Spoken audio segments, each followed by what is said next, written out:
Sherlock Holmes and the Disappearance of Lady Carrington, from the Reminiscences of John H. Watson, M.D., by Arthur Conan Doyle in style. Chapter 1's The Vanishing of Lady Carrington. The clock struck midnight, and a hush fell over the grand estate of Lord Carrington. It was an evening that had begun in the usual high spirits, guests dressed in their finest, sipping champagne, and engaging in the elegant chatter that was the hallmark of the aristocracy. Yet, as the evening wore on, there lingered a subtle tension in the air, a murmur of discomfort that none could quite place.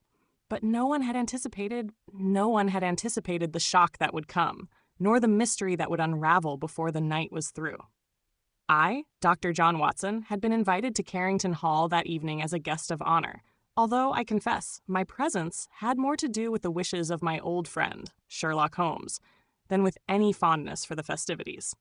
Holmes had, as usual, made himself a silent observer in the corner, his sharp eyes darting from one individual to another, his mind undoubtedly piecing together the intricate patterns of human behavior at play.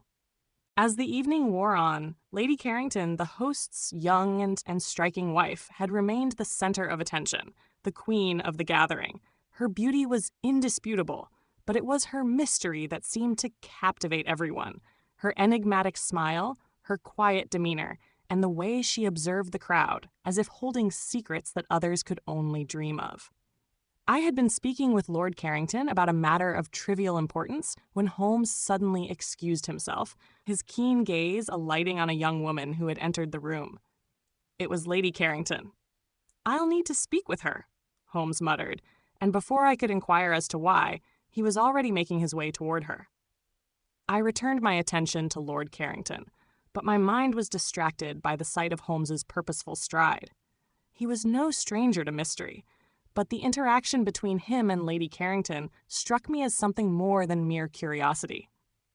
Some time later, after the dinner had been served and the guests were enjoying their after-dinner drinks, I found myself in the drawing room, idly chatting with a few other guests, when a sudden cry broke through the air. It was a woman's voice, high-pitched and filled with alarm. "Lady Carrington! Lady Carrington is gone!"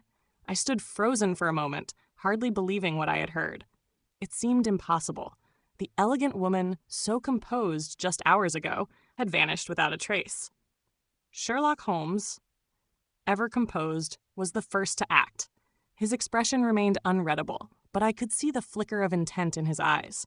Without a word, he moved toward the hallway, his keen senses no doubt already beginning to sift through the thin threads of mystery. I quickly followed, my instincts as a doctor overriding my own curiosity.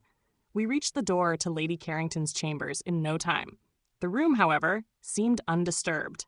The door was locked from the inside, as if the lady had simply disappeared into thin air. "I don't understand," Lord Carrington murmured, his voice full of confusion. "We searched the grounds, we searched the house. She's gone, and there's no trace, nothing." Holmes turned his head slowly, his eyes narrowing with suspicion. "You are certain of the locked door?" he asked quietly. Lord Carrington nodded. "We checked it immediately. I have the key here. The door was locked from the inside. No sign of any disturbance. It's as if she vanished." Holmes considered the door, then turned back to me, his gaze piercing. "Watson, you will need to examine the room. I suspect this is not as straightforward as it seems." I entered the room cautiously, taking in the details. The walls were adorned with rich tapestries, the furniture placed with meticulous precision. Lady Carrington's vanity was cluttered with silver brushes, jars of perfume, and a small gold locket that lay open, revealing a picture of a man whose identity I could not immediately place. There was no sign of a struggle. Not a single item was out of place. Everything was as it should be, save for the absence of the lady herself. Then my eyes fell upon the floor, where a small piece of paper was half hidden beneath a chair. I bent down to retrieve it, and upon closer inspection I found that it was a poem, written in a delicate script. "In shadows deep, a secret lies. Beneath the moon, beneath the skies. A lover's vow, a whispered kiss, an endless night, an eternal bliss." I held the paper out to Holmes, who studied it with growing interest. He glanced at me and raised an eyebrow, a subtle smile playing at the corner of his lips. "A cryptic message," he murmured. "A lover's secret, no doubt. It appears Lady Carrington had more than her share of admirers. His tone was measured, but there was an unmistakable glint in his eyes that suggested he had already formulated a theory. Lord Carrington, who had been standing in the doorway, stepped forward with a grimace. "You think this is a lover's affair?" Holmes turned to him, his expression unreadable. "It is certainly a possibility, but we must first examine all angles, Lord Carrington. There is far more to this than a mere disappearance." Holmes's words hung in the air, and I could see the tension on Lord Carrington's face. The man had always worn the mask of the perfect gentleman, but in that moment I saw the cracks forming. "We will find her," Holmes assured him, his voice steady. "But first, I must ask you some questions." Lord Carrington nodded, though his anxiety was palpable. "What do you wish to know?" Holmes's eyes flicked to the empty bed, the vanity, and then, finally, to the open window that overlooked the manicured gardens. "You are certain she was in this room just hours ago?" "Yes," Lord Carrington replied, his voice shaking slightly. "She was here. We spoke only moments before the guests arrived. She was in good spirits, and there was no sign of distress. We had a simple conversation." Holmes turned back to the window. "Is there any way out through this window? Any possibility that she might have left unnoticed?" Lord Carrington quickly shook his head. "Impossible! The window overlooks the courtyard. There is no other means of escape." Holmes stepped forward, inspecting the window with keen precision. No sign of fingerprints, no evidence of a struggle. He muttered to himself for a moment before turning to face Lord Carrington once more. "You mentioned earlier that you were aware of no other visitors or unusual activity?" Lord Carrington hesitated, his eyes darting nervously. There were rumors, whispers, nothing concrete. Lady Carrington has been distant of late. I've seen her meeting with someone, a man, but she refused to tell me who." "Who?" Holmes pressed, his tone sharp now. Lord Carrington shifted uneasily, his fingers fumbling with the edge of his jacket. "I don't know, but I believe it was someone from the upper circles. Another aristocrat, perhaps. I've never seen him myself." Holmes's eyes glinted. "Interesting. We must find out who this man is. For now, Watson, we shall conduct a search of the estate. If Lady Carrington has left this room, she has left a trail." I nodded and moved toward the door, but Holmes caught my arm before I could exit. "Watson," he said, his voice low but intense, "you must take note of something. There is more to this than a mere affair. Someone has gone to great lengths to conceal the truth. That poem, the message, it is a clue, a key to understanding her disappearance. We shall uncover what lies beneath the surface, but it will take patience and careful attention." I gave Holmes a silent nod, and together we set out to begin the investigation. The night had only just begun, and already it promised to be one of the most complex cases Holmes had ever undertaken. The moment I stepped out into the hall, I felt a surge of urgency that the room behind me failed to offer. Holmes's words echoed in my mind. There is more to this than a mere affair. My mind raced through the possibilities. Lady Carrington had vanished from a locked room, and yet no trace of struggle remained. No one had seen her leave the estate, and the cryptic poem, its verses dripping with the allure of secrecy, haunted my thoughts. Holmes had already begun to organize his next steps, his movements sharp and deliberate.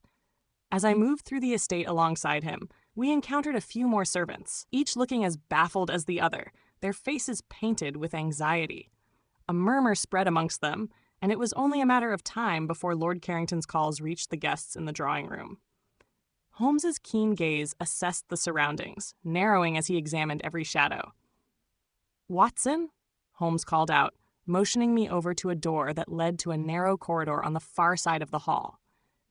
"It is vital that we act quickly and systematically." I approached him, noting his steady yet focused demeanor. "What do you have in mind, Holmes?" "There are several paths we must follow," he replied cryptically, his eyes flicking back and forth as though reading invisible patterns in the air. "We must first verify whether Lady Carrington's disappearance is truly linked to the cryptic message. The poem, however poetic, may be a deliberate distraction, but it may also hold the key to understanding her state of mind in the moments leading up to her vanishing." I nodded thoughtfully. "You believe she left a message behind for someone specific? A lover, perhaps?" Holmes didn't answer immediately. Instead, he stepped toward the stairs, his long fingers tracing the banister in an absent-minded gesture. He turned back to me. I believe Lady Carrington was trying to communicate something more personal than just an affair. The question is, was she truly taken, or did she leave willingly? Before I could answer, the door behind us opened. It was one of the servants, a young woman named Alice, her face pale and worried. "Mr. Holmes, Dr. Watson." Alice's voice wavered. I've found something." Holmes looked to her with his usual intensity, his attention rapt. "What is it?" I was cleaning the lady's chamber, and there was something in the fireplace," Alice explained, stepping aside to reveal the small, delicate piece of paper in her hand. Holmes took it from her gently, unfolding it with his practiced precision. He scanned the contents briefly, his brows knitting together. "Another verse," Holmes murmured under his breath. "But this one, it's different. It's written hastily, as if in a great hurry." I took the paper from his hand and saw that the writing was indeed rushed, almost frantic, the ink blotting in places. The words were as follows: "The key is hidden where you cannot see, beneath the laughter, beneath the plea, one who loves her, one who bears the truth. Find him where the moonlight falls in youth." I looked up at Holmes, whose face had grown increasingly serious. "A hidden key and a lover. The moonlight falls in youth. What does it mean, Holmes?" Holmes did not immediately respond. Instead, he rolled the paper between his fingers, his mind clearly grappling with its deeper meaning. "It suggests that Lady Carrington may have been planning to meet someone who held something of great value. A key, perhaps, to something hidden." Alice spoke up again, her eyes wide with concern. "I found it in the fireplace, sir, right where the embers had burned low. It was as if someone wanted to destroy it, but didn't have the chance." "Indeed," Holmes said, his voice tinged with admiration for the servant's sharp observation. "The fact that this paper was half burned indicates that it was likely discarded hurriedly, perhaps by Lady Carrington herself, or by someone attempting to erase evidence of her actions." I turned back to the young woman, who had retreated a step, clearly frightened by the unfolding events. "Did you notice anything else, Alice? Anything unusual about the room or the lady's demeanor?" She hesitated, eyes flicking nervously toward the locked door. "She did seem distracted earlier, sir." She seemed troubled, almost like she wanted to say something, but didn't. She was always looking out the window toward the garden, and then she would suddenly stop herself, as though... She trailed off, her words tapering off with uncertainty. Holmes's gaze sharpened. "The garden," he muttered, more to himself than anyone else. "Of course. I must see it at once." The estate's gardens were vast, stretching out beyond the walls of the main house in an intricate maze of hedges and ornamental statues. As Holmes and I walked briskly through the garden's entrance, the fog that had been creeping in from the Thames clung to the air, thick and damp, adding an eerie quality to the already strange scene. The path was lined with stone lanterns, their dim glow offering only a faint illumination. "What exactly are we looking for here?" I asked, although the question felt inadequate in the face of the unfolding mystery. Holmes did not answer immediately. He moved with purpose, his eyes scanning the ground, the nearby bushes, and the stone statues dotting the landscape. The garden, once a place of serenity, had now become a labyrinth, full of secrets and hidden dangers. He stopped suddenly, crouching near one of the bushes where a path diverged. "Here," Holmes murmured, his finger tracing a barely noticeable imprint in the earth. Footsteps, faint but distinct. I knelt beside him, examining the marks left in the damp soil. The steps appeared hurried, almost as though someone had been running or trying to escape notice. "Are you suggesting Lady Carrington ventured this far?" I asked, a hint of skepticism in my voice. "It seems unlikely. Her chambers are upstairs, and there would have been no logical reason for her to take such a convoluted path." Holmes's eyes glinted with understanding. "Not Lady Carrington herself, Watson. Someone else. Someone who has been in this garden recently." His fingers brushed over the pattern in the soil once more. "These footprints are not hers, but they belong to someone familiar with the estate." I stood and looked around, my mind racing to place this discovery within the context of the growing mystery. "Then who do you suspect?" Holmes's lips curved into a brief, knowing smile. "We will see soon enough, my dear Watson. But first, we must return to the house. there is much more to discover. As we made our way back to the drawing room, where the guests had begun to murmur among themselves, Holmes's mind was already processing the latest piece of the puzzle. I had no doubt he was forming a theory, one that would soon unravel the entire mystery. And yet, there was something about the case that kept me on edge. The cryptic verses, the locked room, and the man whose footprints now lingered in the garden. Chapter 2. The Whispered Secrets of Carrington Hall. The next morning, the atmosphere in Carrington Hall was as heavy as the fog that still clung to the estate. The house, normally a place of quiet opulence, now felt suffocating, as if the walls themselves were pressing in under the weight of the mystery that had descended upon it.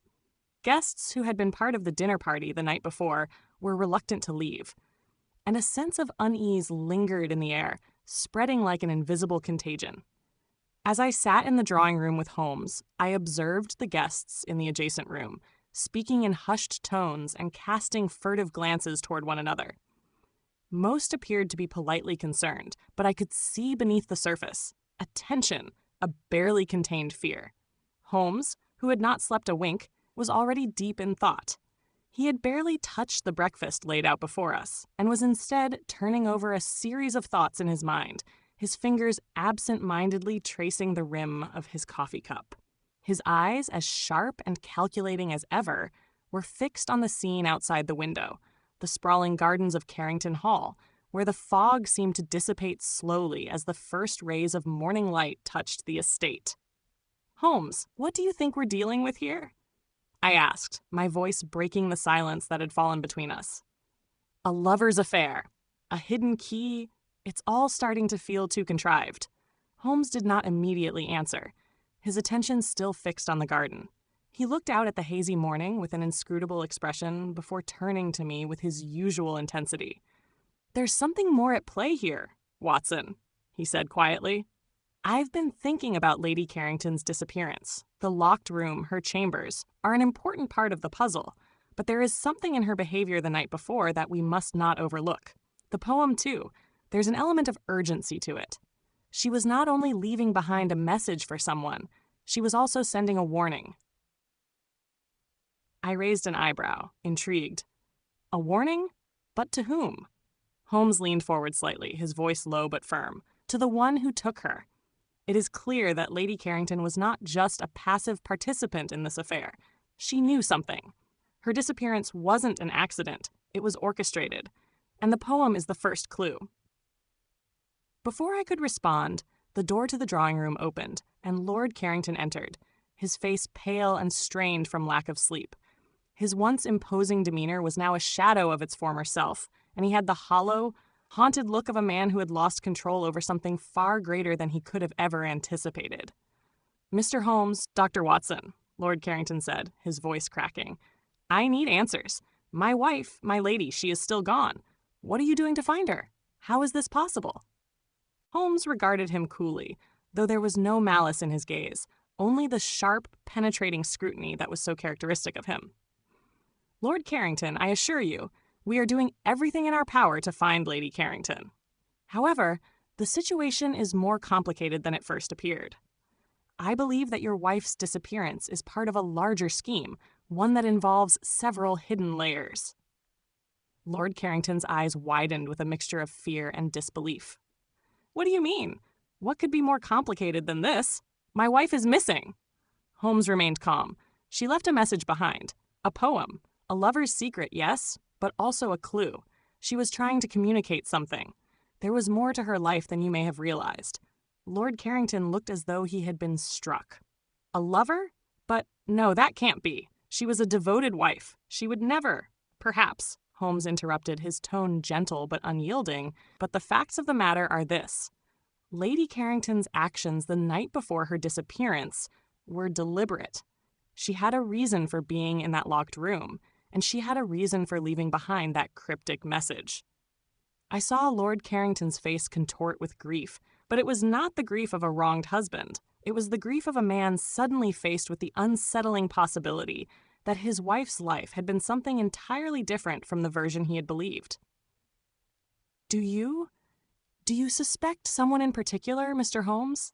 Lord Carrington asked, his voice barely above a whisper. Holmes paused for a long moment, and I could see his mind working as he pieced together the threads of the case. Finally, he spoke, his voice steady and deliberate. "I have my suspicions, Lord Carrington, but in cases such as these, we must tread carefully. Many secrets are hidden behind smiles and pleasantries in your social circles. It will take time to untangle the truth." Just then, the sound of footsteps echoed through the hallway, and Alice, the young maid, entered the room, looking flustered. She was holding a small parcel wrapped in brown paper. I found this, Mr. Holmes," she said, her voice trembling. "It was in Lady Carrington's private drawer. I thought you should see it." Holmes took the parcel from her hands with an air of quiet authority, carefully unwrapping the brown paper to reveal a small, weathered journal. It was bound in worn leather, its pages yellowed with age. The handwriting was elegant but faint, and I could barely make out the ink as Holmes flipped through the pages. "That's Lady Carrington's handwriting," Lord Carrington whispered. His face was drawn tight with worry. But what could she have written in there? Holmes was already scanning the pages with swift precision, his eyes flicking back and forth as he absorbed the contents. "There's more to this journal than a mere record of daily events, Lord Carrington. This, I believe, is where the answers lie." The room fell silent as Holmes continued to read, his brow furrowing with each turn of the page. At last, he closed the journal with a snap, his face unreadable. "I believe Lady Carrington was being blackmailed." Lord Carrington's face drained of color. "Blackmailed? By whom? Why?" Holmes's eyes hardened. "I do not yet know, but I suspect the man she was meeting was involved in some way. A lover, yes, but also a man who had something over her. A secret, perhaps. Something powerful enough to drive her to take extreme measures." The weight of the revelation hung in the air, and Lord Carrington seemed momentarily lost for words. He looked to Holmes with a mixture of disbelief and dread. "What do we do now, Holmes? What should I do?" Holmes met his gaze directly, his voice cold and unwavering. "We must uncover the truth, Lord Carrington. You may not like what we find, but we must confront the reality of the situation." Lady Carrington's life was far more complex than you ever imagined, and it's imperative that we discover the identity of the man involved, and what, precisely, he was blackmailing her for. As Holmes's mind continued to turn over the pieces of the puzzle, I found myself struck by the gravity of the situation. We were not simply dealing with a missing woman, nor a straightforward affair. The disappearance of Lady Carrington had unearthed a tangled web of lies, secrets, and blackmail, forces that even the most polished walls of Carrington Hall could not contain. In the hours that followed, Holmes and I were left with no choice but to dig deeper. The journal was only the beginning. We had to find the elusive lover, and we had to uncover the truth behind Lady Carrington's secret, a secret that could tear apart the delicate fabric of high society. As I looked to Holmes, I knew one thing for certain: the game was afoot. The quiet of the room was broken by the ticking of the grandfather clock in the corner, the only sound marking the passing of time as Holmes flipped through the journal once again, his expression thoughtful. I, too, found myself drawn into the contents of the journal, though its meaning was still obscure. It was a document filled with cryptic entries, vague mentions of meetings, and occasional references to something, or someone, that seemed to be causing Lady Carrington significant distress. Holmes sat back in his chair, his fingers tapping the edge of the journal thoughtfully, as his gaze drifted toward the window. The fog was slowly lifting, revealing patches of sunlight that filtered through the trees, but it seemed no brighter inside Carrington Hall. Lord Carrington's anxiety had grown palpable, and though he tried to maintain his composure, it was clear that the deeper Holmes dug into his wife's life, the more shaken he became. "Holmes," I said, breaking the silence, "what do you make of these entries? They speak of someone she was meeting, but never by name." Holmes looked at me, his sharp eyes focused on my face for a moment before he turned his gaze back to the journal. "It's a carefully crafted document, Watson. These vague references to meetings, fleeting mentions of names, and her attempts to obscure the truth suggest one thing. Lady Carrington was hiding something. Someone she feared, or perhaps someone she loved. But why hide it? Perhaps because of the blackmail? I suggested, my mind working through the possibilities. Perhaps she had a lover, and this affair led to her being trapped, forced into making a decision she didn't want to face. Quite possible, Holmes agreed. But we cannot jump to conclusions. What's more pressing, Watson, is the fact that Lady Carrington did not attempt to flee the estate. She didn't run away. Instead, she remained locked in her room the night she disappeared. This implies that she was either waiting for someone or she was trying to protect something or someone, perhaps the very man who was blackmailing her. Lord Carrington, who had been pacing back and forth, suddenly stopped. His face paled further as he turned toward Holmes, his eyes searching, pleading for some clarity. If my wife was hiding something, if she was involved with someone who was blackmailing her, why didn't she tell me? Why didn't she come to me for help? Holmes did not offer immediate comfort. Instead, he looked directly at Lord Carrington, his voice soft but firm. The truth is, my lord, you are not entirely innocent in this affair. There is much you do not know, and much that Lady Carrington clearly did not feel she could share with you. Your relationship, it seems, was based on appearances, not on trust. Lord Carrington flinched at the remark, but Holmes pressed on, unyielding. Your wife, it seems, was living a double life. The fact that she had to keep such a secret, whether from you or anyone else, points to a deeper emotional complexity than the world has witnessed. The question remains, my lord, why was she locked in her room the night she vanished? Why did she leave behind a message? Coded, yes, but a message nonetheless. Lord Carrington looked away, his hands trembling slightly as he gripped the back of a nearby chair. I don't know, Holmes. I don't know. But I can't help but think, it's my fault. She must have been unhappy with me. Perhaps she did find comfort in another, and perhaps I drove her to it.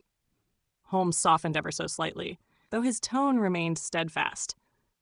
It's clear, my lord, that Lady Carrington had her own motivations, but we cannot afford to entertain guilt without evidence. At the moment, all we have is speculation. As Holmes fell silent, his eyes flicked back to the journal, his mind working at full speed. There had to be something more within those pages, something that would shed light on this mystery. He reached for the journal again, flipping through it more methodically, pausing at a particular entry. This, Holmes murmured, his finger tracing the ink, this is interesting. I leaned in, catching sight of the entry. It read, I have told him nothing, but it seems he suspects. I will go tonight, under the guise of sleep, and meet him where the shadows meet the light. I must be cautious. He will come for me. He always does. Holmes's eyes gleamed with the sharp recognition of a clue, one that might crack open the case. This, Watson, is a significant piece of the puzzle. It suggests Lady Carrington's intent to meet someone, perhaps for the last time. It's not an affair in the traditional sense. It's more than that. She was waiting for someone with whom she was entangled in a matter of great consequence. Lord Carrington shifted uncomfortably, now unable to ignore the mounting suspicion in the room. Who was she meeting, and why would she think he would come for her? Holmes paused before answering. That, my lord, is what we need to find out. The library was an imposing room, with towering shelves filled with leather-bound volumes, the scent of old paper and ink filling the air. Holmes had insisted that we move our investigation to the library, where he believed the answers lay hidden in the many records and papers of the Carrington estate. After a thorough search of Lady Carrington's desk, we found a stack of correspondence, letters marked with wax seals, some addressed to Lady Carrington herself, others to a man named Elliot Westbrook. The name rang no bells for me, but it was evident from the tone of the letters that the correspondence between Lady Carrington and Mr. Westbrook was more than mere social pleasantries. The letters were heated, laden with emotional language, and their contents suggested an intimate connection that went beyond a simple love affair. Holmes took up one of the letters, his eyes skimming over the contents. He held it up for me to see. Here, he said softly, this letter speaks of a meeting, a rendezvous. But the date is significant, Watson. It matches Lady Carrington's final entry in her journal. She was indeed planning to meet him. But where? I asked, leaning forward. Holmes looked up, his mind already calculating. That, my dear Watson, is what we must uncover next. We spent the next few hours retracing Lady Carrington's steps from the previous evening. Holmes was meticulous, asking the servants about the comings and goings of the household, piecing together fragments of information from their accounts. At last, we found a lead. An old gardener who had been working late the previous evening in the far corner of the estate had witnessed a shadowy figure near the garden wall. "Someone was watching the house, sir," the gardener said, his face creased with age and suspicion. "I didn't see them clearly, but I could tell they were waiting for someone." Holmes's eyes sparked with a sudden clarity. "Do you recall where exactly they were standing?" The gardener nodded. "By the old oak tree, near the farthest corner of the estate. It's where the moonlight falls the hardest." As night fell, Holmes and I made our way to the oak tree. It loomed like a sentinel in the dark, its gnarled branches stretching out like fingers against the starless sky. We arrived just as the last rays of the sun disappeared behind the horizon, and the cool mist from the river began to roll in once again. Holmes approached the base of the tree, his eyes scanning the ground for any sign of a struggle or indication that Lady Carrington had been here. As I stood back, watching him work, I felt the first true stirrings of dread. We were not just dealing with a simple disappearance. This was something far more insidious. "There," Holmes said, his voice low, as he pointed to a small indentation in the dirt at the base of the oak. "A footprint, but not just any footprint. It's distinct." I moved forward to examine it. It was shallow, but unmistakable, a boot print, a man's boot. The shape was clear, but there was something else. At the edge of the print, the earth had been disturbed as if something had been dragged. Holmes knelt, his eyes narrowing as he inspected the soil more closely. "This is it, Watson. Lady Carrington was here. And this is where the story changes. Whoever she met, whoever she was waiting for, has left their mark." Chapter 3: Secrets Beneath the Surface. The next day, the air hung heavy with expectation as Holmes and I ventured deeper into the heart of the investigation. We had spent the previous evening at Carrington Hall, meticulously examining the garden near the oak tree, where Lady Carrington's footprints had been discovered. The singular print and disturbed soil had been enough to indicate that someone had indeed arrived at the estate after dark. Someone who had met with Lady Carrington. But still, the mystery persisted. Where had she gone? What had transpired that night? And why had she left no further trace? There were more questions than answers, and for Holmes, that only meant the pursuit of the truth had become even more tantalizing. Holmes was uncharacteristically quiet as we made our way to the Carrington Estate's stable, a place that had remained largely untouched since Lady Carrington's disappearance. We had, of course, spoken to the stableman earlier in the day, and he had provided little of value. But Holmes was not one to overlook the seemingly insignificant. He knew as well as I that even the smallest detail could unlock the case. We arrived at the stable, and Holmes's sharp gaze scanned the building as he pushed open the creaking door. The smell of hay and horse manure was strong in the air, mingling with the musty scent of unused tools and neglected equipment. The stable was well maintained in most respects, though it appeared a bit dimmer than usual, its windows covered with grime. The horses were kept in their stalls, their steady breathing the only sound that broke the silence. "I don't suppose the stableman mentioned anything unusual about this place?" I asked, looking around the small room. Holmes glanced at me, his expression unreadable, then turned his attention to a pile of old saddlebags and leather straps stored in the corner. He moved swiftly, his footsteps deliberate as he examined the cluttered space. "Nothing noteworthy, Watson, but I believe there may be more to this stable than meets the eye." Holmes stepped toward a far corner where a pair of horseshoes were discarded on the ground. There was something odd about the placement of the shoes. They had been discarded hastily, as if someone had been in a rush to leave. Holmes crouched down to inspect them more closely. "Watson, do you see this?" he asked, his voice tinged with curiosity. I bent down, my eyes narrowing as I looked closer. The horseshoes were indeed strange. One had a distinctive mark on it, a deep indentation, like something heavy had struck it. The shape was familiar. "That's a mark from a carriage wheel," I said after a moment. "It must have been dragged along the ground with great force." Holmes nodded, his lips curling slightly in satisfaction. "Exactly. A carriage. But who would bring a carriage into the stable, and why would they leave it here? As if in answer, Holmes stepped further into the stable toward a set of heavy wooden doors at the back. He pushed them open without hesitation, revealing a small, dimly lit room beyond. The room was largely empty, save for a large trunk in the center. It appeared to have been moved recently, for the dust had been disturbed around it. Holmes's eyes gleamed as he approached the trunk, his fingers brushing over the surface. "This trunk, Watson. It's not here by coincidence." He opened the lid, and inside we found a set of fine, travel-worn clothes, clothing that seemed slightly out of place, considering the surroundings. But what truly caught our attention was the large bundle wrapped in thick cloth. Holmes carefully unwrapped it, revealing a collection of letters, carefully tied together with a piece of twine. "These letters," Holmes said softly, looking down at them, "are significant. They have been carefully stored away.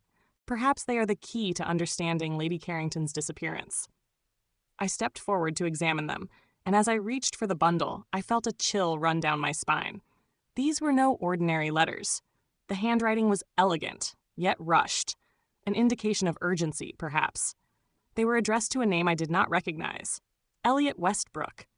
Holmes's eyes met mine, and I could see the familiar spark of triumph in them. "I believe, Watson, we have found our next lead."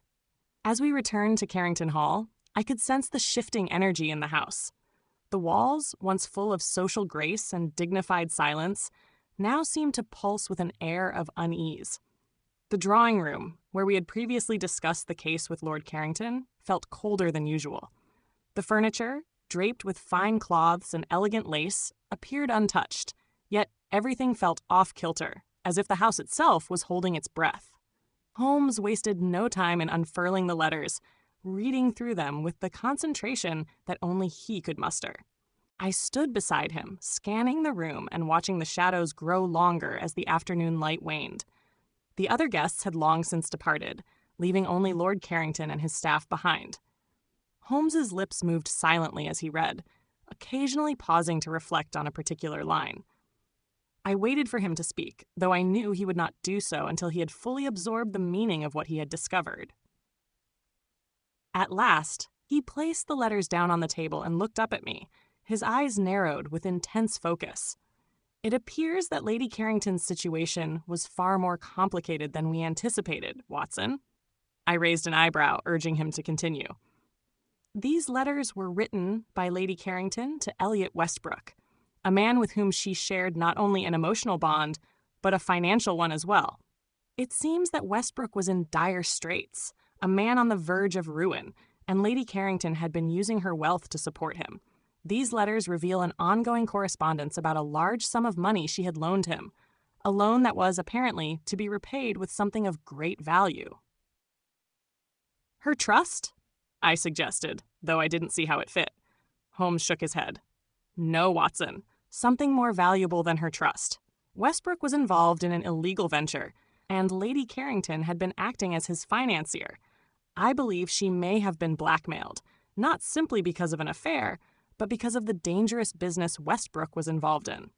"Do you believe this business might be connected to her disappearance?" I asked, intrigued. "Quite possibly," Holmes replied, his mind racing ahead. "It's likely that Westbrook, knowing Lady Carrington's affections for him, used her financial support as leverage. But the question remains, did he kill her, or was she taken by someone else to prevent the truth from coming to light?" Lord Carrington, who had been sitting by the fire in silence, now spoke up, his voice thick with emotion. "But why would she hide this from me? Why would she put herself in danger like this, Holmes? I would have helped her." Holmes stood and turned to Lord Carrington, his voice firm but understanding. "Your wife may have loved you, my lord, but she also had reasons to protect her own reputation and her wealth. Perhaps she didn't trust you with the truth. Perhaps she believed she could solve her own problems without involving you. But in the end, Lord Carrington, she was not the woman you thought she was. And it seems her decisions have led us to a very dangerous place." Lord Carrington clenched his fists, his jaw tight. "Then what do we do now?" Holmes walked toward the window, looking out over the estate as the last traces of daylight disappeared. "Now, my lord, We investigate Elliot Westbrook. We find him, and we uncover what he knows about Lady Carrington's disappearance. The quiet that had settled in the drawing room was thick with a sense of finality. Holmes's words had left Lord Carrington visibly shaken, his face pale with the weight of revelation. He had not known, no, he could not have known, that his wife, the woman he had married out of a sense of duty, had been involved in such covert affairs. Yet the proof was irrefutable. Lady Carrington's letters spoke of a man, Elliot Westbrook, whom she had financially supported, and possibly emotionally bound herself to in ways that went far beyond simple charity. I watched Holmes, his figure illuminated by the dim glow of the fireplace, the lines of his face sharp and thoughtful. I had learned by now to give him space when his mind worked this way. He was considering, calculating, drawing connections none of us could yet see. I shifted in my chair, aware that time was of the essence. "Holmes," I said, finally breaking the heavy silence, "you are certain these letters implicate Westbrook? That he is directly involved in this?" Holmes glanced at me, his eyes narrowing with a knowing gleam. "I am not yet certain, Watson, but they provide the first real evidence of Lady Carrington's motivations. She was more than a mere victim in this case. She was a willing participant in something much larger. Whether or not Westbrook is her captor, or whether he holds the key to her disappearance, remains to be seen." I could see Lord Carrington pacing the room, wringing his hands in distress. He had been remarkably quiet in the face of Holmes's deductions, but the storm behind his eyes was unmistakable. His hands trembled as they reached for a glass of whiskey on the side table, but his gaze never left Holmes. "Where does this leave me, Holmes?" Lord Carrington's voice was raw with emotion. "I stand here, a man who trusted his wife, loved her, and believed she returned that love. And now you tell me she was keeping such a secret, playing me for a fool." Holmes didn't falter. "I do not believe Lady Carrington played anyone for a fool, my lord. She was caught in a situation that was beyond her control. She was balancing on the edge of a precipice, torn between her affections for Westbrook and her desire to protect her position in society. The fact remains, she did not trust you with this secret, nor did she trust anyone else. This was her burden to bear." Lord Carrington slumped into his chair, his face buried in his hands, the weight of the truth pressing heavily on him. Holmes remained standing, his back straight, his mind already turning to the next course of action. He could not afford to waste time on emotions, no matter how understandable they might be. "Lord Carrington," Holmes continued, his voice unwavering, "I suggest that we make our next move with caution. If we are to uncover the truth of Lady Carrington's disappearance, we must focus on the man she was most deeply involved with, Elliot Westbrook." Holmes and I left Carrington Hall after a long discussion with Lord Carrington, who had offered what little information he could about Elliot Westbrook. According to him, Westbrook had been a charming but enigmatic figure in Lady Carrington's life, a man of refinement, yet beset by financial troubles that only worsened over time. The connection between the two, while not openly discussed in society, had been known to a select few. But beyond this, Lord Carrington knew little more about Westbrook's character or whereabouts. "We have no time to waste," Holmes had said, his tone sharp. "We must find Westbrook. He is the key to everything." Now, we were walking through the bustling streets of London, the evening fog swirling around us like a ghostly veil. The lamps cast long shadows along the narrow alleys, and the sound of horses' hooves clattered against cobblestone streets. Holmes moved with purpose, his eyes scanning the surroundings as we made our way to the heart of London's financial district, a place known for both its opulence and its squalor. I could feel the tension in the air, a palpable anticipation as Holmes's sharp mind worked over the puzzle. He had gathered all the pieces, and I knew he was close to solving it. But there was one more element that still eluded him. Who was Westbrook? And what had he done with Lady Carrington? As we arrived at the building where Westbrook was known to have frequented, an old office near the corner of Lombard Street, Holmes's pace quickened. We entered the dimly lit building, which housed several legal firms, but Holmes's destination was clear. Westbrook's name had been linked to a particular solicitor's office, one that had handled numerous financial transactions and dubious investments. The door to the office was slightly ajar, and as we stepped inside, the smell of ink and parchment hit us immediately. Holmes wasted no time, striding past rows of dusty bookshelves, toward a large desk covered in papers. There was no sign of life, no indication of Westbrook's presence. But Holmes's trained eyes were already scanning for something more significant, a piece of evidence, perhaps, that would lead us further into the labyrinth of deceit. He approached the desk and, with deliberate care, began to sift through the papers. I stood by, watching as he moved with a practiced hand, lifting contracts, letters, and invoices. It was as though he could sense something we could not yet see, some hidden thread that would unravel the entire mystery. After a few moments, Holmes paused, his fingers lingering over a particular document. He held it up for me to see, his expression intense. "This," he said, "is what we've been searching for." It was a ledger, dated just weeks before Lady Carrington's disappearance, chronicling a series of payments made by Lady Carrington to a seemingly innocuous name, Elliot Westbrook. But there was something peculiar about the entries. They were not just financial transactions. They were payment installments for a larger sum, one that seemed to be tied to an agreement of sorts. The wording was cryptic, almost as if it had been intentionally obfuscated, but the nature of the deal was clear. Westbrook had been involved in something illicit, and Lady Carrington had been funding it. "This," Holmes murmured, "is the crux of it. Lady Carrington was not just an unwilling participant in a love affair. She was involved in something far darker, something that may have led to her death." I could feel a chill settle over me. The pieces of the puzzle were starting to fit together, but the truth was still maddeningly out of reach. Holmes turned to me, his face grim but resolute. "We have found the connection, Watson. Now we must find Westbrook. He knows far more than he has let on." As we returned to Carrington Hall, the sky had darkened, and the fog had thickened once again. The estate loomed before us, a silent witness to the turmoil that had unfolded within its walls. Holmes's mind was sharp, his every step purposeful as he made his way through the gates. He turned to me as we approached the door. "Westbrook is no longer just a man of interest in this case, Watson. He is the prime suspect. He had both motive and means to make Lady Carrington disappear. But we still need to know, was she a victim or was she complicit?"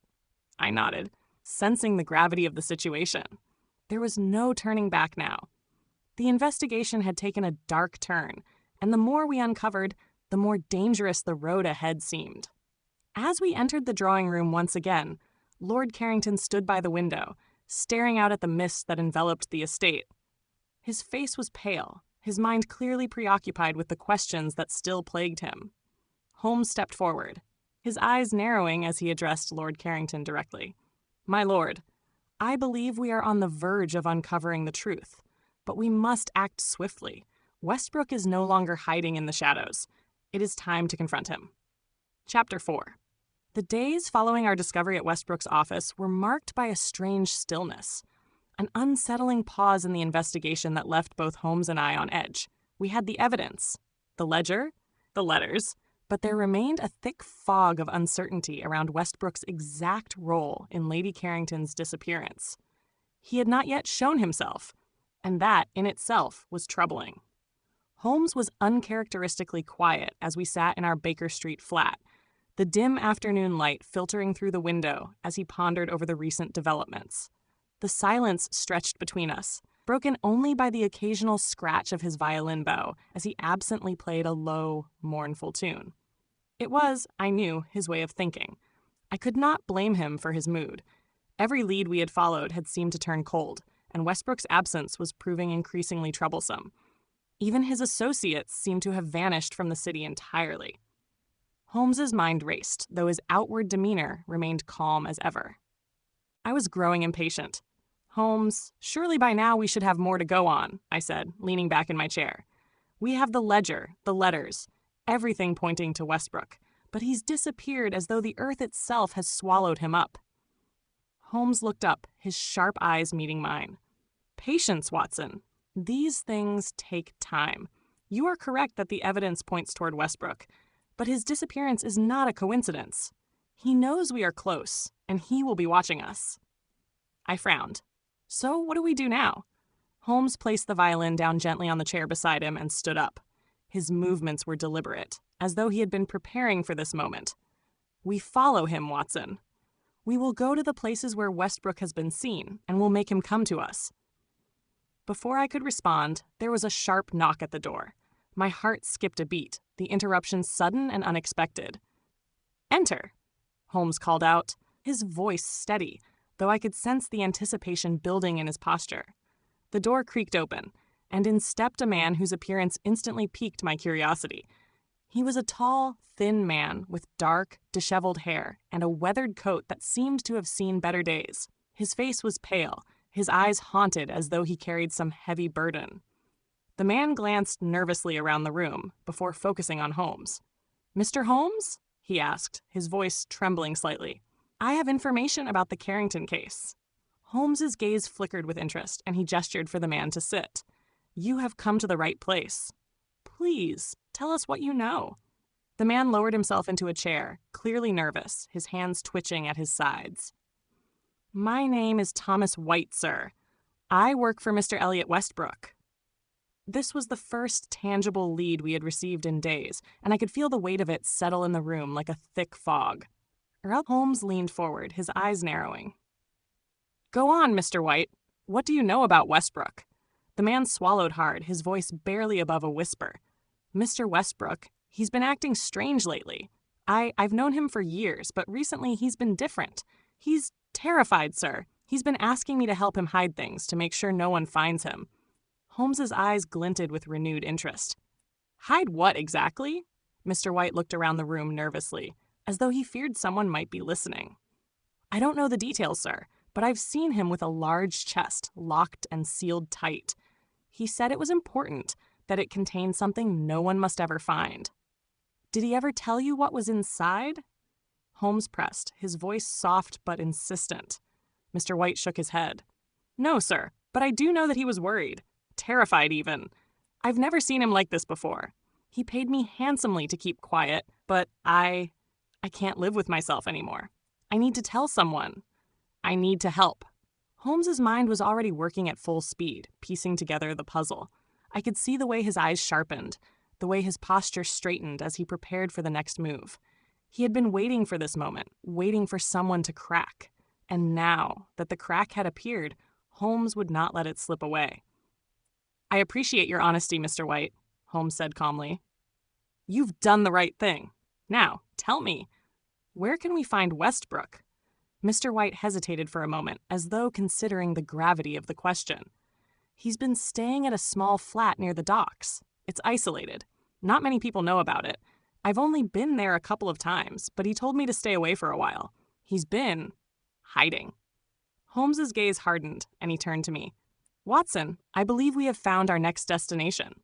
The docks were as grim as one might imagine, a labyrinth of rusting ships, broken crates, and shadowed alleyways where the air reeked of brine and oil. The streets here were narrow and dark, and the fog seemed to cling to every corner like an invisible hand. It was a place where secrets could be buried and forgotten, and Holmes's instincts told him this was where Westbrook had chosen to hide. As we approached the area where White had indicated, I could feel the tension in Holmes's step. There was no turning back now. The shadows seemed to deepen, and the only sounds were the distant creaks of ships swaying in the harbor and the soft rush of the tide against the pier. Holmes's eyes scanned the area with precision, seeking out any sign of Westbrook's presence. We passed several old warehouses, their doors tightly shut and their windows dark, until we came to a small building at the end of a narrow lane. The windows of the flat were curtained, but there was a faint light flickering from within. Holmes motioned for me to be quiet and moved toward the building with silent purpose. We reached the door, and Holmes knocked once, sharp and deliberate. A long pause followed, and just when I thought no one would answer, the door creaked open a crack, revealing the face of a man who was both familiar and yet not. Elliot Westbrook stood before us, his once polished appearance now marred by days of neglect. His eyes were wide with fear, his hands trembling. "What do you want?" Westbrook's voice was hoarse, as though he hadn't spoken to anyone in days. Holmes stepped forward, his demeanor calm but commanding. "Mr. Westbrook, We need to speak with you. There is much we need to understand about the disappearance of Lady Carrington." Westbrook's eyes flickered nervously. "I don't know anything about that," he stammered, his voice shaky. Holmes's gaze never wavered. "I believe you do, Mr. Westbrook, and I intend to find out exactly what that is." The tension in the room was suffocating, and I could see that Westbrook was beginning to crack under Holmes's unrelenting stare. He had nowhere to run. And somewhere, beneath the layers of fear and desperation, I knew there was a man who knew far more than he was willing to admit. Holmes had him now. Westbrook's gaze flickered between Holmes and me, his eyes darting to the door behind him as if weighing his options. He took a small, shaky step back, his hand resting on the doorframe as if ready to shut it at any moment. But Holmes was unrelenting, his voice cool and steady.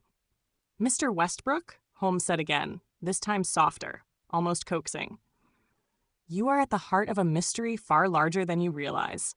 The woman you loved, Lady Carrington, has disappeared, and the evidence points to you. But I believe there is more to this story, something that stretches beyond mere love and betrayal.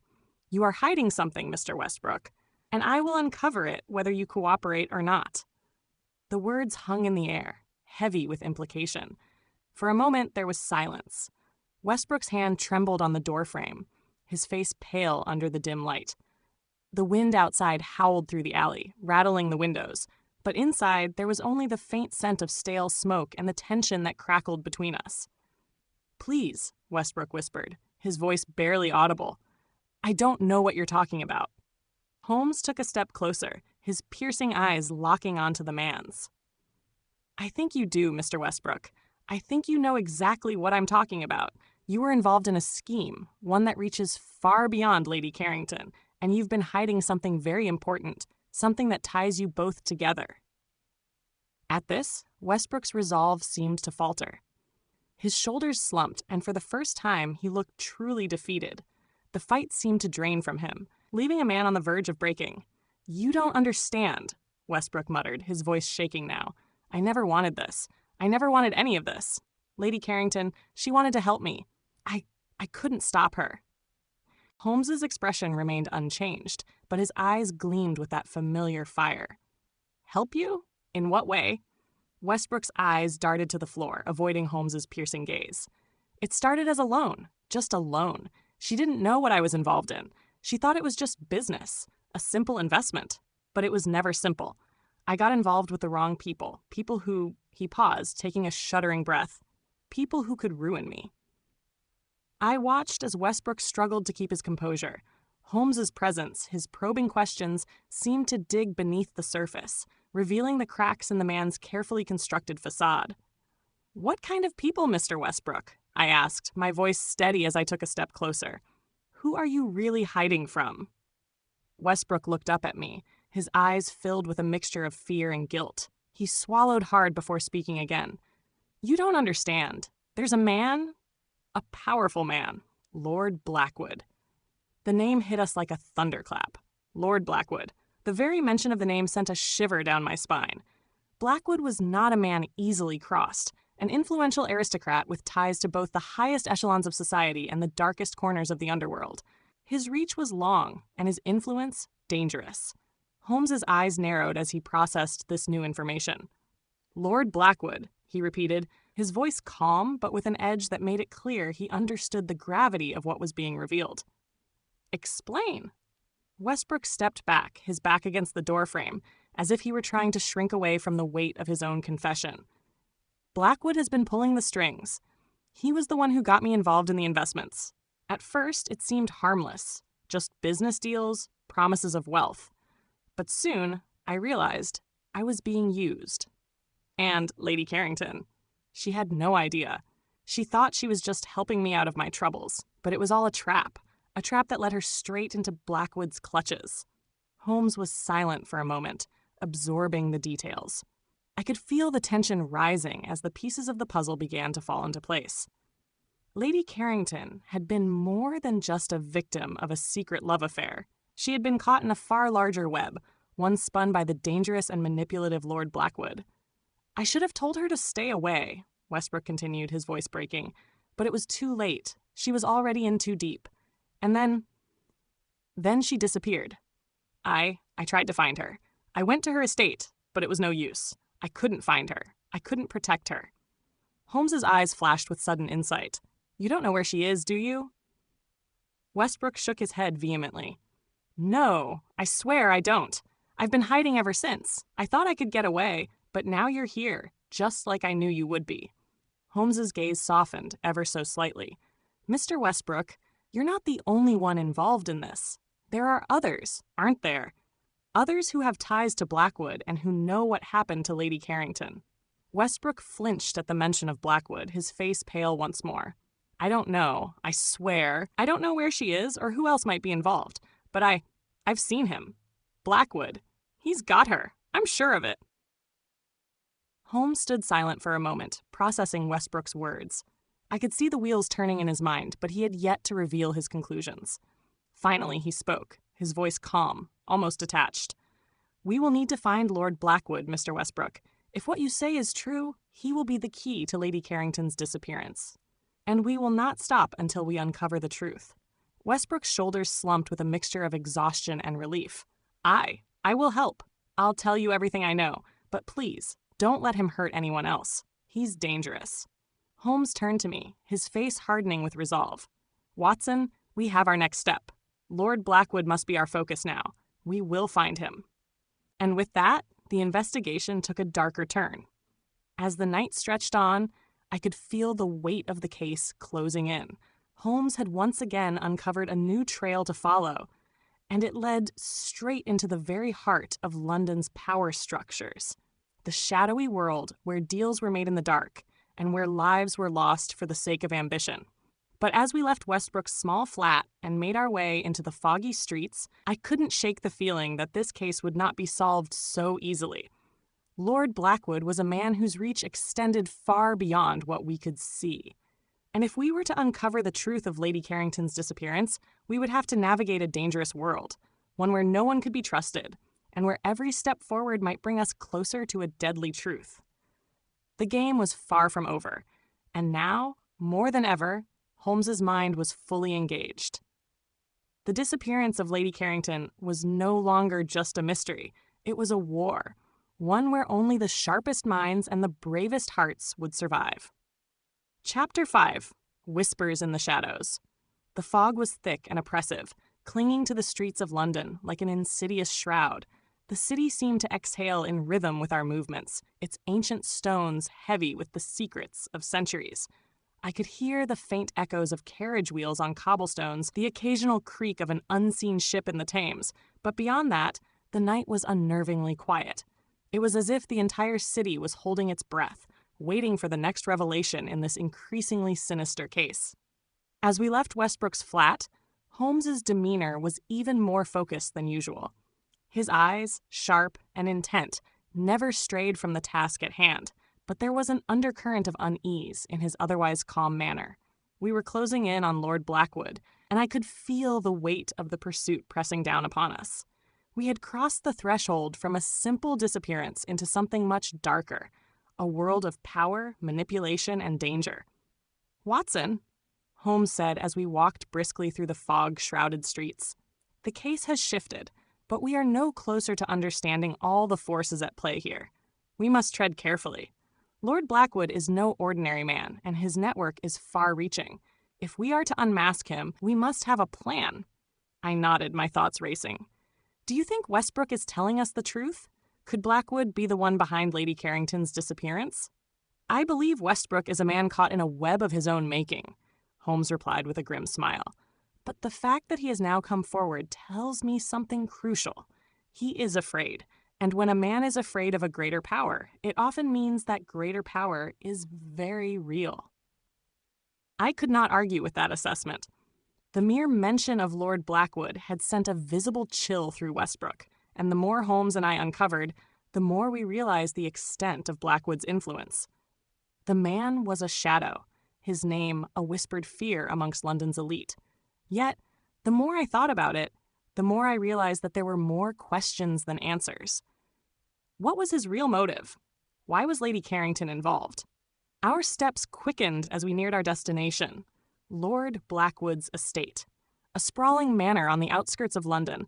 It was tucked away from prying eyes, nestled among the imposing hedgerows and grand iron gates that marked the entrance to his domain. Even in the fog, the estate loomed like a fortress, its stone walls cold and foreboding. Holmes paused for a moment, his keen eyes scanning the perimeter of the property. "We must approach with caution, Watson. Lord Blackwood does not take kindly to intruders." We circled around the edge of the estate, moving through the trees that bordered the grounds, careful not to attract attention. The manor was imposing, grand and opulent, but in the silence of the night, it appeared like a dark, ancient fortress, its windows like empty eyes staring into the void. "Holmes," I whispered, my voice low and careful. "How are we going to get inside?" Holmes didn't answer immediately. He moved with purpose, his every movement calculated and deliberate. Finally, he stopped at a small door tucked behind a stone archway, half hidden by ivy and overgrown shrubs. It was an entrance few would notice, one likely forgotten by most. "The back door is our best option," Holmes said, his eyes gleaming with the certainty that only he could possess. "Blackwood will not expect us to enter through here. Stay close."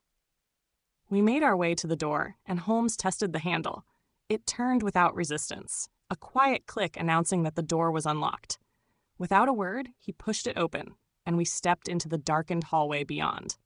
The air inside the manor was thick with dust and neglect, as though no one had stepped foot here in years. The grandeur of the estate was still evident, but it had the eerie atmosphere of abandonment. The walls, once adorned with fine tapestries, now stood bare, their surfaces cracked and peeling. The silence within the manor was oppressive, almost unnatural. Holmes led the way through the dim corridors, his steps silent against the polished floors. Every so often, he would pause, listening, his sharp ears attuned to any sound that might suggest someone else was inside. But the house remained still, as though it were holding its breath. We had no idea how long we would have until Lord Blackwood or his staff returned, so we moved quickly. Holmes's expression was unreadable, but his eyes never strayed from the task at hand. The faintest trace of a smile tugged at the corner of his lips. This was the part of the game he loved, the part where every clue was a step closer to the truth. We reached a large sitting room, its windows covered in heavy drapes. Holmes moved toward the grand desk in the center of the room, his fingers brushing over the surface. There were no obvious signs of recent use, no papers out of place, no indication that anyone had been in the room for some time. But Holmes, I knew, had already picked up on something subtle, something I couldn't yet see. "Watson," Holmes said quietly, beckoning me over to the desk. "Look here." I stepped closer, my eyes scanning the surface of the desk. It was bare except for a few scattered papers, all of which seemed unimportant at first glance. But then I saw it. A small, faint indentation in the wood, as though something had been placed there repeatedly and had left an impression. Holmes traced a finger over the mark. "This is recent, and it is no accident." I leaned in closer, inspecting the indentations. "Do you think it's from a letter?" "Not quite," Holmes replied, his voice calm and precise. "It's something more deliberate. A set of keys, perhaps? Or some kind of small object that has been frequently placed here." I nodded, understanding the significance. "Do you think Lord Blackwood uses this room often?" Holmes's gaze flickered to the door, then back to the desk. "I believe so. But we need more information. We can't afford to make assumptions. Let's keep looking." We continued to search the room methodically. As we moved toward a large bookcase along the far wall, I couldn't shake the feeling that we were being watched, that somehow Lord Blackwood knew we were here, even in the darkness of his own home. Suddenly, a soft creak from the hallway made me freeze. Holmes's hand shot out to grip my arm, his expression hardening as he motioned for silence. We stood motionless, listening. The creak grew louder, followed by the sound of footsteps, slow and deliberate, coming closer to the room. It was a sound that sent a chill through my bones. Someone was coming. Holmes's mind worked swiftly, his eyes darting to the windows, to the shadows, calculating their next move. He whispered urgently, "We must leave, Watson. Quickly and quietly." Before I could react, Holmes had already moved toward the door, his steps silent as a shadow in the night. We slipped out of the room, leaving no trace of our presence, and disappeared into the halls of Lord Blackwood's dark estate. We could hear the footsteps approaching, but we had already melted into the shadows, our hearts pounding with the knowledge that we were so close to unraveling the mystery that had ensnared Lady Carrington. But Lord Blackwood was still a step ahead, and for all our careful planning, we knew that the danger had only just begun. As we retreated into the night, the fog surrounding us seemed to grow thicker. The walls of Blackwood's manor loomed behind us. But we were already one step closer to uncovering the truth. Every step forward, however, came at the cost of an ever-deepening peril, one that neither of us could ignore. Our pursuit of Lord Blackwood had only just begun, and with it, we were about to step into a world that was darker and more dangerous than anything we had yet encountered. We navigated the long, twisting hallways of the manor with a deliberate quietness, the darkness closing in around us. Holmes, ever the master of subtlety, moved like a shadow, his presence barely detectable. My heart pounded in my chest, and despite my best efforts, I felt the gnawing sensation of being hunted. There was something sinister about Lord Blackwood's home, a palpable malevolence that gripped the air like an invisible force. I couldn't help but wonder if this atmosphere was a reflection of Blackwood himself, his power manifesting even in the walls of his abode. Holmes halted abruptly, his sharp eyes darting from side to side. We had reached a narrow staircase leading to the upper floors, but before we could proceed, we heard the unmistakable sound of footsteps once again. This time, they were much closer, echoing against the marble floors of the entry hall. I could hear the faint rustling of clothing, the soft squeak of boots on the polished stone. "Stay close, Watson," Holmes whispered, his voice barely audible, "and follow my lead." With that, Holmes slipped into an alcove next to the staircase, pulling me with him into the shadows. We stood motionless, scarcely daring to breathe, as the footsteps grew louder and closer. The seconds seemed to stretch into minutes as we waited, the air thick with tension. A figure appeared at the top of the stairs, descending slowly into the dim light of the hallway.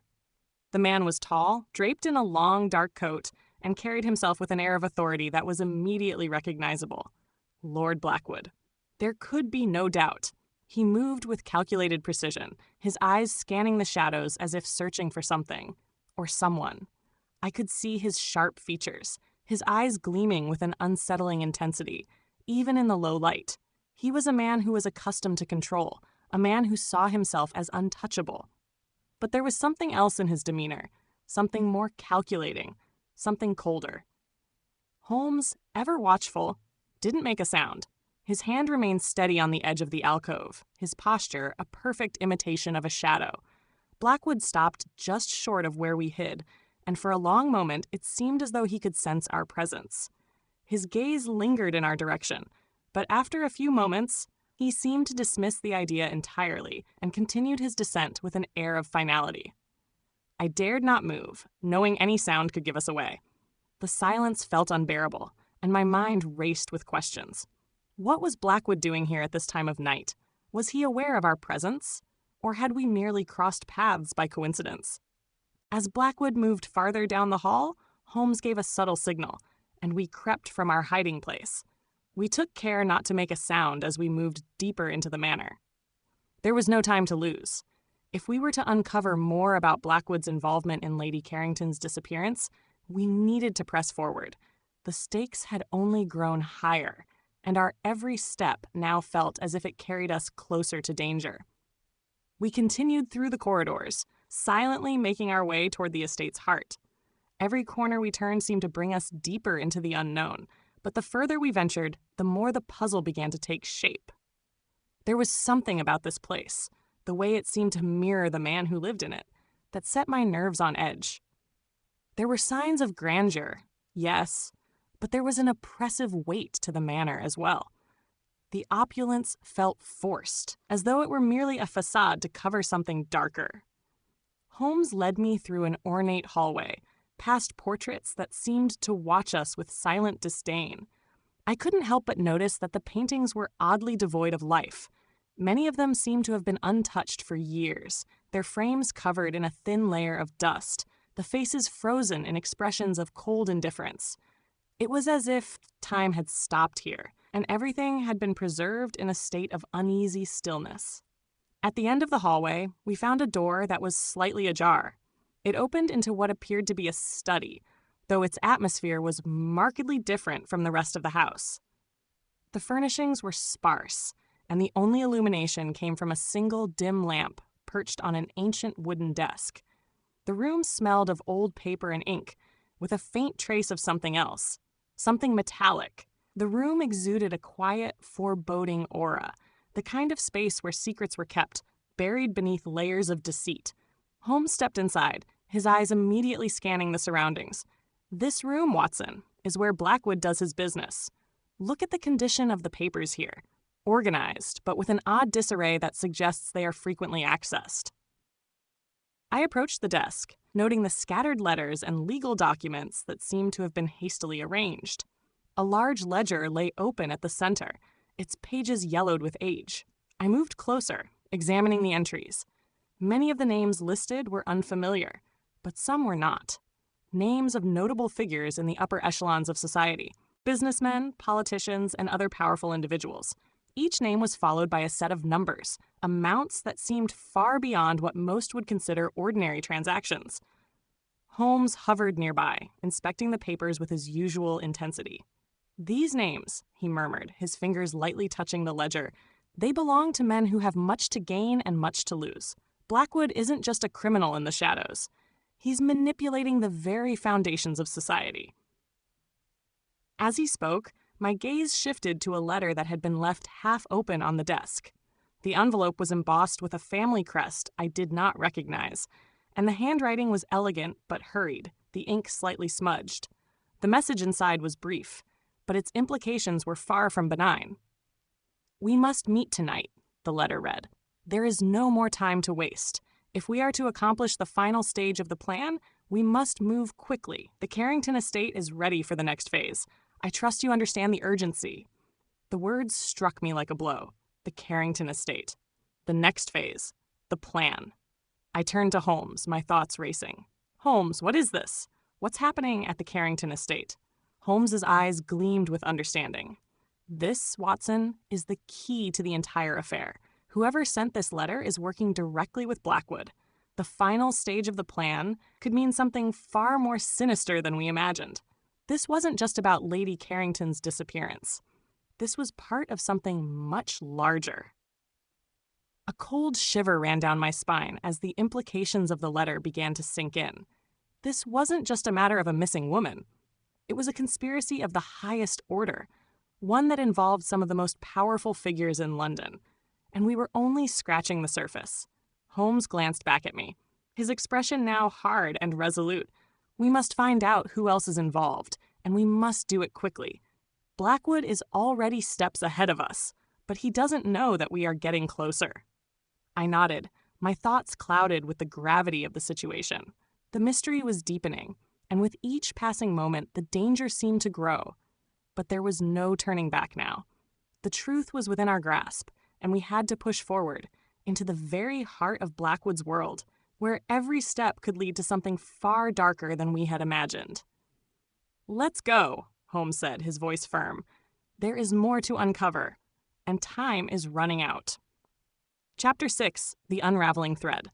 The night was cold and eerily silent as Holmes and I made our way out of Lord Blackwood's manor, careful to retrace our steps with precision.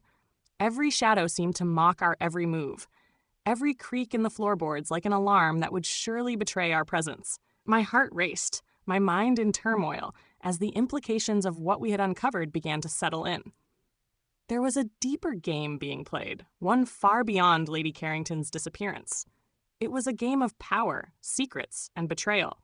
We emerged from the manor grounds into the foggy night, the gas lamps casting feeble glows through the mist, barely illuminating the cobblestones beneath our feet.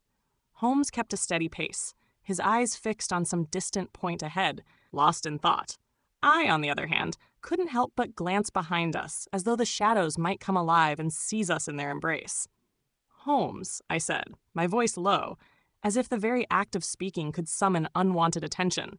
"This letter, the one we found in Blackwood's study, it speaks of a final stage. What could that mean?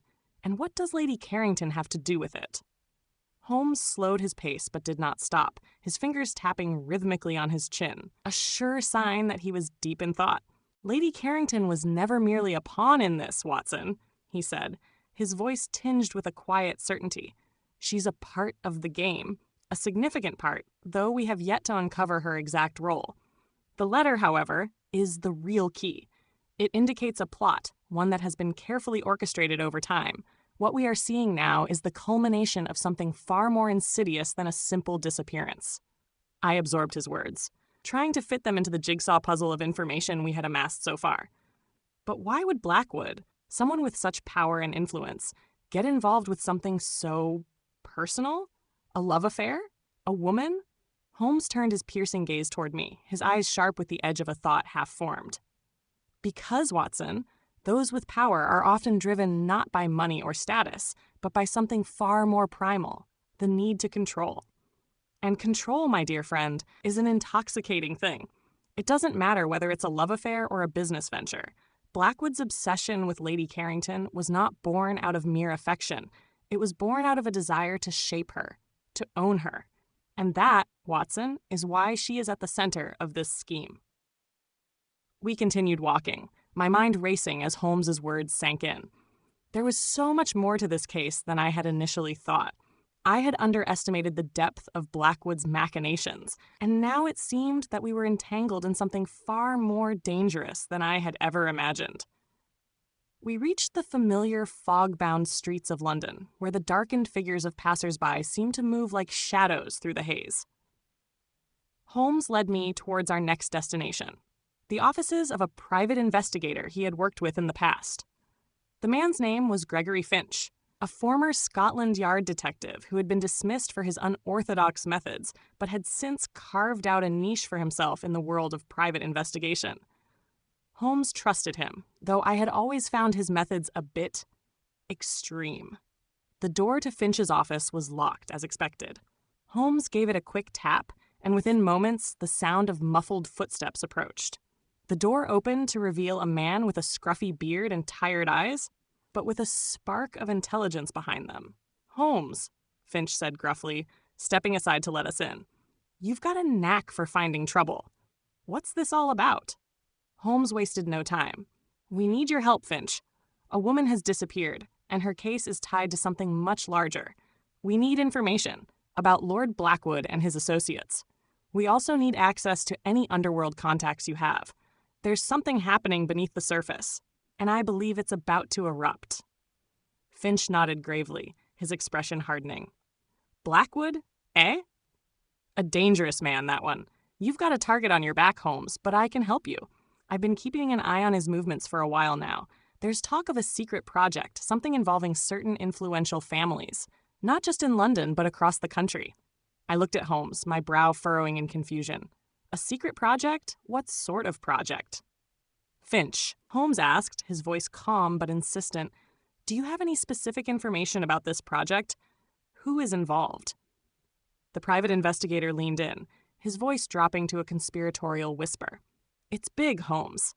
Bigger than you think.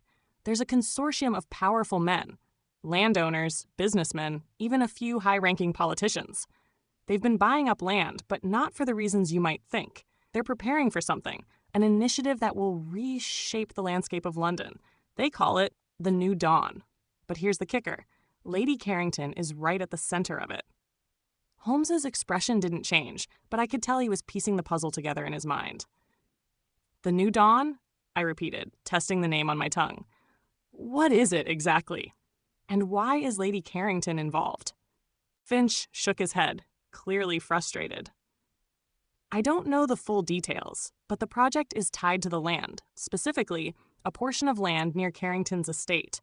There's talk that she's been given some kind of ultimatum. Either she supports the project, or there will be consequences. Blackwood's involvement is clear. He's one of the key players.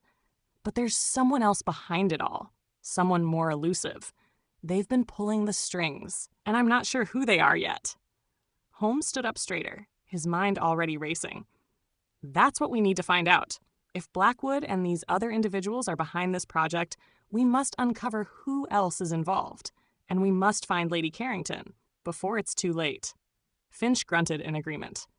I've got a few contacts who might know more. I'll dig deeper and see what I can find. But be careful, Holmes. Blackwood doesn't play fair, and neither do his associates.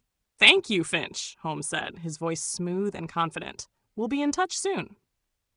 With that, we left the investigator's office and made our way back onto the fog-filled streets. As the cold air bit at my face, I found myself lost in thought, trying to piece together the fragments of information we had gathered. Something about this whole situation didn't sit right with me. The new dawn, Lady Carrington's disappearance, Blackwood's role, they were all connected. But how? As we walked in silence, Holmes turned to me, his eyes gleaming with a mixture of excitement and calculation. Watson, he said, his voice low, I have a feeling we are on the verge of uncovering something much larger than either of us anticipated. But we must proceed with caution. The people involved in this, whoever they are, will stop at nothing to achieve their goals. And if we are to uncover the truth, we must be prepared for what lies ahead. His words hung in the air, heavy with the weight of what we were about to face. The deeper we dug, the more dangerous the situation became. But there was no turning back now. The mystery of Lady Carrington's disappearance had already ensnared us, and whatever lay at the heart of it, we would stop at nothing to uncover it. As we ventured further into the fog, the feeling of being watched once again crept over me. It was as if the very city itself was holding its breath, waiting for the next move in this intricate, deadly game. And I knew that whatever came next, it would be a turning point, a moment that would define our pursuit of the truth, for better or worse. The fog wrapped around us like a thick, suffocating blanket, each step a whisper against the cobblestones. Holmes and I walked in silence, both of us absorbed in the weight of the investigation. Every fragment of information we had gathered thus far only raised more questions, none of which seemed to bring us closer to Lady Carrington, or the mysterious forces at play behind her disappearance. The night seemed endless, the uncertainty gnawing at me, but Holmes remained composed, his every action deliberate, as though he were piecing together a grand puzzle in his mind. We arrived at our lodgings, and Holmes immediately set about his customary routine. He spread the papers we had gathered across the small table in our sitting room, his mind already racing through the possibilities. His long fingers traced lines across the ledger, skimming over the names and figures with an intensity I had grown accustomed to seeing during our most complex cases. Watson? Holmes began, his voice calm but sharp. We need to establish a timeline. What we know for certain is that Lady Carrington vanished after the dinner party. Her room was locked from the inside, and yet there was no sign of struggle.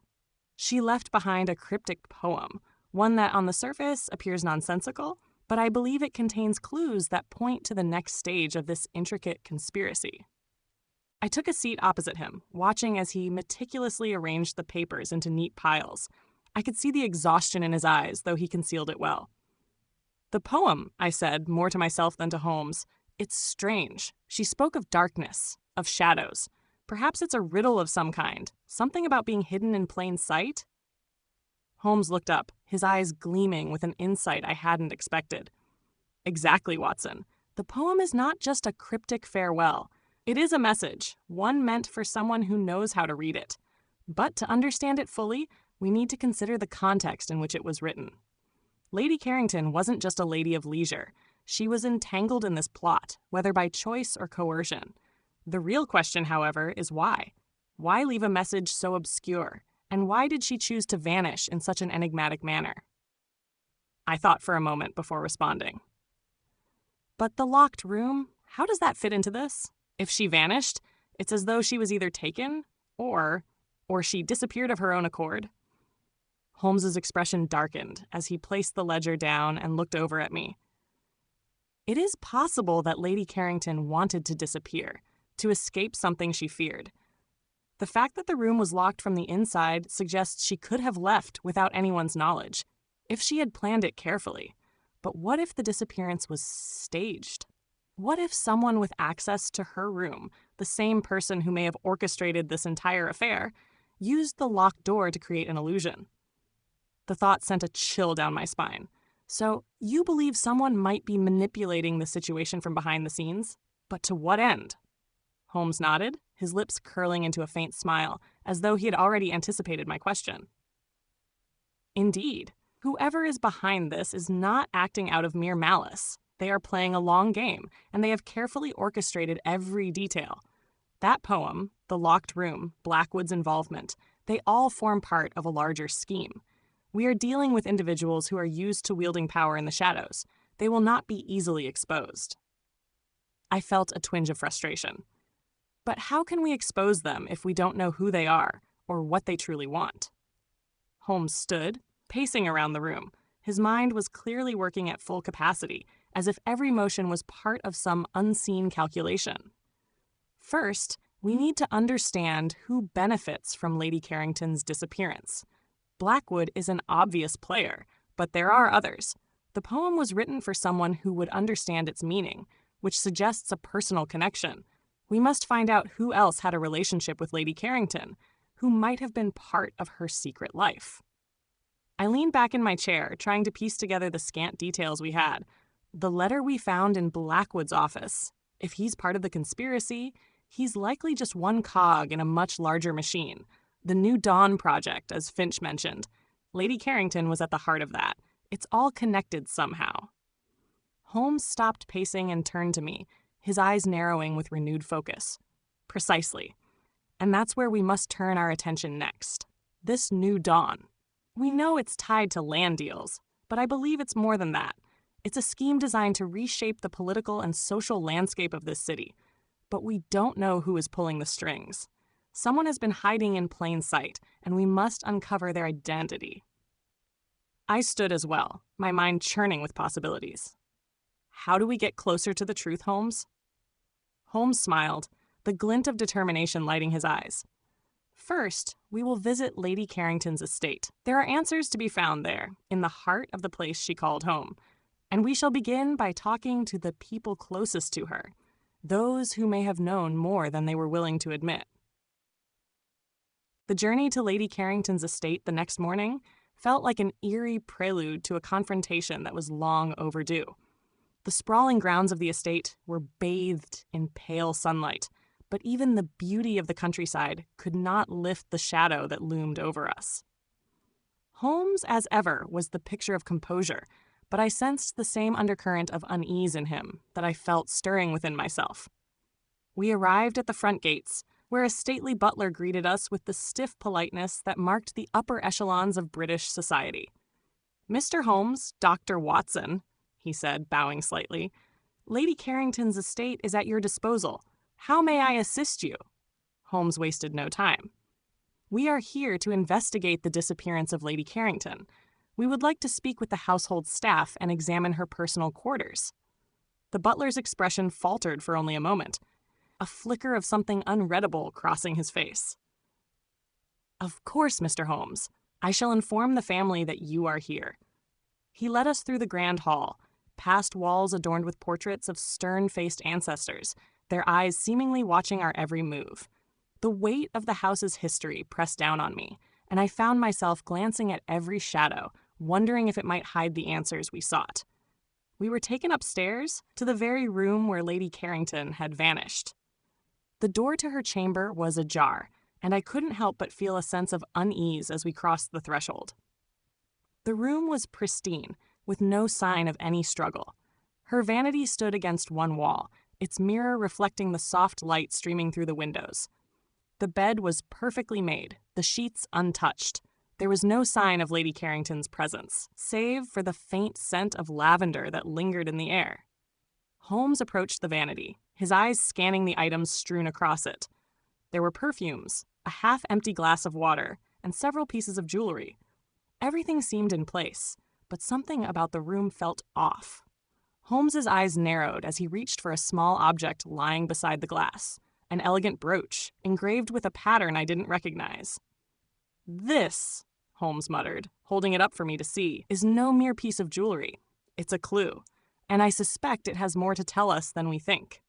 The brooch shimmered in the light, its intricate design seeming to pulse with a hidden significance. A symbol, perhaps? Another piece of the puzzle? Holmes pocketed the brooch carefully. "We'll need to take this with us. It could lead us to the next piece of the puzzle. As we turned to leave, I couldn't shake the feeling that the walls of Carrington's estate were closing in around us, concealing secrets that would soon be revealed, but only at a great cost. "Holmes?" I asked, my voice tinged with a mix of apprehension and curiosity. "What do you think we'll find next?" Holmes smiled faintly, his eyes glinting with the thrill of the chase. "Watson, we are on the precipice of something far larger than we imagined. The truth is buried deep within this house. And once we unearth it, the consequences will be far-reaching. But we must continue. There is no turning back now." And so we pressed on, deeper into the heart of the mystery, as the shadows around us continued to stretch and shift, hiding the true face of the conspiracy that had ensnared Lady Carrington. Chapter 7. The Silent Witness. The day after our visit to Lady Carrington's estate, Holmes was unusually silent. He sat at our shared desk in the small, dimly lit study, his fingers steepled in front of his face, staring out the window into the dreary London fog. His mind, I knew, was racing, deciphering the pieces of the puzzle with the same brilliance that had earned him a reputation as the finest detective in all of England. I, on the other hand, found myself staring at the brooch we had found in Lady Carrington's room. Holmes had placed it on the desk between us, and its intricate design seemed to grow more enigmatic with every passing moment. The symbols etched into its silver surface, some sort of repeating geometric pattern, did not match any family crest or common motif I had encountered in all my years of practice. The longer I examined it, the more I felt that we were looking at something far more significant than a mere piece of jewelry. "Holmes," I ventured, breaking the silence. "What do you think this symbol represents? It seems like it's part of a much larger scheme, doesn't it?" Holmes turned his gaze toward me, his eyes sharp with focus. "It does, Watson. And while the brooch itself is an elegant object, it is far more than a mere accessory. There is a coded message within it, one that will lead us further down the rabbit hole. We must find out what it means and who it's connected to. I suspect that this symbol is central to Lady Carrington's disappearance, as well as the larger conspiracy we are dealing with." I leaned forward, inspecting the brooch more closely. The intricate engravings seemed to form a kind of pattern, though I could not make sense of it. But how do we begin to decode it? Holmes was already on his feet, moving with the measured grace that came from years of training. "I believe we must first look at the context of the object itself. Lady Carrington was no ordinary woman. She had connections, alliances, even enemies. Someone within her inner circle must be familiar with the meaning behind this symbol. It may very well be a secret known only to a few." He paused for a moment as if weighing his next words carefully. "There is one place where I think we might find the answers we seek." I raised an eyebrow, intrigued. "Where?" "Her correspondence," Holmes replied, his voice laced with determination. "Lady Carrington was a woman of letters. I have no doubt that her personal correspondence will reveal clues to her relationships and the forces at play behind her disappearance. If we can access her letters, we may discover who else knew of the significance of this brooch, and who was close enough to her to hide such a secret." I nodded in agreement. It seemed like a logical step. Lady Carrington's letters could provide insight into her state of mind before her disappearance, and perhaps offer a glimpse into the mystery she had left behind. We made our way to the Carrington estate once again, this time with a renewed sense of urgency. As we arrived at the grandiose manor, the same butler greeted us, though there was something more guarded in his manner today, as if he knew we had uncovered more than we were letting on. "Mr. Holmes." "Dr. Watson," the butler said, bowing stiffly. "Lady Carrington's private rooms have been made available for you. Is there anything in particular you seek today?" "We would like to inspect her personal correspondence," Holmes replied succinctly. "Anything that may shed light on her recent actions, letters, notes, or any written material that could give us a glimpse into her affairs." The butler hesitated, then nodded. "Very well. Please follow me." We were led up the grand staircase to a private study, one that Lady Carrington had used for years.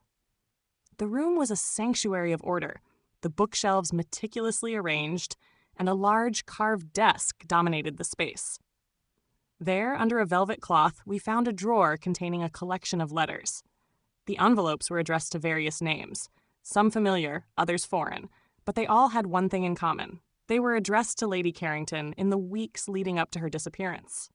Holmes immediately began to sift through the letters with his usual precision, his sharp eyes scanning each page as though seeking something buried beneath the surface. His brow furrowed slightly as he read the first few, but his focus remained unshaken. "What do you make of these?" I asked, leaning over his shoulder to read the letters he had laid out.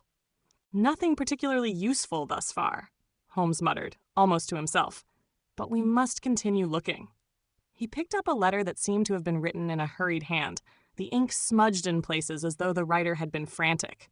The envelope was addressed to Lady Carrington, though the name at the top of the letter was unfamiliar to me, Edward Sutton. Holmes's expression shifted subtly. "Sutton," he whispered. "That's an interesting name. He was a former associate of Lord Blackwood, but he disappeared from public life some years ago. This could be important." I leaned in closer, my curiosity piqued. "What does it say?" Holmes read aloud the opening lines of the letter, his voice carrying the weight of the words. "My dearest Eleanor, the time is drawing near. I fear that we will soon be thrust into a game from which there is no return. You must choose wisely, for what you decide now will affect everything that follows. I will be waiting for you at the usual place. Come alone if you wish to understand the truth behind all of this. The key to your future lies in your hands, and in the hands of the one who watches from the shadows." Holmes paused, setting the letter down with a slow, deliberate motion. "This, Watson, is a warning. It suggests that Lady Carrington was being drawn into something she did not fully understand. It is clear that she was aware of some larger scheme, but the choice she faced was one between complicity and escape. It is no coincidence that this letter was sent to her just days before her disappearance." "Who is Edward Sutton?" I asked, my mind racing. Holmes's gaze hardened. Sutton was a businessman of some note, connected to several large land acquisitions in London. He had ties to Blackwood's New Dawn project, and I suspect that this project is far more than just a simple land venture. This is about control, and Sutton likely knew far more about it than he let on. I felt the weight of the letter's message sink in. Lady Carrington had been caught in a web of manipulation, her fate seemingly sealed by forces beyond her control. But why had she gone missing? And why had she left this cryptic letter behind? Was she attempting to escape something, or was she being used as a pawn in a much larger scheme? Holmes seemed to sense my questions and answered them before I could voice them. "I believe Lady Carrington did not want to disappear, Watson. I think she was forced into it. But who or what forced her? That is the question we must answer, and I believe Sutton holds the key to understanding her disappearance, and perhaps the wider conspiracy behind Blackwood's New Dawn." With renewed determination, Holmes carefully placed the letter in his pocket and turned to me. "There is one more person we must speak with, Edward Sutton himself. If he's still alive, he could provide answers. But first, we need to track him down, and we must do so quickly. I have a feeling that time is running out, and the forces behind this case will stop at nothing to keep their secrets buried." And so, with the letter as our guide, we left Lady Carrington's study, the gravity of our task pressing down on us like a leaden weight. The path ahead was fraught with danger, but there was no turning back. The truth, we hoped, lay in Sutton's hands, and if we could find him, perhaps we would finally uncover the secrets behind Lady Carrington's disappearance and the dark conspiracy that sought to control her fate. We made our way through the estate's grand hall, past the hushed whispers of the staff, who no doubt had their own opinions of our investigation.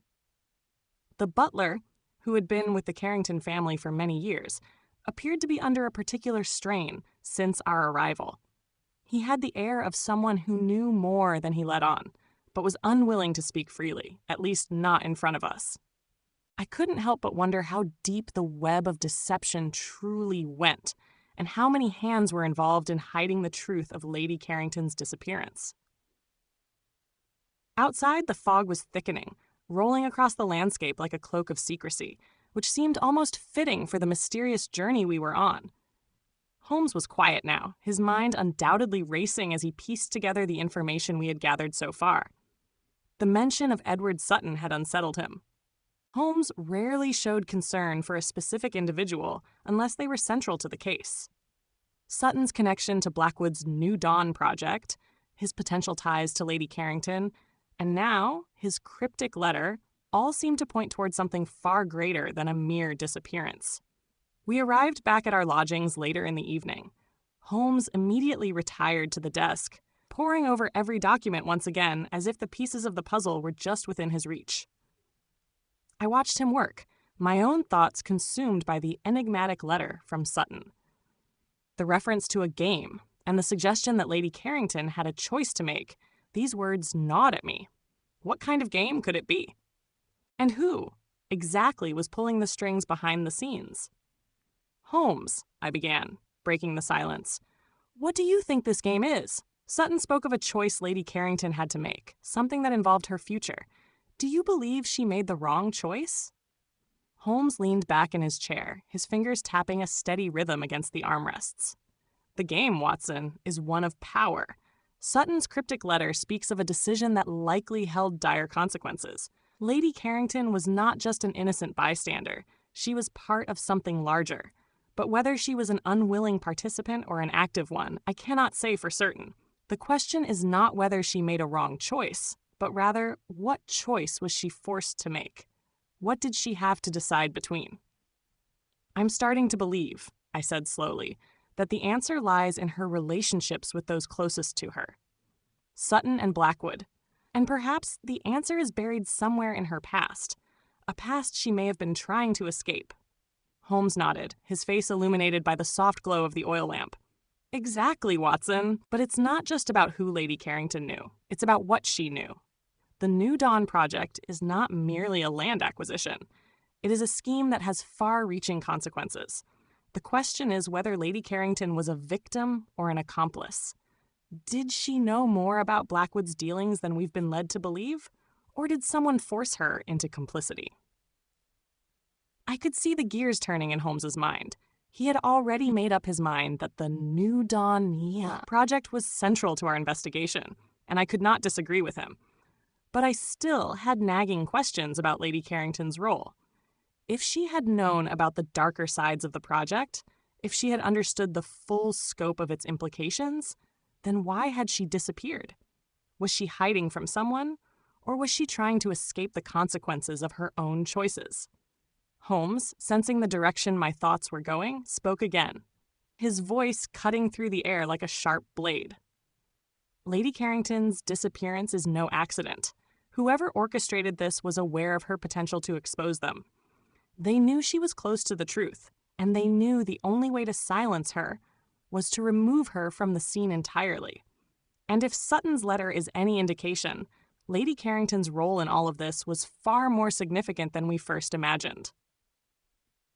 The pieces were beginning to fall into place, but there was still a lingering question that haunted me. What was it about Lady Carrington that had made her so dangerous to those in power? What did she know, or what had she discovered that was worth the risk of her being taken from the world? Holmes's sharp gaze met mine, as if reading my thoughts. We will find out soon enough. Our next move is clear. We need to track down Edward Sutton. If he's still alive, he holds the key to unlocking this mystery.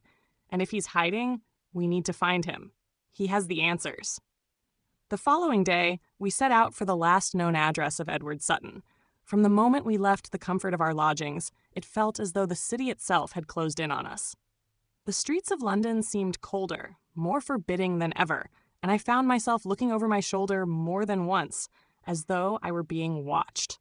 I knew Holmes would never let such thoughts distract him from the task at hand, but I could not help feeling that the more we uncovered, the more dangerous this case became. Sutton's address, once a stately townhouse in the West End, had fallen into disrepair. The once pristine facade was now marred by peeling paint and cracked windows. As we approached the front door, Holmes paused, examining the building with an intensity that bordered on obsession. "Something isn't right, Watson," he murmured, his keen eyes scanning every corner. "The house is empty, yet the traces of life remain. This place has been abandoned, but for how long? Before I could respond, Holmes was already at the door, testing the handle. It turned easily, the door creaking open to reveal a dimly lit hallway. We stepped inside, the air thick with dust and the smell of neglect. The once opulent house had been stripped of its grandeur. The paintings on the walls were gone, the furniture haphazardly thrown about as though someone had made a quick departure. Holmes led the way through the house, his sharp eyes noting every detail. He paused at a small study, its shelves still lined with books, though the room had the same air of abandonment that permeated the rest of the house. "The man may be gone," Holmes said, "but I have no doubt he left something behind. We must find it." As he rifled through the desk, I examined the room more closely. The walls were lined with faded photographs and framed letters, some belonging to Sutton, others to Lady Carrington, I noticed. A few of the photographs were recent, with Sutton standing next to Blackwood, both men smiling. Perhaps friends, perhaps partners.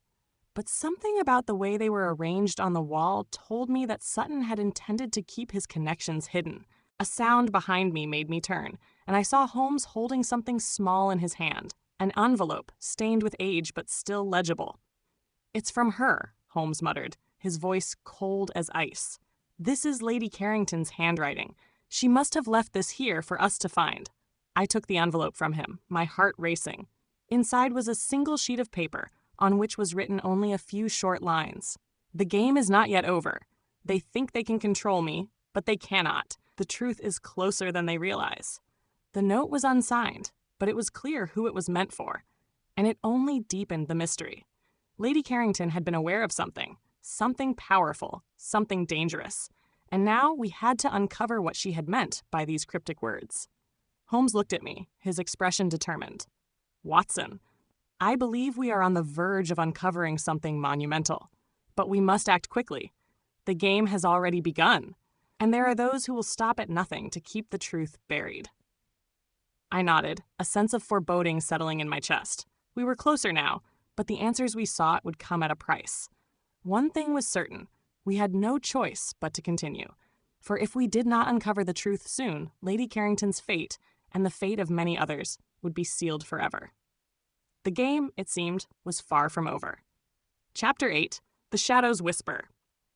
The fog that blanketed London grew thicker as Holmes and I made our way back from Sutton's abandoned townhouse. We had yet to uncover the true nature of Lady Carrington's disappearance, but the trail was becoming clearer by the hour, though still elusive. Every answer seemed to raise more questions, and every piece of evidence we uncovered seemed to lead us deeper into a labyrinth of lies, secrets, and danger. "Watson," Holmes said, breaking the silence as we walked through the mist-laden streets, "there is something deeply unsettling about this case." I glanced at him, surprised by the note of caution in his voice. "I thought you were always one for a challenge. What about this case troubles you?" Holmes gave a small, almost imperceptible smile. "It is not the challenge, Watson. It is the scope of it. The deeper I dig, the more I suspect that Lady Carrington's disappearance is not merely a case of kidnapping or escape. This, I fear, is part of something much larger, something we are only beginning to understand." His words hung in the air, an unspoken warning that added weight to our investigation. I knew Holmes well enough to understand that when he spoke like this, when he seemed to doubt even his own conclusions, it meant that we were on the edge of a discovery that could change everything. The carriage ride back to our Baker Street flat was quiet. Each of us lost in thought, the rhythmic clatter of the horses' hooves the only sound breaking the stillness. I could see Holmes's mind whirring, piecing together fragments of information like an intricate puzzle that only he could solve. I, however, was still grappling with the implications of the note we had found in Sutton's house. Its cryptic message from Lady Carrington seemed to suggest that she knew far more about the forces at work than we had previously thought. When we arrived back at our lodgings, Holmes immediately moved to the desk, his fingers already flicking through the pile of papers. I stood back, watching him, knowing that he would not rest until every last detail was accounted for. Finally, after what felt like an eternity of silence, Holmes turned to face me. I believe we are missing a crucial piece of the puzzle, Watson. Sutton's disappearance, the cryptic letter from Lady Carrington, the New Dawn project. These are all part of a much larger conspiracy. But there is one more player in this game, one whom we have yet to investigate fully. Who? I asked, intrigued. Lord Blackwood, Holmes replied, his voice cold and deliberate. It is time we focused our attention on him. He is the common thread that runs through this entire case. We have heard his name mentioned in relation to Sutton, to the New Dawn project, and now we know that Lady Carrington was involved with him in some capacity. It is imperative that we learn more about him, his motivations, his plans, and most importantly, his connection to Lady Carrington. That evening, Holmes and I sat in front of the roaring fireplace, the room filled with the scent of burning oak. The shadows danced along the walls, and I could feel the tension in the air. We had begun to assemble a clearer picture, but pieces of the puzzle still eluded us. Holmes, I began, what do you think Blackwood's ultimate goal is? What does he stand to gain from this New Dawn project, and why involve Lady Carrington? Holmes looked up from his notes, his eyes sharp as ever. The New Dawn project, Watson, is not merely a land acquisition scheme. It is about control. Blackwood's aim is not just to profit from land development. He wants to reshape the very structure of power in this country. He intends to use the land to create a new order, one that favors only those who are loyal to him. But he cannot do it alone. He needs allies, people of influence, like Lady Carrington, to help push his agenda forward. But why would Lady Carrington help him? I pressed. She seemed to have no interest in such things. That is the key question, Watson, Holmes said, his gaze intense. Lady Carrington may have been naive, but she was also a woman of strong convictions. Perhaps she was drawn into Blackwood's plans without fully understanding their scope. Or perhaps, as I suspect, she discovered something she was not meant to see, something so dangerous that she had no choice but to try to escape. I sat back, reflecting on Holmes's words. If Lady Carrington had been involved in Blackwood's scheme, then it was clear that she had become a pawn in a much larger game. But what had she learned, and why had she chosen to disappear? There is another possibility, Holmes continued, as if reading my thoughts. Lady Carrington's disappearance may not have been an escape at all. It could have been orchestrated by Blackwood himself, either to silence her or to use her disappearance as a way of manipulating the people around her. If she were thought to be missing, it would give Blackwood more room to maneuver, and no one would be the wiser. His words sent a chill down my spine. You think Blackwood is behind her disappearance?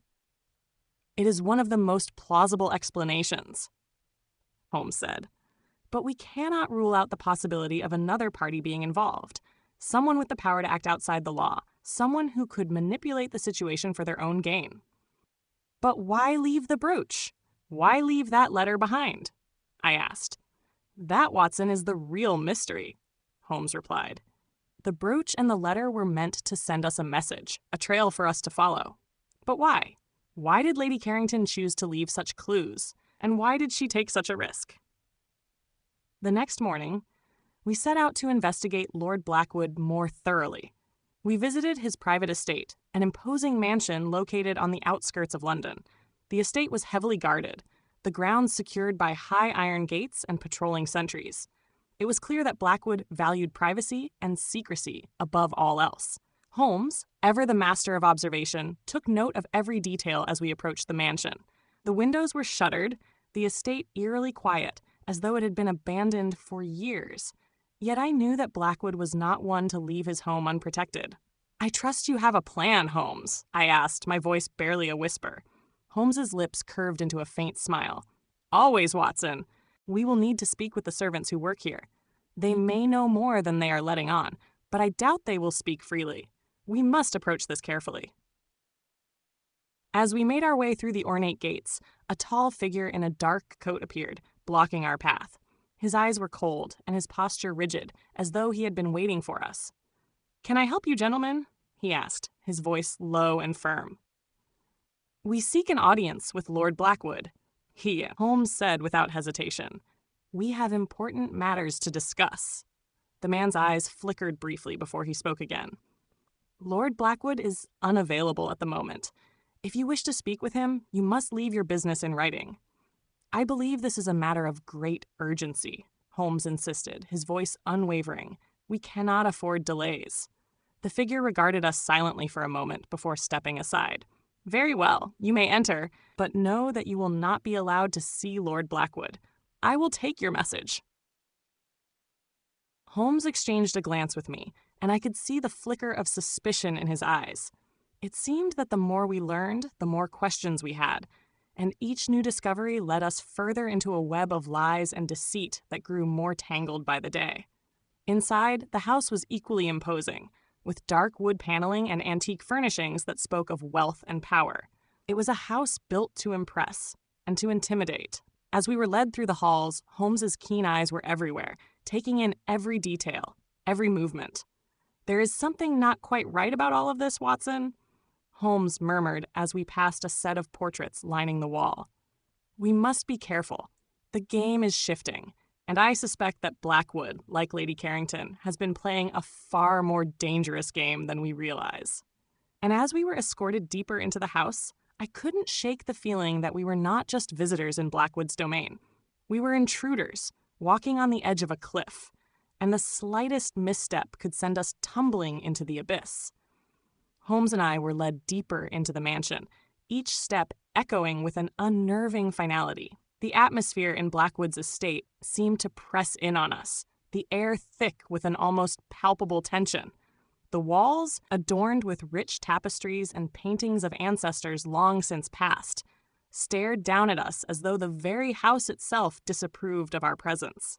We were finally brought to a sitting room that seemed to belong more to a fortress than to a home.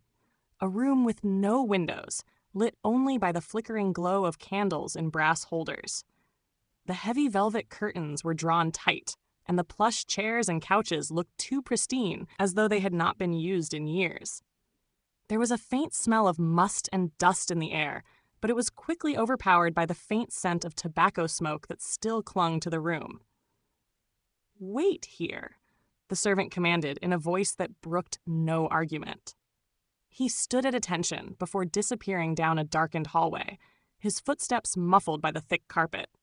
Holmes moved to the center of the room and began to scrutinize every detail with a sharp eye, his hands folded behind his back. I could see the wheels turning in his mind, processing the information as it came. He approached the grand fireplace, where a portrait of a man dressed in formal attire loomed above, its dark eyes seemingly following our every move. I moved to the chair opposite him, taking a seat as I observed the surroundings. The shadows in the room were heavy, almost suffocating, as if the darkness itself had become a silent sentinel to some long-forgotten secret. "I do not like this, Watson," Holmes said quietly, breaking the silence as he turned away from the portrait. His voice was unusually calm, but his eyes betrayed a flicker of unease. "There is too much here that does not add up." "You believe Blackwood knows more than he's letting on?" I asked. Holmes nodded slightly, his gaze sharpening as it flicked to the door. "We may not have direct evidence, but there is something in his demeanor, something that speaks volumes. He's aware of the delicate balance he's maintaining, and he knows that we are digging too deep into his affairs. He will not make the mistake of underestimating us again." As if on cue, the door opened and the servant reappeared, but this time he was not alone. Lord Blackwood entered. Tall and imposing in his dark suit, his sharp features framed by the soft light of the candles. He had the look of a man accustomed to command, his posture straight, his movements deliberate and confident. There was no mistaking his air of power. He regarded us coolly as he took a seat opposite Holmes, his eyes narrowing ever so slightly as they met mine. "Mr. Holmes," he said smoothly, his voice deep and velvety, "and Dr. Watson, I must admit I was not expecting your visit, but I trust you have a reason for coming."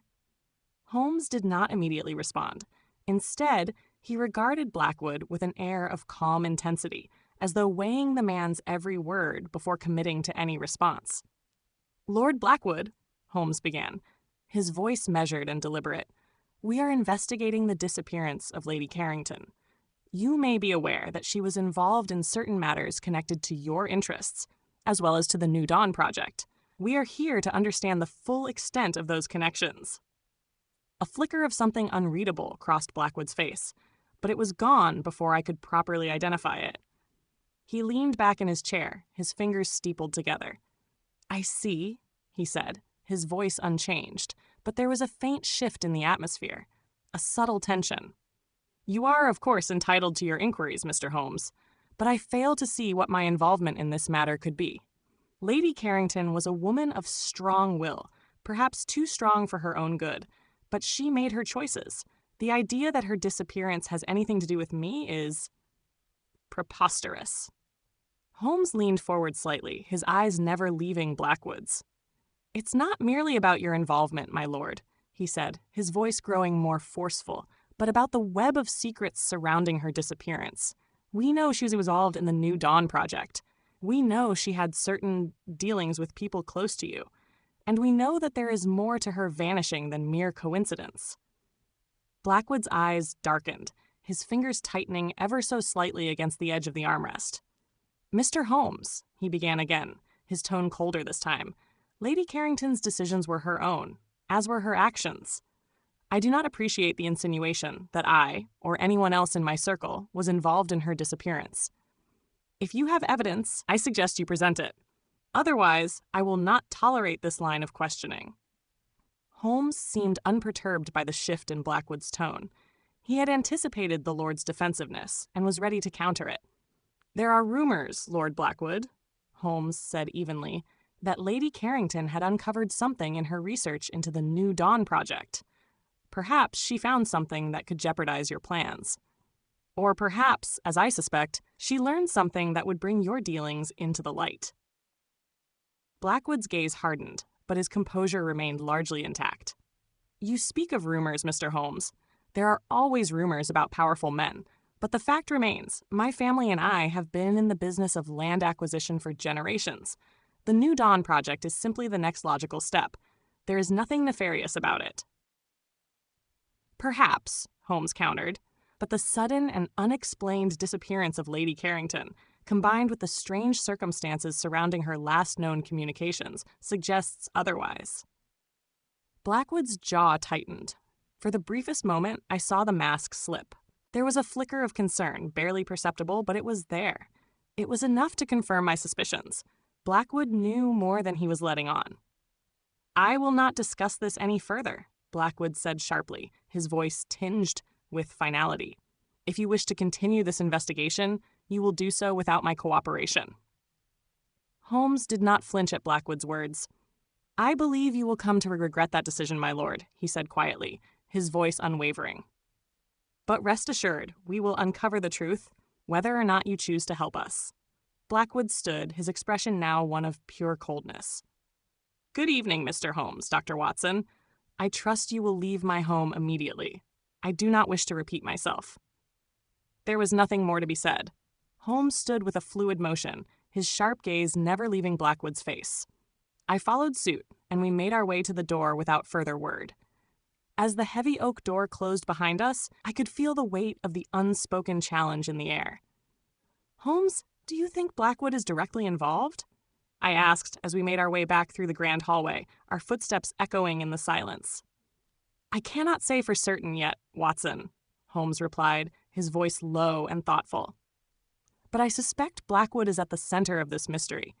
Lady Carrington knew something that could ruin him, and I fear she paid the price for uncovering it. We must dig deeper into his connections and into the New Dawn project if we are to uncover the truth." As we stepped back out into the foggy streets of London, I couldn't shake the feeling that we were no longer simply investigating a disappearance. We had become part of something much larger, something that would require all of Holmes's skill and intellect to untangle. Chapter 9. The Secrets Beneath the Surface. The following days passed like the steady ticking of a clock, with every minute adding to the growing tension that enveloped us. Holmes's thoughts were sharp, cutting through the layers of deception and manipulation that surrounded Lord Blackwood and the New Dawn project. His mind was always 2 steps ahead, and yet, with every clue we uncovered, it felt as if the entire case was slipping further into the shadows. By the time we returned to our flat on Baker Street, The fog had thickened, as if the very city were conspiring to shroud the truth from us. Holmes had requested that I meet him in the sitting room as soon as we arrived. There was an urgency in his tone, something unusual for him, and I couldn't help but feel the weight of whatever he had discovered. "Watson," Holmes greeted me, his face pale and drawn, the usual gleam of excitement in his eyes replaced by something darker. "I believe we are standing on the precipice of something truly dangerous." I stepped closer, noting the scattered papers and documents that covered his desk. The once meticulously organized stacks now looked chaotic. Fragments of the investigation laid bare, each piece a part of a puzzle that Holmes was desperately trying to fit together. "What have you found?" I asked, my voice low. Holmes did not respond immediately. Instead, he placed a hand on one of the documents and slid it across the desk toward me. It was a letter, handwritten in an elegant, flowing script that looked eerily familiar. As I studied it, a cold realization crept over me. The handwriting belonged to Lady Carrington. "What is this?" I asked, flipping the letter over. "Another clue?" "Indeed," Holmes replied, his voice low. "But it is not a simple clue, Watson. It is a message, a plea, if you will." I read the letter aloud. "To whoever finds this. I have learned too much. The shadows that lurk in the corners of society are far darker than I ever imagined. Lord Blackwood's ambitions are not confined to land or wealth. He seeks power in its purest form, the kind that bends wills and shapes destinies. I have seen it with my own eyes. The New Dawn Project is only a facade, a cover for something far more sinister, but I cannot tell you everything. Not yet. I must vanish. I must disappear for my own safety and for those I hold dear. I only hope that whoever reads this understands the true danger I face. I fear it is too late for me. The walls are closing in. Lady Carrington." There was silence in the room as I finished reading. The weight of the words sank in, and for the first time I felt a deep, gnawing fear creeping into my chest. Holmes's brow furrowed as he studied the letter, his fingers drumming lightly against the wood of the desk. "This is it, Watson," he said, his voice filled with a quiet intensity. "Lady Carrington knew something that could bring down Blackwood, and he knew it too." I glanced up at him. "But why would she leave a letter like this? Why not go to the authorities or—" Holmes interrupted me with a sharp gesture. "Because she was trying to protect herself, and more importantly, the people she loved. Whoever is behind the New Dawn Project is not simply interested in land, Watson. This goes far beyond land development. Blackwood's plans involve something far darker, something that will alter the balance of power in this country forever." I could feel the weight of his words and the realization that we were dealing with forces far more dangerous than we had imagined. This wasn't just a case of a missing woman anymore. This was something far more sinister, with far-reaching consequences. "We need to learn more about Blackwood's connections," Holmes continued, his voice steady, yet tinged with the urgency of the situation. "We know that he has powerful allies, but who are they? And what is this shadowy cabal that he is involved with? The New Dawn Project is only the surface of something far more dangerous, and if we don't act quickly, Lady Carrington will not be the last to disappear."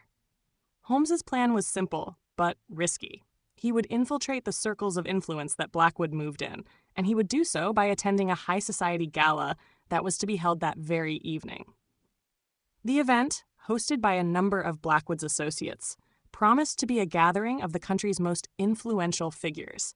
It was the perfect opportunity for Holmes to gather information, discreetly, of course, and to perhaps find some way into Blackwood's inner circle. "I'll need to make myself presentable, Watson," Holmes said, his eyes glinting with the familiar spark of determination. "There will be no room for error tonight.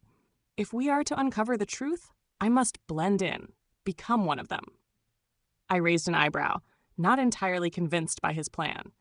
"And I suppose you're planning to do this by walking into a gala full of aristocrats and pretending you belong?" Holmes gave me a sardonic smile.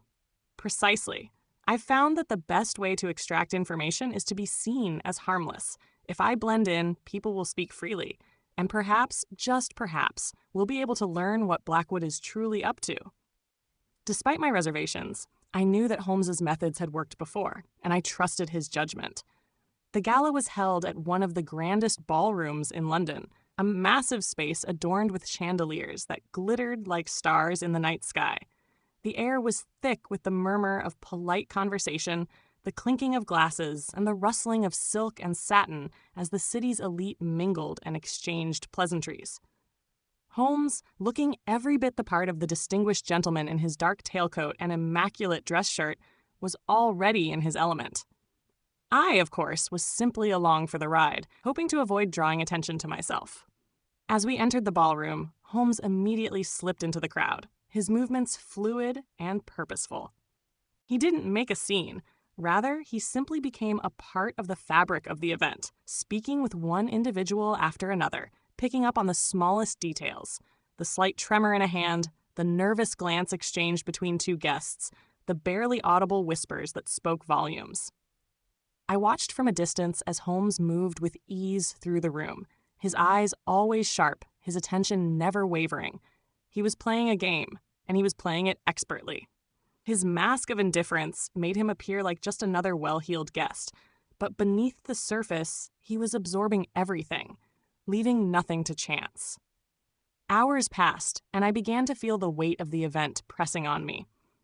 I couldn't help but wonder how much longer we could keep up this charade without drawing unwanted attention. But just as I was beginning to lose faith in our strategy, Holmes approached me with a glint in his eye, the faintest smirk on his lips. "I believe," he said quietly, "we have found our first lead." Holmes had struck up a conversation with a man whose name I did not catch, but whose air of mystery intrigued me. This man, dressed in dark, expensive attire, was known to have connections to several figures within Blackwood's circle. His eyes, hidden behind an air of polite indifference, seemed to be aware of more than he let on. "Come, Watson," Holmes said, motioning for me to join him. "We have much to discuss." As we walked across the ballroom, my thoughts raced. This man, whoever he was, could be the key to unraveling the mystery that had ensnared Lady Carrington. Blackwood's plans were coming into sharper focus, but there was still much to uncover, and many more dangers lurking in the shadows. Holmes had always been a master of strategy, but this was a game unlike any other, and the stakes, as we were quickly discovering, were far higher than we could have ever imagined. As we approached the mysterious man, I noticed the subtle tension in Holmes's posture, a sharpness in his eyes that suggested the wheels of his mind were already turning at full speed. Holmes was already calculating the smallest details: his target's body language, the tone of his voice, the manner in which he held himself in this room full of gilded nobility. The man, tall, with salt and pepper hair and an aristocratic air, noticed us instantly, his eyes flicking with a quick curiosity before he gave a polite but rather perfunctory bow. "Mr. Holmes, Dr. Watson," he said, his voice smooth, betraying little of his thoughts. "A pleasure to make your acquaintance at such an opulent gathering. What brings you to a humble affair like this?" Holmes extended his hand in greeting, his grip firm, though his eyes remained calculating. "The pleasure is mine, Mr. Vance. We were hoping to join the circle of conversation, if you don't mind. You must be well acquainted with the guests here." Vance's smile was charming, but restrained, a smile that hinted at both calculation and disinterest. "I am indeed," he said before turning his gaze toward me, his sharp blue eyes studying me for a brief moment before returning to Holmes. "And I do enjoy the company of those who value discretion above all else, but I fear I'm simply a guest here like you." Holmes inclined his head slightly, sensing the subtle wall Vance had erected around himself. He would be no easy conversational partner, but Holmes was not one to shy away from a challenge. "A guest, perhaps, but as I understand it, your interests are not purely social, Mr. Vance. You are, if I'm not mistaken, one of Lord Blackwood's closest allies. His ambitions and investments seem to occupy much of your attention, wouldn't you agree?" At this, Vance's smile faltered for the briefest of moments, but the shift was enough to confirm our suspicions. Holmes's words had struck a nerve. He was clearly trying to mask his unease, but Holmes had always been adept at pulling at the loose threads, and Vance had just revealed his first crack in the facade. "That's a rather bold assumption, Mr. Holmes," Vance said, his voice still calm, though the edge had become more pronounced. "Lord Blackwood is a man of influence, yes, but as for his Ambitions, I am merely an observer, a spectator at best. Ah, of course, Holmes replied, his tone smooth and laced with an edge of skepticism. And yet, I've heard that you're much more than a mere observer, Mr. Vance. You've had a hand in the financing of his New Dawn project. Have you not? Vance's hand paused mid-air as he reached for his glass of champagne, the briefest flicker of discomfort betraying his composed demeanor. He quickly recovered, taking a sip of the drink, before his smile returned, though it was now tinged with a subtle coldness. I do not discuss business matters at social events, Mr. Holmes, he replied, his voice clipped. Perhaps we could discuss it another time, under more appropriate circumstances. Holmes did not press him further, but his keen eyes had already absorbed enough. The tension in Vance's posture, the carefully composed mask that slipped for just a moment, told Holmes all he needed to know. Vance had some connection to Blackwood's dealings, and it was one he was determined to keep secret. I understand, of course, Holmes said, nodding as he slowly stepped back, a glint of amusement in his eyes. But I must confess, Mr. Vance, I have always been intrigued by men who cloak their true intentions behind a veil of civility. I do hope we will have the opportunity to speak again, though, without the distractions of a ballroom, when the conversation can be more candid. Vance's smile never wavered, but there was an unmistakable coldness behind it now. Indeed, Mr. Holmes. Until then. Holmes gave a slight nod of acknowledgement and turned to leave, but as we walked away from Vance, his gaze never left the man, his mind working with a speed I could scarcely follow. Do you think he knows more than he's letting on? I asked, unable to keep my curiosity in check. Without a doubt, Holmes replied, his voice low but assured. Vance is one of Blackwood's most trusted allies, Watson. His attempt to deflect our questions speaks volumes. He is hiding something, and we must find out what it is. As we walked deeper into the ballroom, the evening began to feel increasingly oppressive. The air was thick with whispered secrets, and every conversation seemed laced with ulterior motives. We were surrounded by people who had mastered the art of deception, who wore their masks with such skill that it was impossible to tell who was truly behind them. But even in this sea of lies, Holmes remained unshaken. He was already thinking of his next move, already planning the next piece of the puzzle. It wasn't long before his eyes darted to another corner of the room, and I knew without asking that he had found someone else of interest.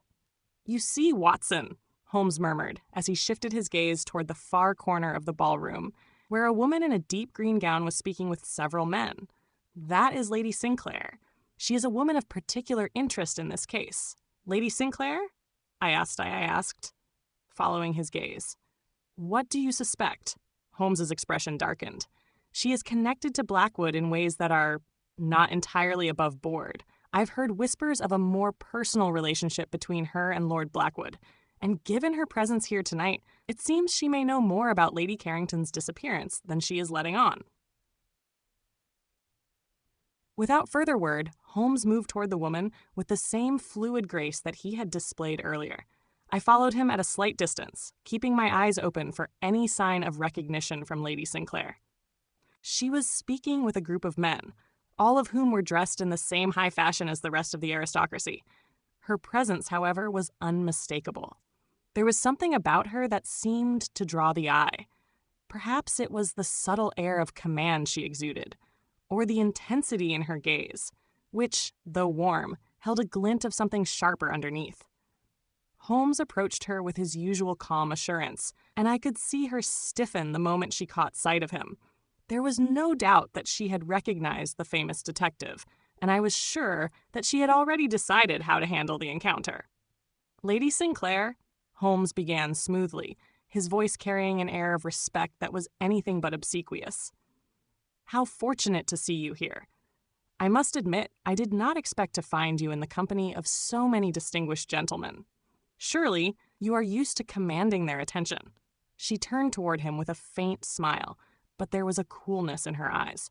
Mr. Holmes, she replied, her voice a melodic mixture of poise and icy reserve. It is not often that I am approached so directly. I take it you are not here to discuss the latest fashion trends. Holmes's smile was charming, but just as cool. Indeed not, Lady Sinclair. I find myself more interested in matters of a more urgent nature.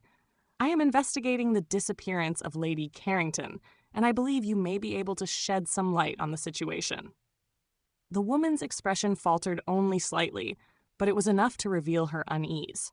She quickly masked it, but I could see that Holmes had struck a nerve. "I am afraid I know very little about the matter," Lady Sinclair replied, her tone polite but clipped. "Lady Carrington was an acquaintance, certainly, but I hardly think I'm the person you should be speaking to." Holmes raised an eyebrow. "Perhaps, Lady Sinclair, you would reconsider. You were, after all, one of the last people to see Lady Carrington before her disappearance. I would think that even the smallest detail would be of great importance." Her eyes narrowed, but her calm demeanor remained intact. "I do not see how I could be of help, Mr. Holmes. However, if you insist, I may be willing to offer some insight. But I must warn you, some things are better left in the past." Holmes's gaze never wavered, but there was a hint of something dangerous behind his calm exterior. "The past has a habit of catching up with the present, Lady Sinclair, and I would be remiss if I did not pursue every lead. Perhaps, for the sake of your own peace of mind, you might consider sharing what you know." Her lips tightened, but after a moment she gave a small nod.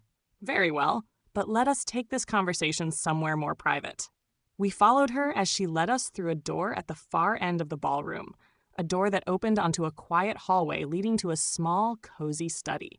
It was there, away from the eyes and ears of the other guests, that Lady Sinclair would finally reveal what she knew.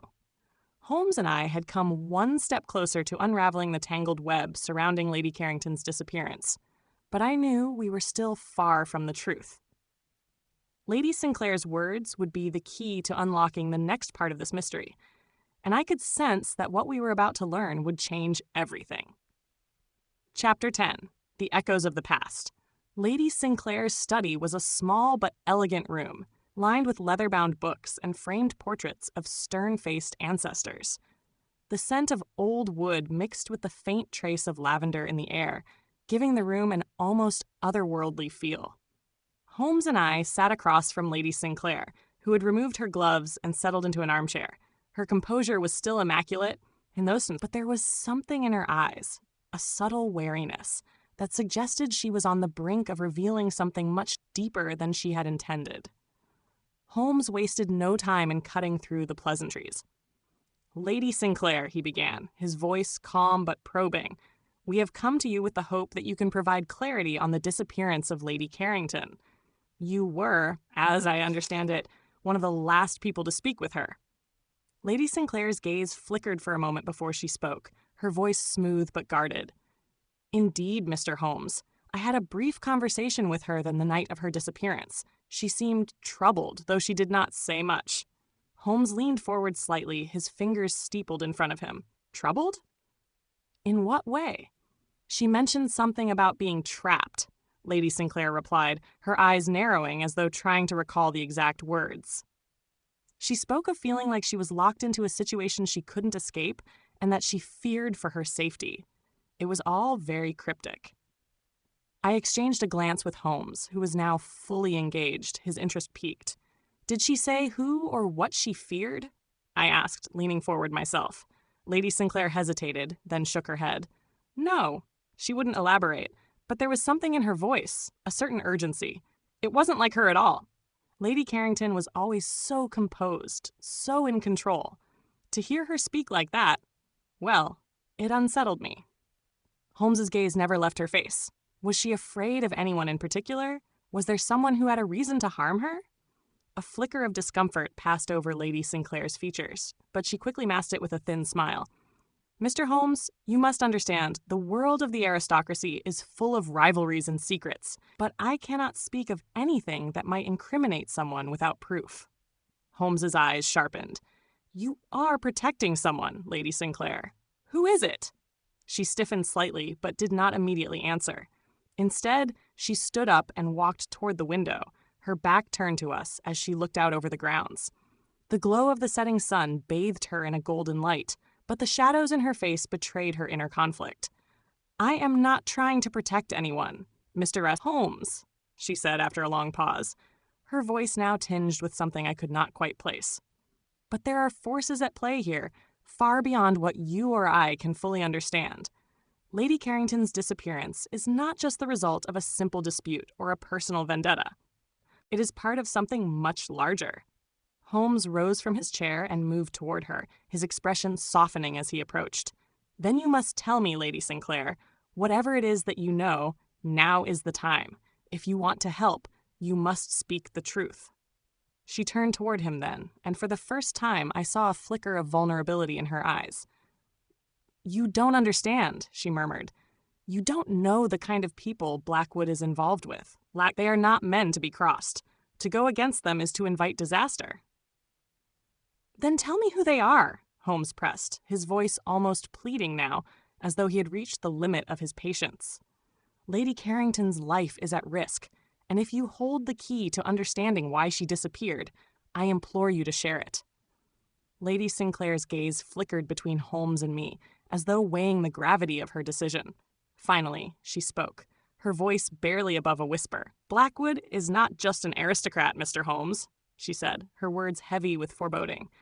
"He is a part of something much older, a network of men who have been pulling the strings of power for generations.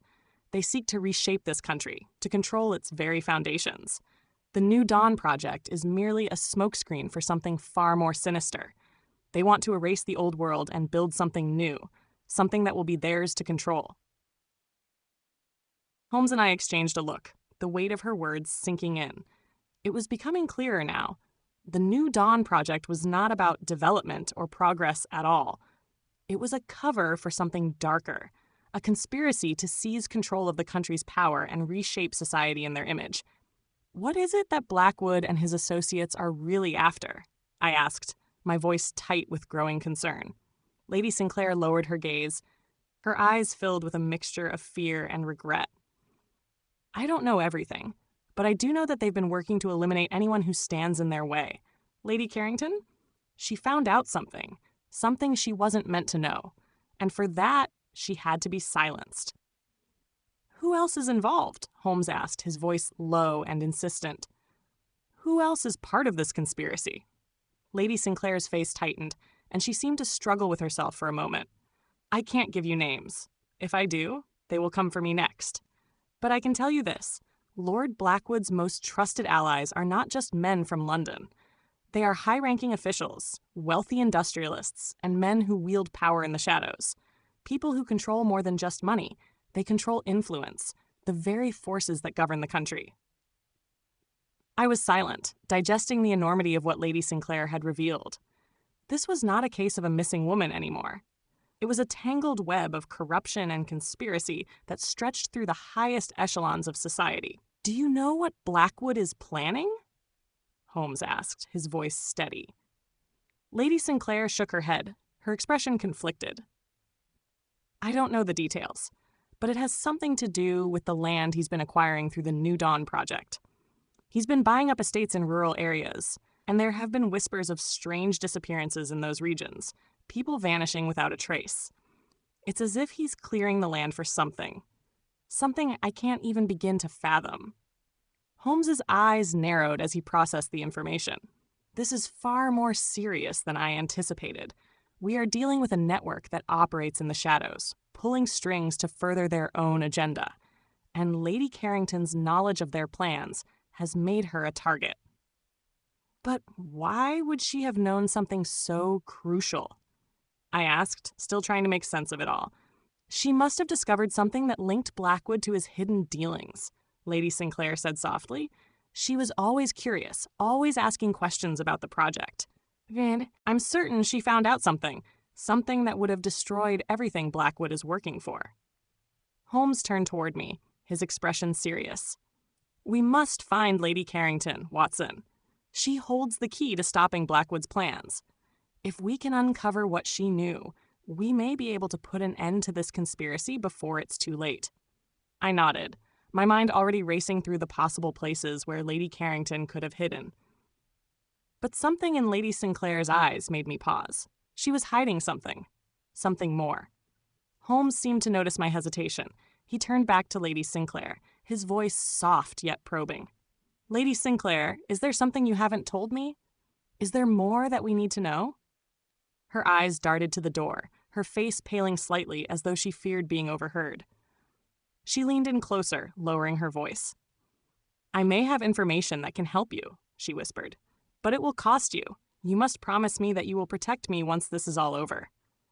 Holmes's gaze never wavered. You have my word. Lady Sinclair gave a short nod, her face clouded with worry. There is a man, a former associate of Blackwood's, who might know more. He's a recluse now, living on the outskirts of the city. His name is Robert Graves. If you can find him, he may be able to tell you what Blackwood is planning. Holmes's eyes lit up with interest. Robert Graves. Thank you, Lady Sinclair. This may be the breakthrough we need. As we left the study, my mind was buzzing with the new lead. Robert Graves could be the key to unlocking the mystery behind Lady Carrington's disappearance, and more importantly, the truth about Blackwood's plans. But as we made our way back to the carriage, a lingering thought gnawed at me. Lady Sinclair's fear was palpable, and whatever secrets she had yet to share, I had a feeling they would change everything. The carriage rattled through the cobblestone streets of London as Holmes and I sat in contemplative silence. The urgency of the task ahead weighed heavily on my mind, but the vague and cryptic nature of Lady Sinclair's revelations troubled me. It was clear that we were on the cusp of something monumental, yet the more I thought about it, the more I felt that Lady Sinclair's willingness to share such dangerous information came at a price. Holmes, I said, breaking the silence, you believe this man, Robert Graves, will have the answers we need? Holmes didn't immediately respond, his eyes fixed out the window, watching the passing streets with a detached intensity. Finally, after a long pause, he spoke, his voice tinged with that unmistakable confidence that seemed to ripple beneath every word he uttered. I have no doubt, Watson. Graves was once a trusted associate of Blackwood. If there is anyone who understands the machinations behind the New Dawn project, it is he. The question, however, is why Lady Sinclair mentioned him. She seemed to be withholding something. But for now, we follow the lead she has provided, as it is the only one we have. I nodded, trying to process the information as the carriage clattered toward its destination. The faintest breeze stirred through the cracked windows, carrying with it the damp scent of the approaching evening. The city's pulse was relentless, but tonight its rhythm felt off, a slow hum of something much darker. It was nearly an hour later when we arrived at the outskirts of London. The streets became less crowded, the buildings more spaced apart, and the noise of the city faded into an eerie stillness. The area was known for its secluded houses, perched atop hills with expansive views of the surrounding countryside. It was here, in the seclusion of the city's far reaches, that we found the address Lady Sinclair had given us, an old, crumbling manor, its windows dark and uninviting. Holmes disembarked from the carriage without a word, his overcoat trailing behind him as he made his way toward the heavy iron gates. I followed closely behind, the silence of the estate pressing in around us like an unseen weight. We stopped at the gate, where Holmes inspected the lock briefly before giving it a sharp twist, opening it with an ease that made me wonder if he had been here before. Be on your guard, Watson, Holmes muttered, his voice lowered. Graves has not been in the public eye for some time. I suspect he has retreated into isolation for a reason. It could be that he is unwilling to speak to anyone, let alone strangers. We walked up the long, overgrown path leading to the front door. The estate had an air of abandonment about it, as though it had once been a place of prominence and wealth, but had since fallen into disrepair. Vines twisted around the pillars of the front porch, and a thick layer of dust had settled on the windowsills. Holmes reached for the doorbell, but before he could press it, a faint creak echoed from behind the door, followed by the sound of footsteps. A man, his face shadowed by the dim light from within, appeared in the doorway. His expression was guarded, but there was an unmistakable weariness in his eyes. "Mr. Holmes, I presume?" the man asked, his voice low and gravelly. Holmes nodded, his demeanor both courteous and direct. "Indeed, I am Sherlock Holmes, and this is my companion, Dr. John Watson. We are here to speak with Robert Graves." The man's eyes narrowed at the mention of the name, and I could see his jaw tighten as he processed the request. After a moment of tense silence, he stepped aside, opening the door just enough for us to enter. "You'll want to be careful with him," the man said quietly as we stepped into the dimly lit hallway. "Mr. Graves is not the man you may have expected. He has changed. A great deal." We followed him through the dimly lit corridors, the walls lined with faded portraits and dusty furniture, remnants of a once great household. The air inside the house felt heavy, as if the past itself had become trapped in the room. The man led us to a door at the end of the hall, which he knocked on lightly before entering. Inside the room, Robert Graves sat hunched over a desk cluttered with papers and books. The room smelled of ink, tobacco, and something sharp like the scent of chemicals. Graves himself appeared as much a shadow of his former self as the house around him. His once pristine suit had frayed at the cuffs, and his hair, once neatly combed, was now wild and unkempt. His eyes, however, were the most striking feature. They were sharp and unnerving, like the eyes of a man who had seen too much and wished he hadn't. "Mr. Graves," Holmes said calmly, his voice cutting through the tension in the room, "we have come to speak to you about the disappearance of Lady Carrington."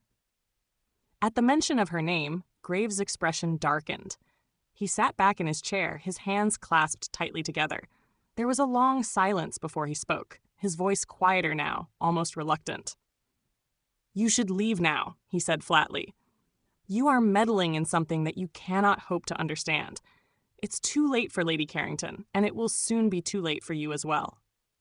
Holmes's eyes never left Graves as he took a step forward, his tone unwavering. "I do not believe in such fatalism, Mr. Graves. I believe there is always something we can do, if only we have the proper information, and you have that information." Graves let out a bitter laugh, leaning forward slightly. "Information? Do you think you can solve this with your clever tricks and your so-called logic? This is not some riddle that can be unraveled, Mr. Holmes. There are forces at play here that no man can control, not even you." "And what forces are those?" Holmes asked, his voice steady, yet the curiosity in his tone was undeniable. "What is it you're afraid of, Mr. Graves?" Graves's gaze shifted to the papers strewn across his desk, his eyes lingering on something that I couldn't quite make out. He looked down at his hands, which were trembling slightly. "It's too dangerous," he whispered. "I tried to warn her. I tried to warn all of them, but they wouldn't listen. And now they're all going to pay for it." "Who is they, Mr. Graves?" I asked, stepping closer, trying to keep my voice calm. "Who are you speaking of?" Graves's lips parted as though to speak, but before he could, a sharp knocking sound echoed from somewhere deeper within the house, urgent and forceful. Graves's face drained of color. No, it's too soon." Before Holmes or I could react, Graves bolted from his chair, his eyes wide with panic. "You need to leave. Now? They're coming." Holmes didn't hesitate. He reached out, gripping Graves by the arm, his voice firm but urgent. "Tell us what's going on, Graves. Who is coming? What have you done?" But Graves pulled away from him, eyes wild. "I've done nothing. You don't understand. You'll be next if you stay here. You'll never escape." And with that, he turned and rushed from the room, disappearing into the shadows of the house. The urgency in his movements left us no time to react, and by the time we reached the hallway, Graves was gone. Holmes stood still for a moment, his gaze fixed on the dark corridor ahead, his mind clearly racing. "Watson," he said, his voice low, "something has just shifted. We need to find Graves before whatever is coming finds him first." We were about to follow when the sound of footsteps, heavy and deliberate, began to echo from deeper within the house. The atmosphere grew colder, the air heavier, and in that moment I realized we had crossed a threshold from which there might be no return. Chapter 11. The Whispering Shadows. The air in the manor grew colder still, as if the walls themselves had drawn in the chill from the night beyond. The footsteps that had echoed in the hall faded, but they left a lingering sense of urgency in the air, like the silence before a storm. Holmes and I stood motionless for a moment, listening. The house seemed alive with the faintest of noises, the groaning of the old wood, the rustling of curtains disturbed by an unseen draft. But there was something else, something far more unsettling, the feeling that we were no longer alone. Holmes turned to me, his expression grim. "We must be quick, Watson. Whatever danger Graves feared is now closer than ever. If we are to find out what happened to Lady Carrington, We must get to the bottom of this, and fast. I nodded, my heart racing as I followed Holmes down the darkened hallway.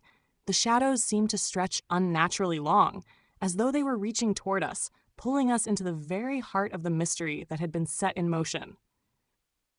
The narrow passage led us to a set of stairs that creaked ominously beneath our weight. As we ascended, the heavy silence was broken only by the sound of our footsteps and the occasional gust of wind that rattled the windows. At the top of the stairs, we found ourselves in a long, dimly lit corridor. The walls were lined with more portraits, each more somber than the last, and the floors were covered in the same worn carpeting that had begun to show signs of neglect. The door to Graves's study, which had once been ajar, was now shut tight, its brass handle gleaming faintly in the dim light. Holmes approached the door cautiously, his every step measured. He placed his hand on the handle, giving it a gentle twist. The door swung open with a soft groan, revealing a room that had been plunged into darkness. I could hear nothing, but the heavy, oppressive air told me something was wrong. "Graves?" Holmes called out softly, his voice carrying through the room. But there was no answer, only the faint sound of a clock ticking somewhere in the distance. I stepped inside, my eyes adjusting to the low light. The room was exactly as we had left it, save for one crucial detail. The papers on Graves's desk were now scattered across the floor, as though someone had been hastily rifling through them. The chair was tipped over, and a single candle, still burning, sat on the floor beside the desk, casting eerie shadows across the walls. Holmes moved swiftly to the desk, his sharp eyes scanning the papers that had been thrown about. I moved to join him, my heart pounding in my chest as I picked up one of the scattered sheets. It was a letter, its handwriting elegant but rushed, the ink smudged in places as though the writer had been too eager to finish it. "What is it?" I asked, noticing the tense way Holmes was examining the paper. "This letter is an urgent warning," Holmes muttered, his brow furrowing as he read aloud. "The New Dawn project is already underway. Blackwood has crossed a line. They are ready to act, but I don't know what the consequences will be. We cannot wait any longer." I felt a chill run through me as the words sank in. The letter was a direct reference to the project that had brought us here, and it seemed clear that whatever Graves had uncovered was far more dangerous than we had anticipated. Holmes stood up abruptly, his mind already working through the next steps. "We must find Graves before he does something rash. He has knowledge that could end this, Watson. He knows something critical, something we must learn, if only to stop Blackwood before it is too late." As we turned to leave, the unmistakable sound of movement from the other end of the hallway stopped us in our tracks. Holmes's hand went to his pocket where his trusty revolver rested, but I could see his mind working. The noise grew louder. Footsteps, accompanied by the faint sound of hurried breathing. "Someone is coming," Holmes whispered, motioning for me to stay still. His eyes darted to the shadows as he crouched, taking cover behind an old bookcase that stood in the hallway. I followed suit, pressing myself into the darkness, my heart racing. The footsteps grew louder, closer, until they reached the top of the stairs. The figure that appeared at the top of the stairwell was shadowed, its movements quick and erratic. The man, or woman, paused at the edge of the corridor, looking down the hall, as if searching for something. Or someone. Holmes held his breath, his eyes narrowing as he analyzed the figure from the shadows. I strained my own eyes, trying to discern any features. The figure was wearing a long coat, its edges flapping slightly in the draft. For a moment, it appeared as though they were about to walk past us, but then they stopped. The silence that followed was palpable. I could feel the tension in the air, the sense that something was about to break. Suddenly, the figure turned and began to move toward the door of Graves's study. I reached for Holmes's sleeve, my voice barely a whisper. "Holmes, we can't let them get away." Holmes nodded, his lips pressed together in a tight line. He moved silently, slipping out from behind the bookcase with practiced ease. I followed closely, but my steps were less graceful. The figure was now inside the room, rifling through the papers we had just examined. Their back was turned, but I could see the faint glint of a key in their hand, as if they were about to lock the door behind them. Holmes's voice cut through the silence like a blade. "Stop right there." The figure froze, a low gasp escaping their lips as they slowly turned to face us. For a moment, the room felt like it was suspended in time. The figure was a man, his face pale and sharp-featured, with a streak of silver in his otherwise dark hair. His eyes were wide with fear, but there was something else in them, a kind of recognition, as though he had been expecting us. "Mr. Holmes," the man said, his voice low and strained. "I knew you'd come." Holmes stepped forward, his expression unreadable. "Who are you, and what are you doing here?" The man swallowed, his eyes darting nervously to the door. "I'm Robert Graves, and I'm not the one you should be looking for." My heart skipped a beat. "But you are." He raised a hand to silence me, his voice dropping to a whisper. "They are closer than you think, the ones who really control the New Dawn project. They're already here, watching us. You need to leave. There's no time." Holmes's eyes flashed with recognition, but he didn't respond immediately. Instead, he stepped closer, his gaze piercing. "Tell me everything, Graves.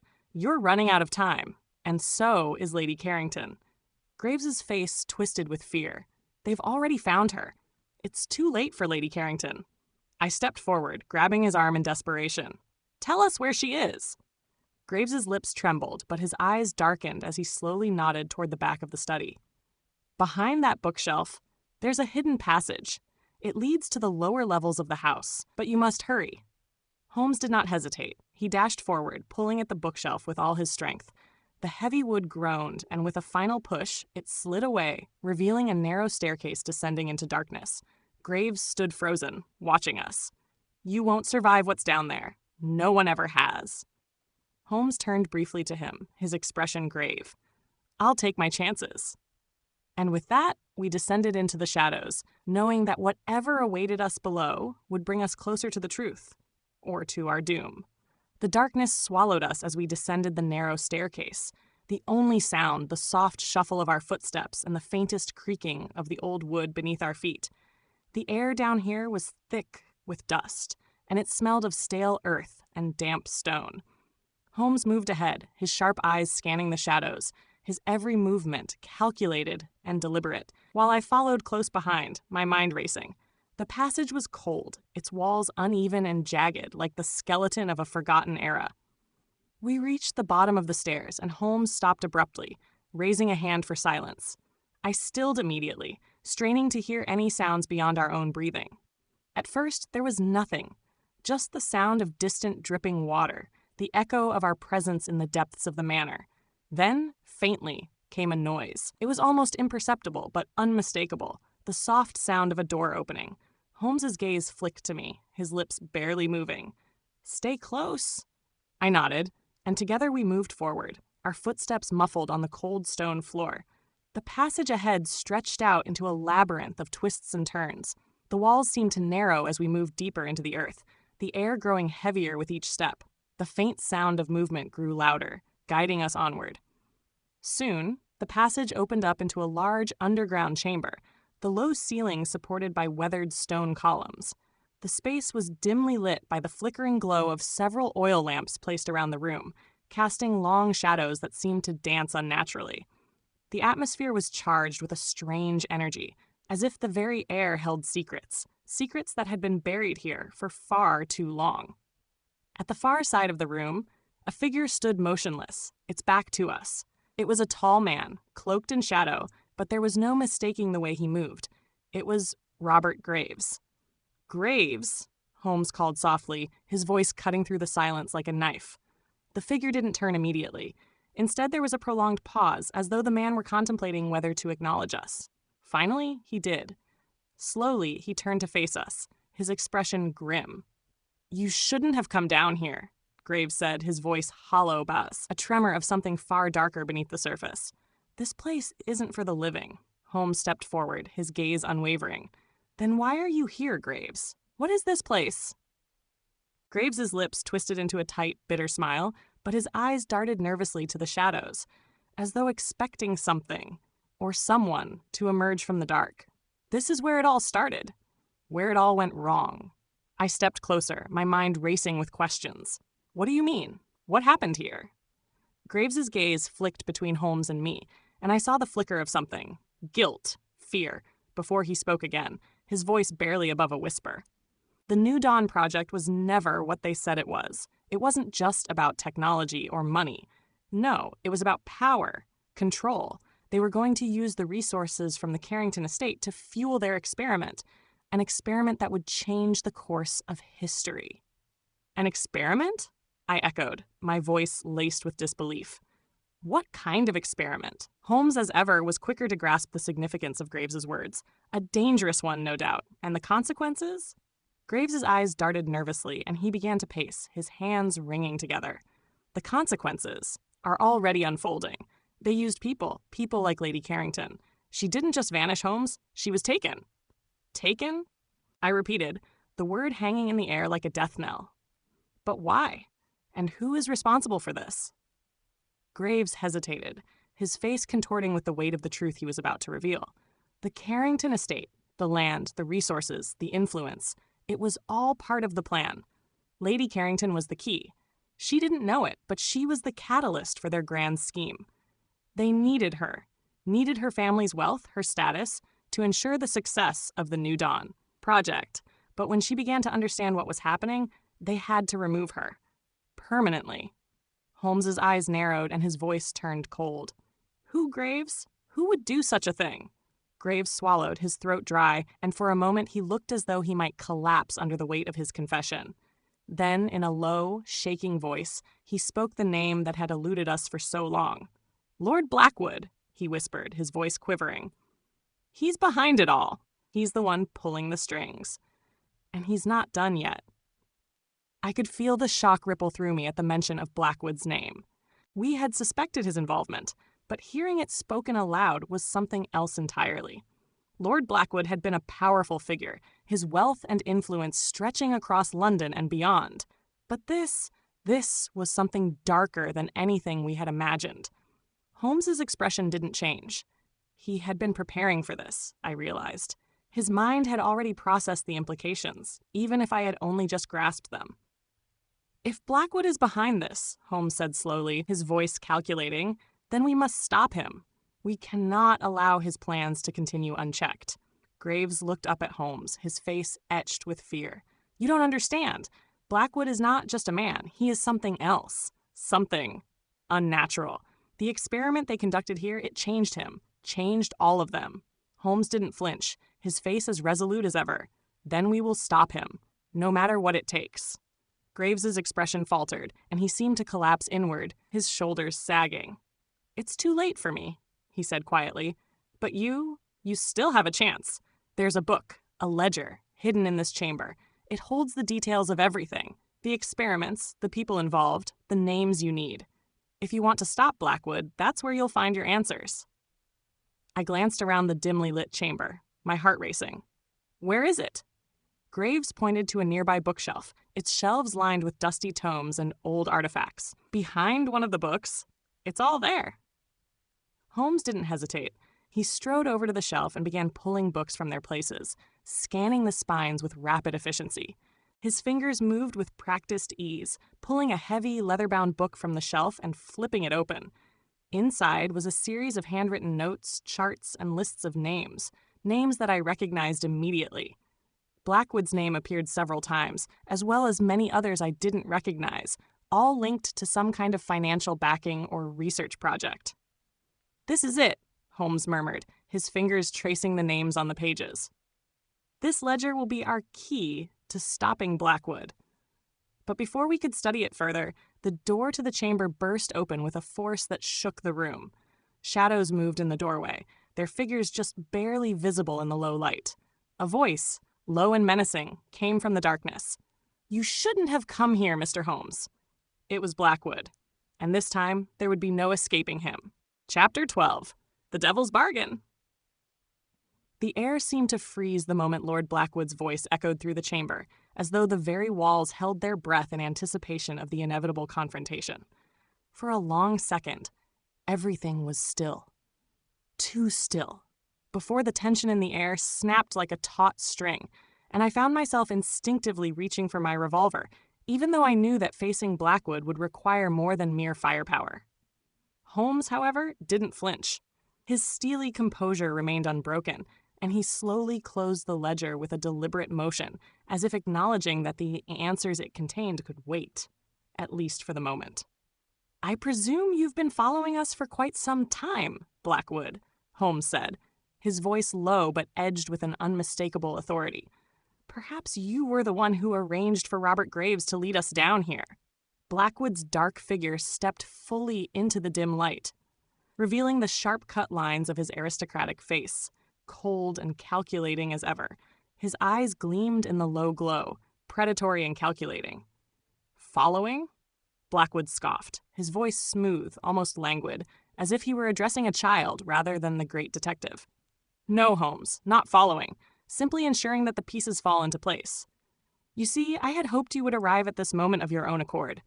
But alas," he continued, his lips curling into a smile, "it appears your involvement was inevitable." I stepped forward, my hand still tight around the revolver, though I was unsure whether it would do any good. "What are you planning, Blackwood? What is this New Dawn project really about? What do you want with Lady Carrington?" Holmes raised a hand to stop me. "Watson, let him speak." Blackwood looked momentarily surprised, but he quickly recovered, his gaze sweeping over us both with that same chilling air of superiority. "Lady Carrington," he said with an air of mock sympathy, "was a means to an end. Nothing more. She was a tool, an unwitting pawn in the grand game. The New Dawn project is about far more than her, though her family's wealth and connections did make her useful, I'll admit." Holmes remained eerily calm, but I could sense the tension beneath his surface, like a coiled spring ready to snap. "And what exactly is this grand game, Blackwood? What is your ultimate goal?" Blackwood's lips twisted into a smile that didn't quite reach his eyes. "Power, Holmes. Ultimate control over not just London, but the entire empire. The project we started all those years ago, using Carrington's estate, the land, the resources, we've built something that will change the very fabric of society.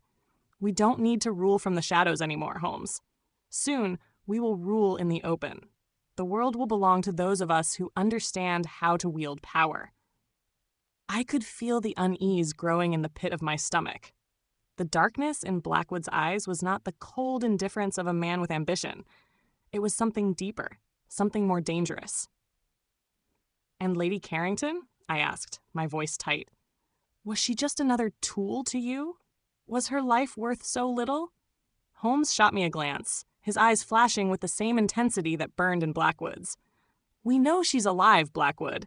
It's only a matter of time before she's freed from whatever trap you've set for her." Blackwood's smile faltered, but his demeanor remained composed.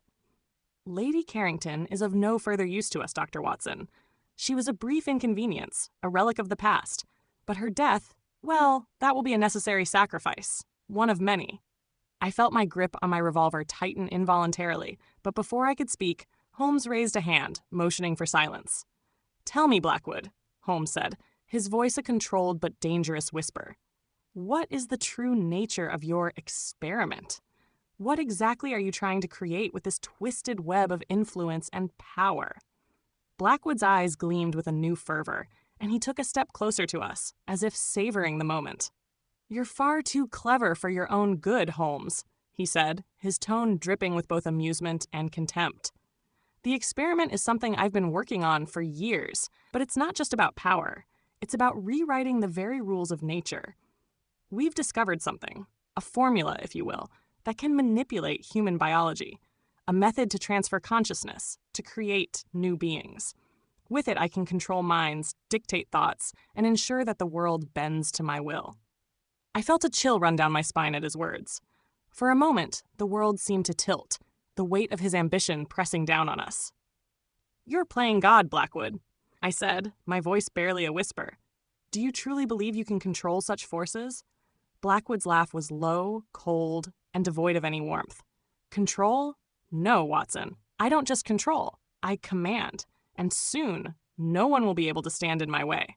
At this, Holmes took a deliberate step forward, his posture rigid, his eyes locked on Blackwood. "You're making a grave mistake, Blackwood. You think that by manipulating people's minds, you can achieve your vision of power. But what you fail to understand is that it is the human heart that cannot be controlled, no matter how much you try to subdue it. And it is that very heart that will undo you." Blackwood's eyes darkened, his smile now twisted in anger. You think I don't know that? You think I haven't accounted for human emotion? I have the means to control everything, Holmes. The heart, the mind, the soul. It's all within my grasp. And you're nothing but a thorn in my side, a relic of an old world that no longer has any place in the future. Before Holmes could reply, there was a sudden noise behind us, an unmistakable sound of movement. We turned sharply, instinctively reaching for weapons, but what we saw stopped us in our tracks. A woman, cloaked in shadows, stepped into the room, her face partially obscured by the hood of her cloak. The moment she entered, the atmosphere in the room seemed to shift, as though her presence brought with it an unexpected weight. Blackwood stiffened, his cold composure faltering for a brief second. You? He spat, his voice sharp with venom. I thought you were lost to us. The woman didn't respond, her gaze fixed solely on Holmes and me. Then, with a graceful yet unsettling motion, she removed her hood. Her face was young, but there was an undeniable hardness to her expression, as if she had seen and endured more than most people could imagine. She stepped into the light, and her eyes met mine, eyes that were startlingly familiar. Lady Carrington? I breathed, shock flooding my senses. But the woman did not respond to me. Instead, her eyes were locked on Holmes, as though she were searching for something only he could provide. Blackwood's laugh returned, hollow and mocking. Yes, Watson, she's alive, and it seems she's already chosen her side. Holmes, however, showed no sign of surprise. His gaze was unwavering, as if he had anticipated this moment, his mind already racing ahead, calculating the next move. Lady Carrington, he said, his voice calm but firm. You've been part of this scheme all along, haven't you? Or perhaps you've only recently become entangled in Blackwood's web. Lady Carrington's lips curled into a faint smile, one that seemed to hold 1,000 untold secrets. Perhaps, Mr. Holmes, but the truth is, I'm not here for you. I'm here for him. She gestured toward Blackwood. Blackwood's eyes widened momentarily in surprise, but then he recovered, his face darkening with fury. You dare betray me? He hissed. The woman's smile widened, the coldness in her eyes growing ever sharper. Betray? No. I simply see the truth now, Blackwood. The new dawn was never meant for me. It was always meant for you. And in that moment, the tension in the room thickened, as though everything that had come before had been nothing but a precursor to the true game that was about to unfold. Holmes looked from Blackwood to Lady Carrington, his expression unreadable. Then let us see who will prevail in this twisted game. And just like that, the lines were drawn and the final confrontation began. The atmosphere grew heavy as the final pieces of the puzzle shifted into place. Blackwood's fury was palpable, his chest heaving with barely contained rage, but it was clear that Lady Carrington's sudden revelation had thrown him off balance. For a brief moment, it was as though the unshakable lord had been rendered vulnerable, and in that instant, Holmes seized the opportunity, his sharp mind calculating the next move. Lady Carrington took a step forward, her gaze still locked on Blackwood, a quiet but powerful determination in her eyes. You thought you had it all figured out, didn't you, Blackwood? She said, her voice steady and unwavering. You believed you could manipulate everyone, control everything, even me. But you were wrong. Blackwood, his face twisted with venom, opened his mouth to retort, but Lady Carrington cut him off, her voice growing stronger with each word. You underestimate me. And you certainly underestimated her, she said, nodding toward me, her eyes briefly meeting mine.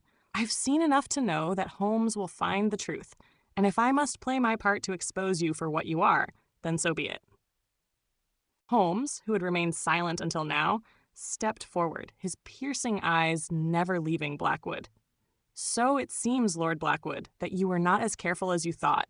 You've woven a web of lies, manipulated people, and used the very system of society to carry out your designs.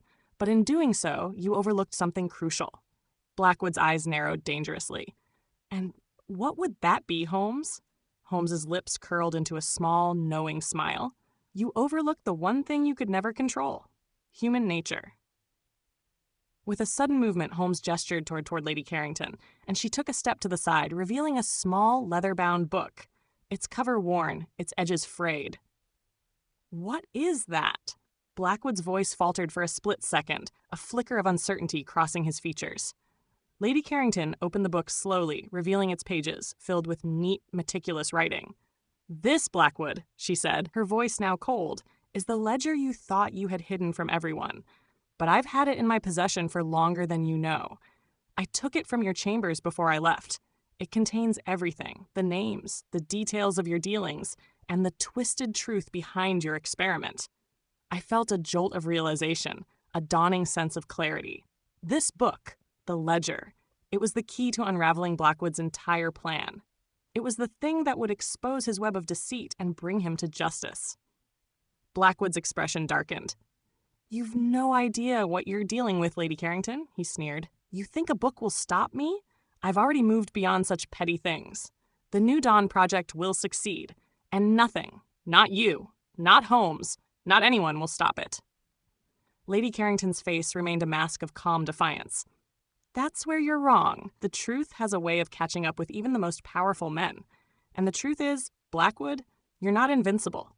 You're just a man who believed he could control everything and everyone. But now, the game's changed. It's over." For a moment, there was silence. The only sound was the distant drip of water somewhere deep within the cavernous underground. Then Blackwood, with an unsettling calm, stepped forward. "You think the game is over? But you're wrong, Holmes. This isn't some simple matter of exposing my schemes. There are far greater forces at play here, forces that you could never comprehend. You think you're the one in control? You're mistaken. The game is only beginning." Holmes's eyes never left Blackwood, his expression still unreadable. "I'm well aware that there are greater forces at play, Lord Blackwood, but no matter how complex your schemes, no matter how grand your design, one thing remains the same. The truth is not something you can control, no matter how much power you wield." The air seemed to thicken as Holmes and Blackwood locked eyes, their battle of wills intensifying. In that moment, it felt as though the entire world held its breath. Lady Carrington took another step forward, placing the ledger firmly in Holmes's hands. "The truth is here in this book. If you want to stop Blackwood, if you want to bring him to justice, this is all you need." Blackwood's gaze shifted to the ledger, a flicker of recognition flashing across his face. But before he could react, Holmes turned to me, his expression decisive. "Watson," he said, his voice steady, "it's time we put an end to this."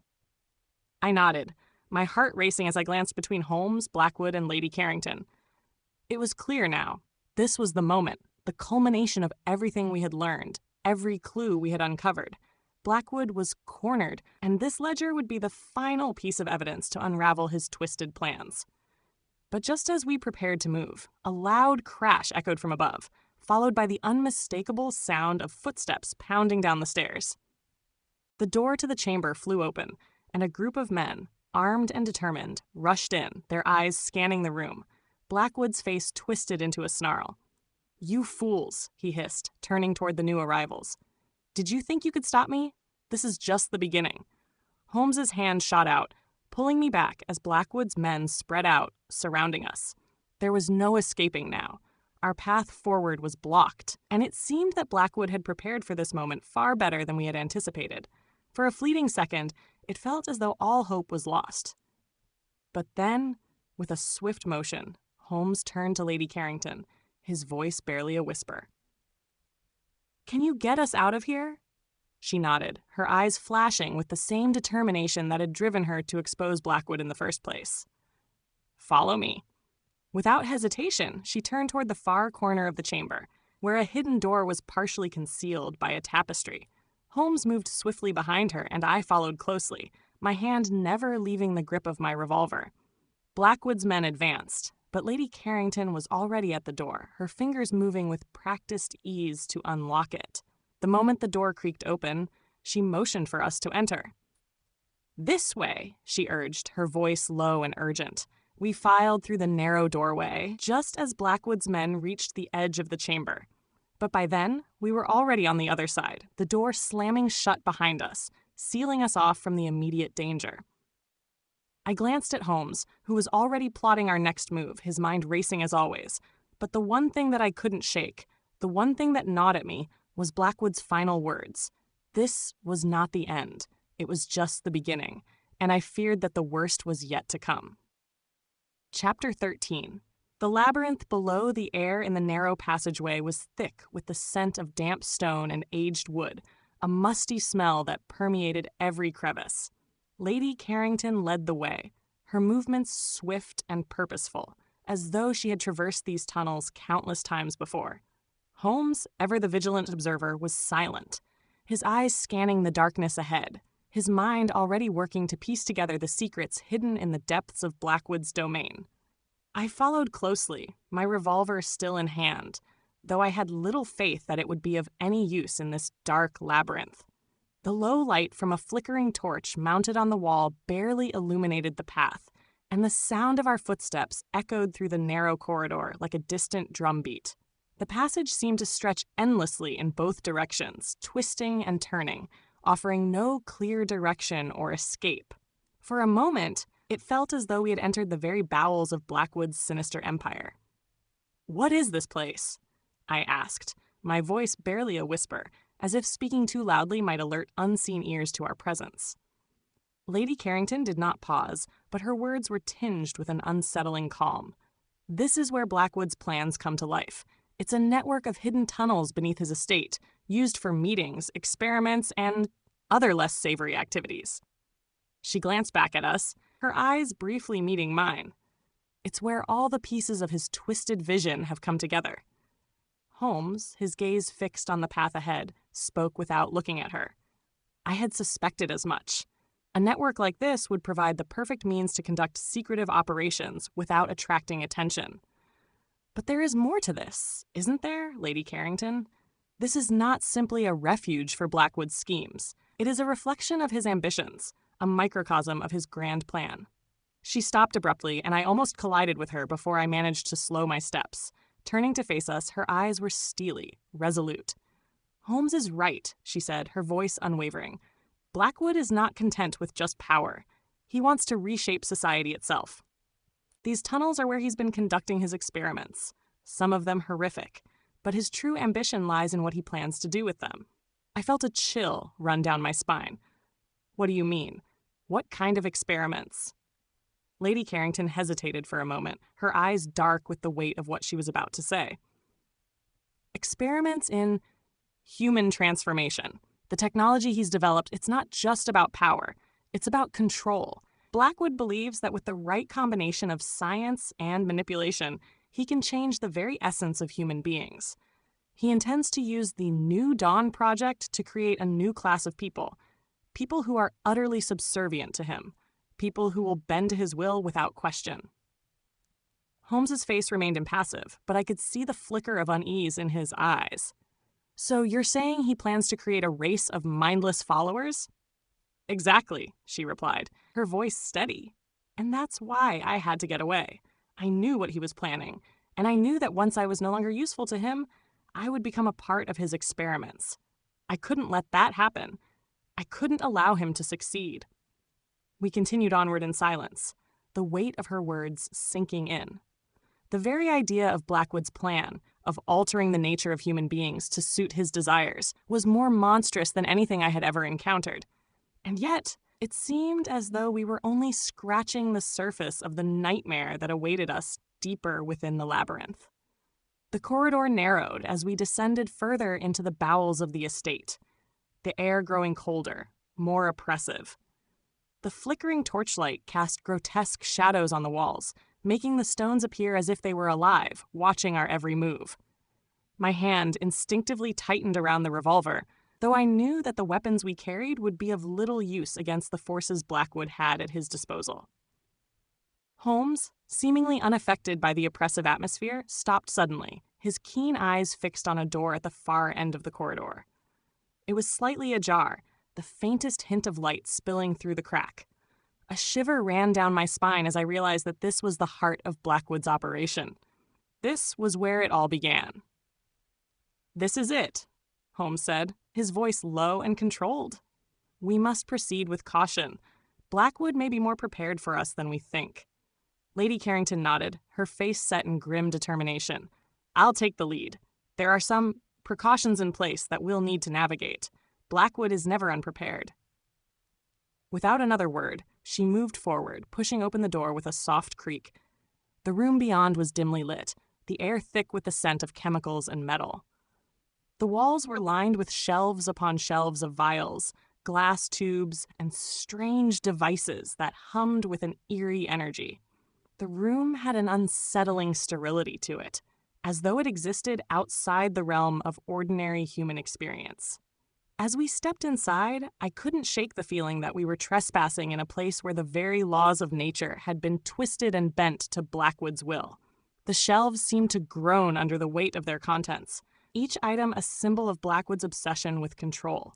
Holmes moved toward one of the shelves, his eyes scanning the various instruments with a look of both curiosity and caution. "What are these?" he asked, his voice barely a whisper. Lady Carrington stepped forward, her face tightening. "These are the tools of his experiments, devices to alter the mind, to manipulate memories, to control behavior. He uses them to break the will of his subjects and reprogram them into his ideal servants." I felt my stomach churn at the thought. The idea of manipulating a person's mind, of stripping away their autonomy, was monstrous. And yet it was all too clear that Blackwood had no moral qualms about his pursuit of power. "These experiments," Holmes mused, "they must be the source of his New Dawn project. If Blackwood can achieve this level of control over people, then he could quite literally reshape society." Lady Carrington's voice was laced with fear. "He believes that once he has perfected the process, he will be able to control the entire nation, perhaps even the empire. His influence will be unstoppable, and he's closer than you realize. That's why I had to escape. I couldn't let him use me as his final subject." I glanced around the room, the weight of the situation pressing down on me. We were in Blackwood's inner sanctum now, and there was no turning back. The final confrontation was inevitable. "Holmes," I said, my voice steady despite the rising sense of dread. "What are we going to do?" Holmes paused for a moment, his sharp mind already piecing together the next move. "We expose him, Watson. We destroy everything he's built here. We can't allow Blackwood's vision to come to fruition. We have the evidence, and now we have to make sure the world sees it for what it truly is." Lady Carrington nodded, her face set in resolve. "I'll help you. Together, we can stop him." As Holmes turned toward the door, ready to begin the final phase of our investigation, I couldn't help but feel the weight of the responsibility we were shouldering. Blackwood had become a force unto himself, and it was only a matter of time before he would realize we were here to stop him. But even as we prepared to take the fight to him, I couldn't shake the nagging feeling that the true battle was still ahead of us. Blackwood had planned for every contingency, and he was more dangerous than ever before. And in that moment, I knew that the stakes had never been higher. Holmes moved silently toward the far side of the room, his footsteps deliberate but swift. Lady Carrington followed closely, her face a mask of determination.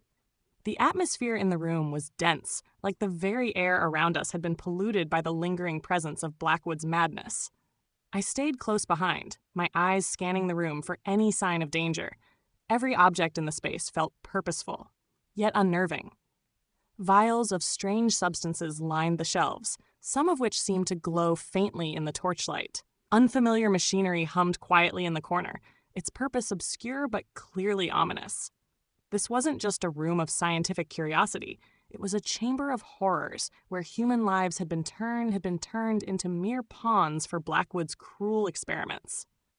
Holmes, now standing near a large table in the center of the room, bent over a series of papers scattered across its surface.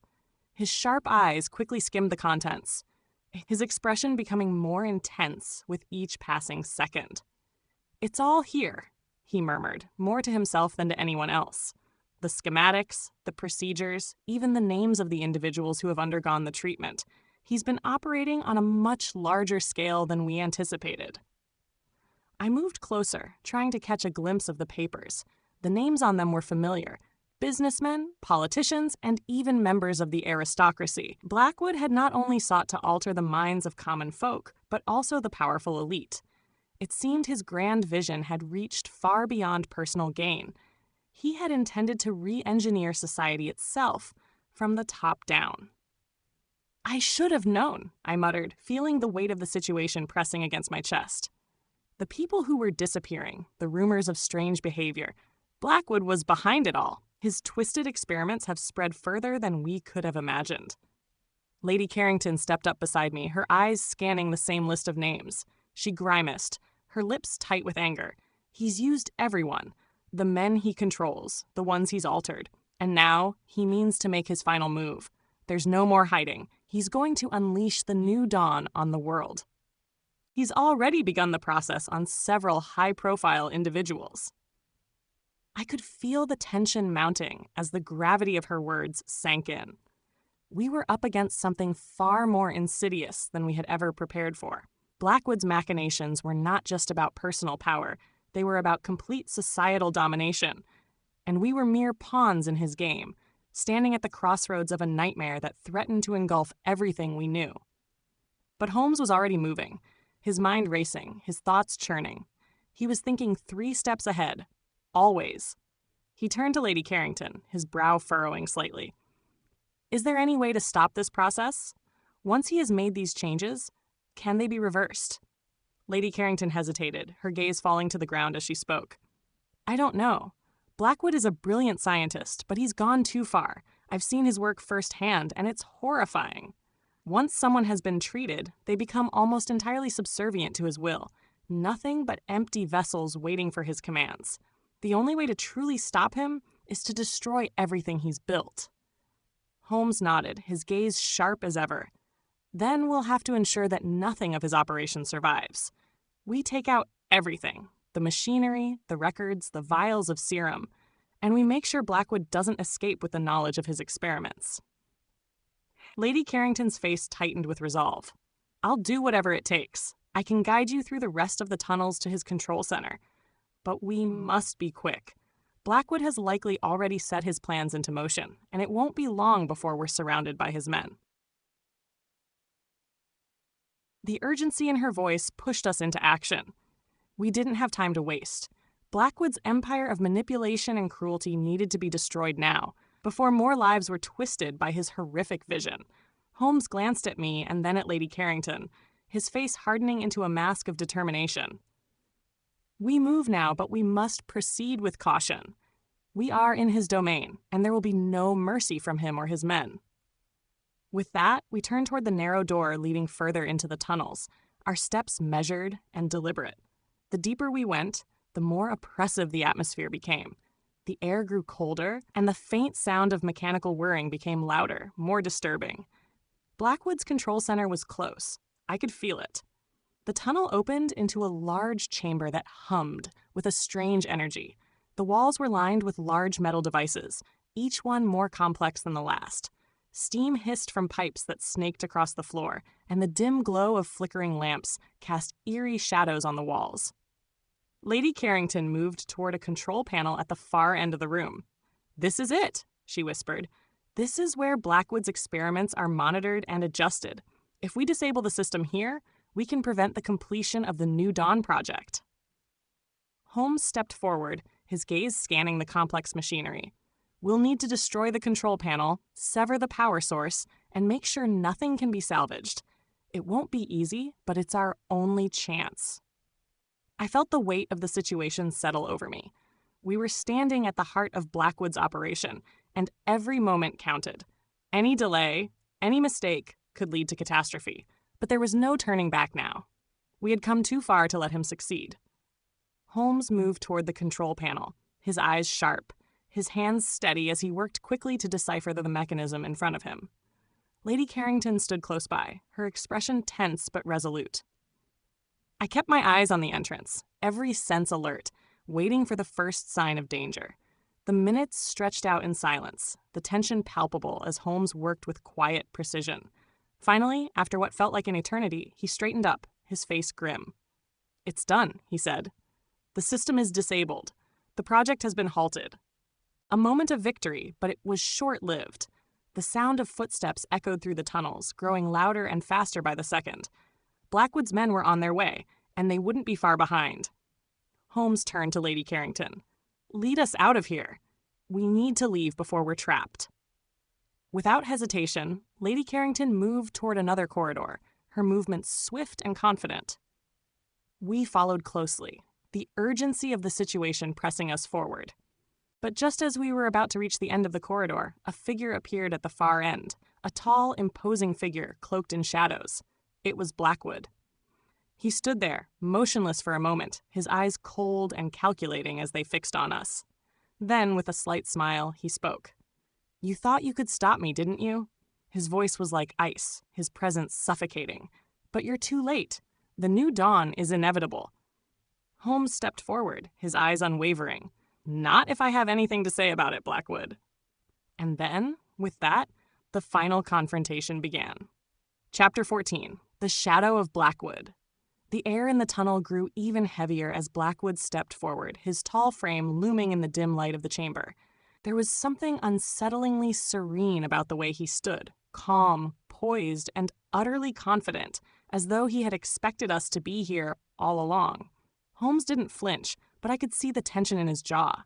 The way his hand subtly shifted closer to his pocket, where his trusted pocket watch lay hidden, always a tool for him when there were more clues to uncover.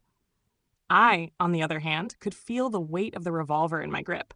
There was no telling how many men Blackwood had with him, nor how dangerous the situation had become. Lady Carrington stood beside us, her eyes narrowed, her expression filled with determination. She, too, seemed unfazed by Blackwood's presence. "You underestimated us, Blackwood," she said, her voice cutting through the tension like a blade. "But you will regret this." Blackwood's smile twisted. "Regret? No, Lady Carrington. This is only the beginning. You, of all people, should understand. What we're about to create is a new order.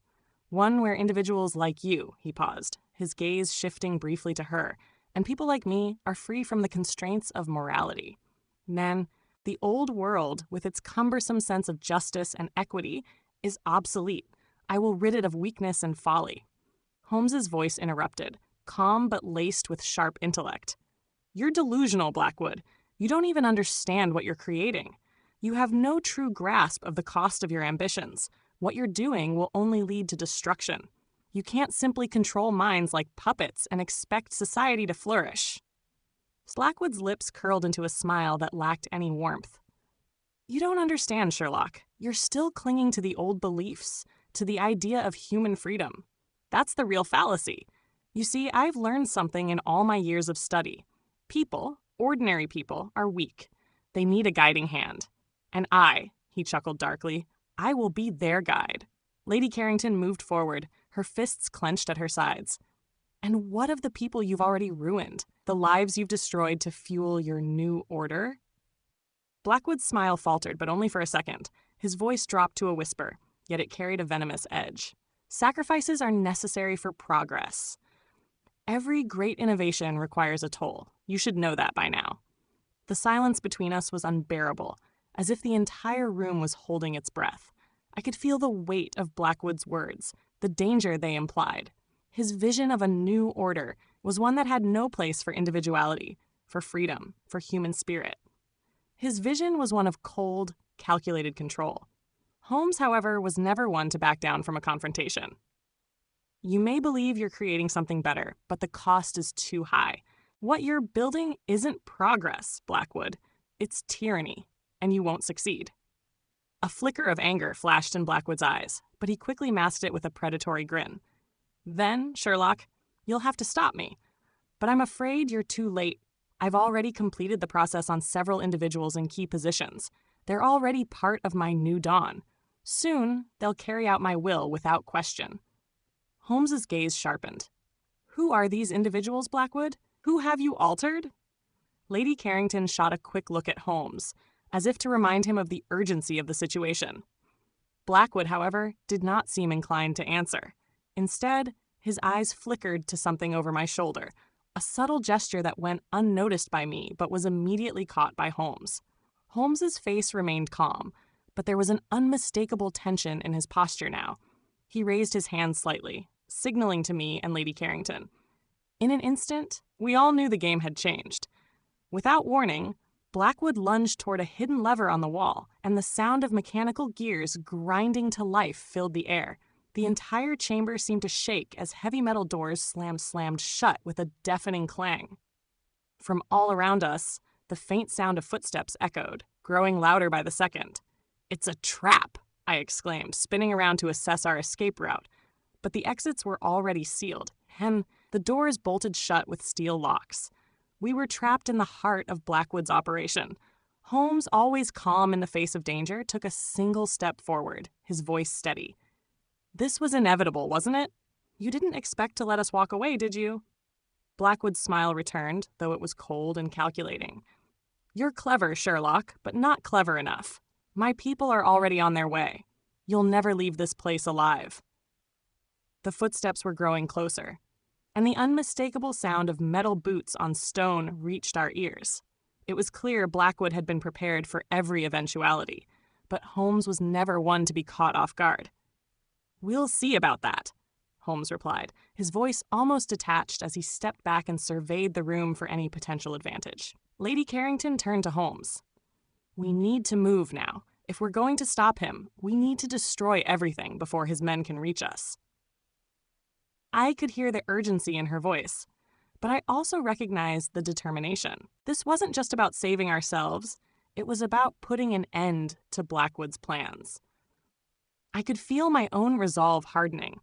We couldn't let this man's twisted vision of the world come to pass.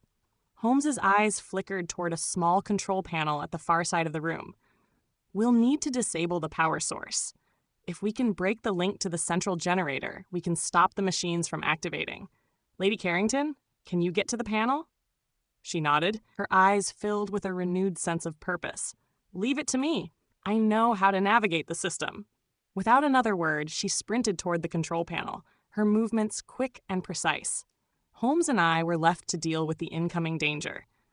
I stepped forward, positioning myself between the approaching guards and Lady Carrington, my revolver aimed at the doorway. But it wasn't the men I was worried about. It was Blackwood. The man who had masterminded this twisted scheme stood in the corner, watching us with a smirk on his face, his arms folded across his chest. He knew he had the advantage. He knew we were trapped. But Holmes wasn't done yet. As the footsteps of Blackwood's men grew closer, he turned to me. "Watson, take the left flank. I'll deal with the right. We need to give Lady Carrington time." Without waiting for a reply, Holmes moved into position, his mind already working faster than I could follow. It was as though he had already anticipated the entire situation, every possible movement, every sound, every outcome. His brilliance was both a gift and a curse, and in moments like this, I was in awe of his ability to think under pressure. I steadied my revolver, my finger grazing the trigger.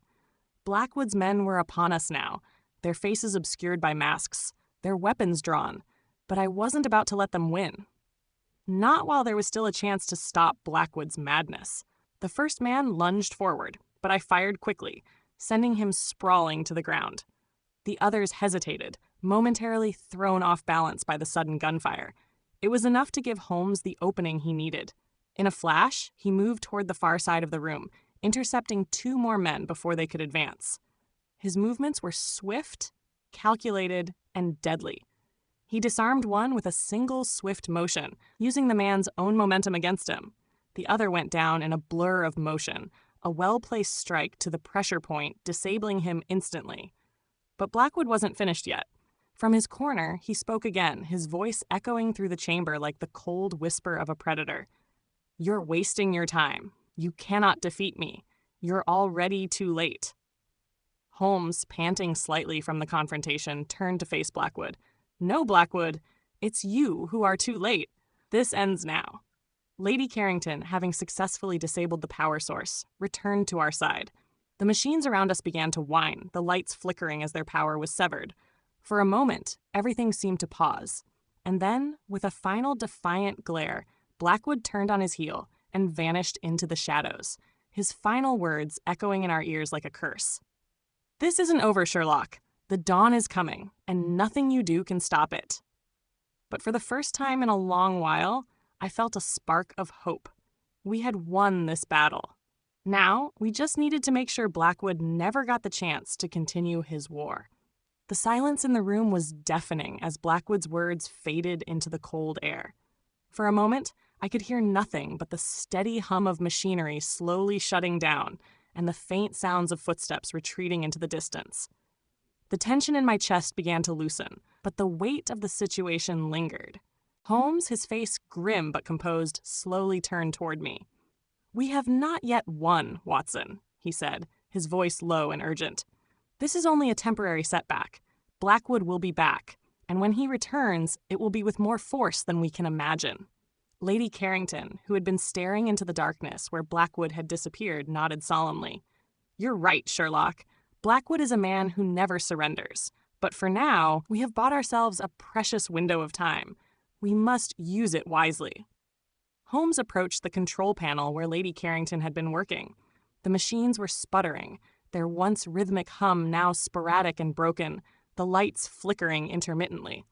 "We need to find out what he was really planning," Holmes muttered, scanning the now disabled control system with a careful eye.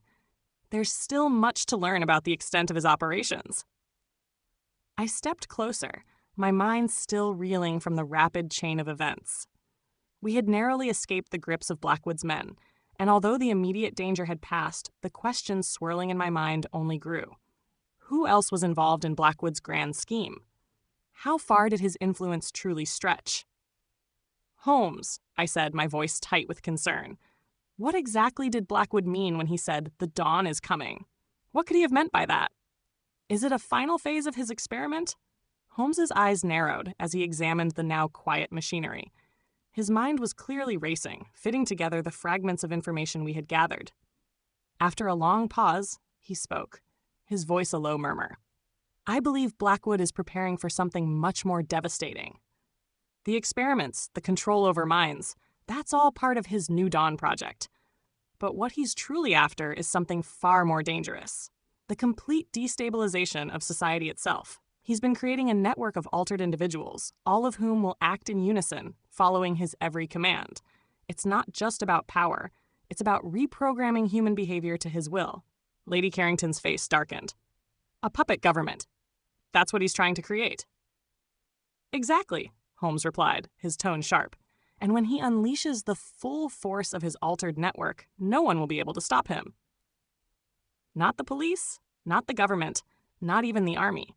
He will have a force of loyal individuals, each one controlled, each one a cog in his machine." I felt a cold shiver run down my spine at the thought of a society under Blackwood's control. A world where free will was an illusion, and everyone, from the highest noble to the lowest servant, was nothing more than a mindless pawn in Blackwood's game. But there was one thing I couldn't shake. "Holmes," I said, a realization hitting me. "Blackwood said something else just before he left. Nothing you do can stop it." Holmes's eyes sharpened, and he turned toward me with sudden intensity. "You're right, Watson. He knows we've stopped him for now, but there's something he's planning, something we're still missing. He wouldn't have left unless he knew there was something bigger at play." I stared at him, confused. "What do you mean?" Holmes hesitated for a moment, his brow furrowed. "It's not just about the altered individuals, Watson. Blackwood has been working toward something else entirely. He's playing a long game, and he's made sure that we would be distracted by the immediate threat." Lady Carrington crossed her arms, her expression hardening as she took in Holmes's words. "Then what are we missing, Sherlock?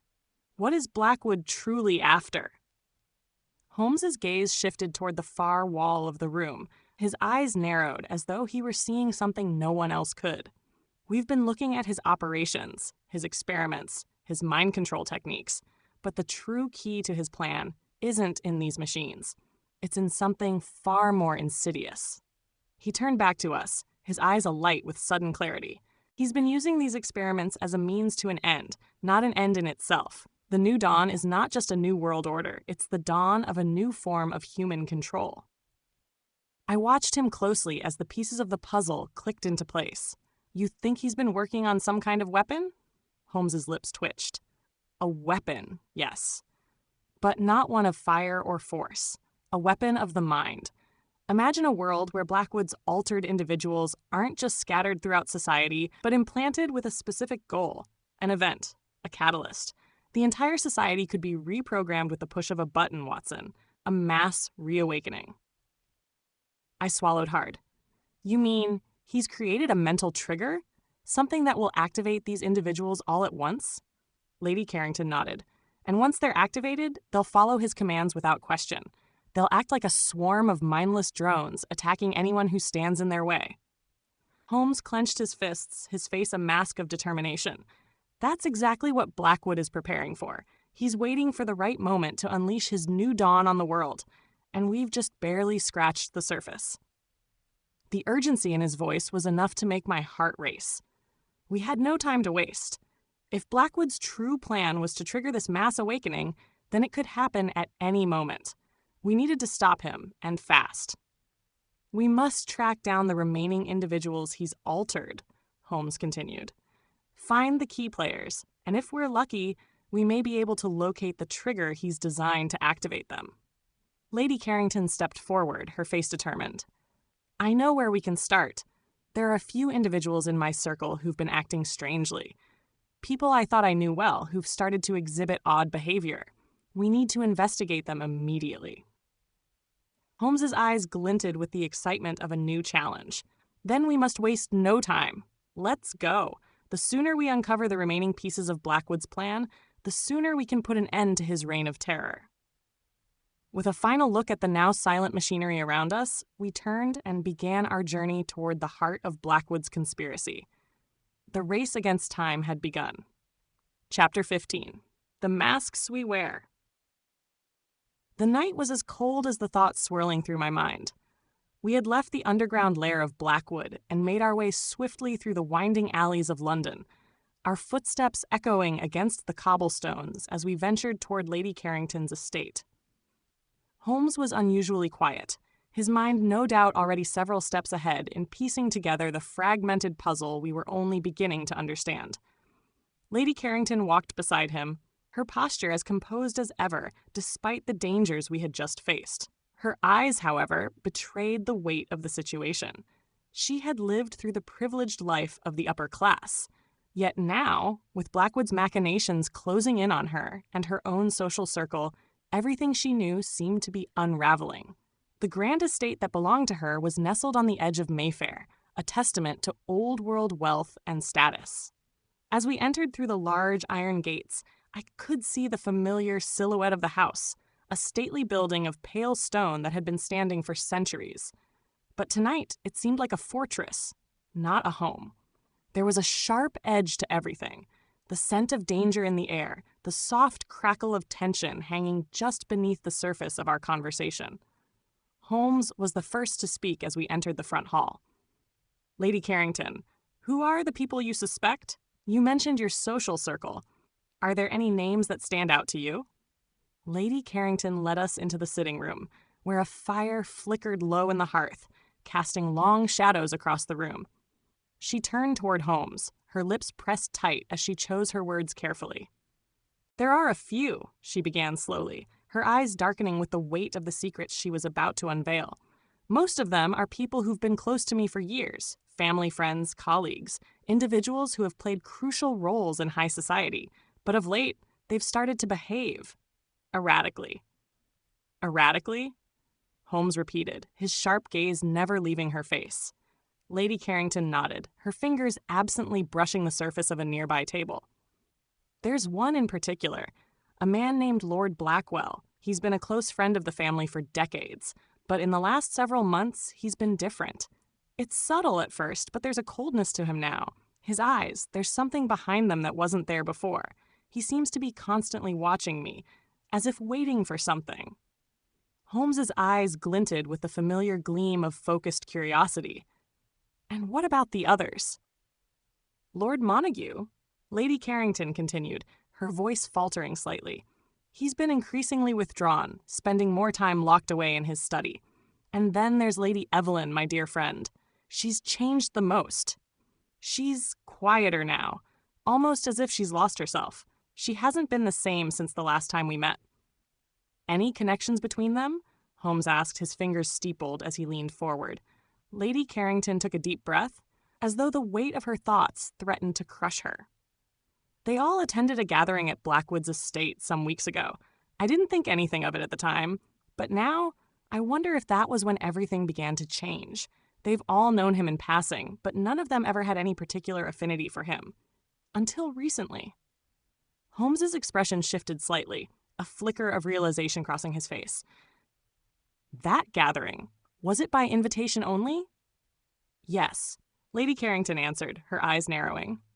It was a small affair, no more than 20 guests, Blackwood's personal circle. He didn't invite anyone else from society, only those he felt could benefit from his ideas. And who else attended? I asked, my voice tinged with the suspicion that had been growing in me since the moment we entered Lady Carrington's home. Let me think, she murmured, her brow furrowing in concentration. There was Lady Evelyn, of course, Lord Montague, and Lord Blackwell. There were also a few influential figures from the financial sector, men like Sir Edward Blakesley and Gregory Shaw. They've always been very close to Blackwood. Holmes nodded thoughtfully. These are all individuals who could wield a great deal of power, especially in the realms of finance and politics. They would be the ideal candidates for Blackwood's network. They have the connections to enact change on a large scale. Lady Carrington walked toward a nearby desk and retrieved a small, weathered journal. She opened it and handed it to Holmes. I've kept notes on the gatherings over the past few months. There's something about the way they've been changing, the subtle shifts in their behavior, the oddities in their conversation. I don't trust them anymore, Sherlock, but I don't know who to trust now. Holmes flipped through the pages of the journal, his gaze flicking over the words quickly. His fingers stopped on one particular entry, and his lips thinned as he read it aloud.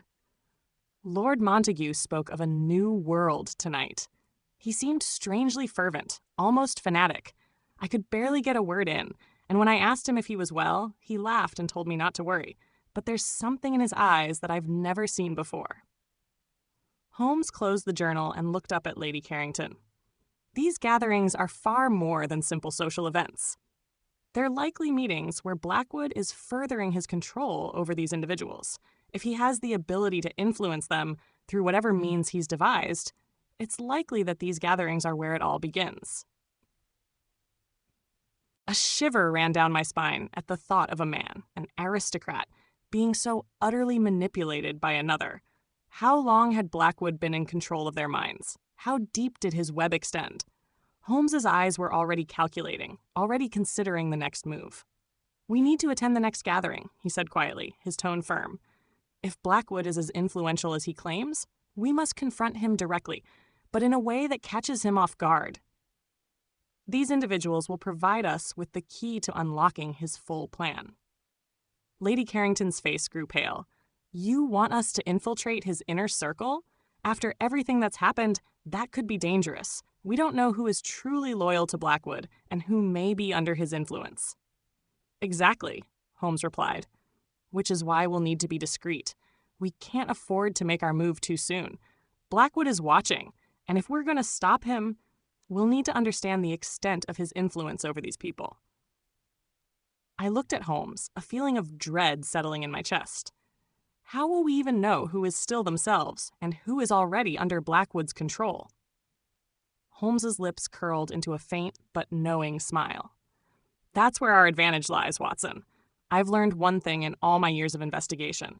The human mind can be controlled, but it never loses its core essence. There will be cracks in Blackwood's control, moments when his puppets reveal themselves for what they truly are. Lady Carrington exhaled sharply, her shoulders straightening, as though bracing herself for the task ahead. Then we must act quickly. I won't sit idly by while he continues to twist everything I've ever known.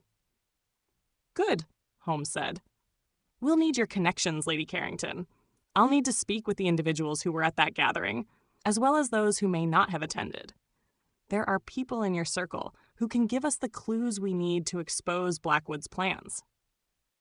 I felt the weight of the investigation settle back upon us, knowing full well that the next few days would be critical. Time was running out, and Blackwood's power was spreading far more swiftly than we could have anticipated. With that, we made our preparations. There was no turning back now. We were heading straight into the heart of the lion's den. The tension in the air grew palpable as the hours passed. Lady Carrington, her face now set with resolve, led us through the corridors of her estate to a small drawing room in the back of the house. There, a series of letters and invitations were spread out on a long, polished table. Holmes immediately started sorting through them, his sharp eyes scanning each piece of correspondence with an intensity that left little room for distraction. I stood beside him, though I could feel the weight of the situation pressing on my chest. The stakes were higher than ever. We were not merely trying to uncover the mystery of Lady Carrington's disappearance or stop Blackwood's initial plans. No, this had escalated into something far more sinister. Blackwood was pulling strings in the very heart of London's aristocracy. If he succeeded in weaving his web tightly enough, the city itself would be at his mercy. "What are we looking for, Holmes?" I asked, my voice a little more strained than I intended. Holmes didn't answer immediately, his mind clearly processing the mountain of information before him. Instead, he muttered to himself under his breath, picking up one letter after another, inspecting it with meticulous care. At last, after what felt like an eternity of silence, he looked up, his face stern. "Blackwood is playing a dangerous game, Watson. He's not just recruiting individuals into his cause. He's ensuring they are surrounded by people who can protect him from the inside. The invitations to these gatherings are carefully crafted to isolate his targets from the rest of society.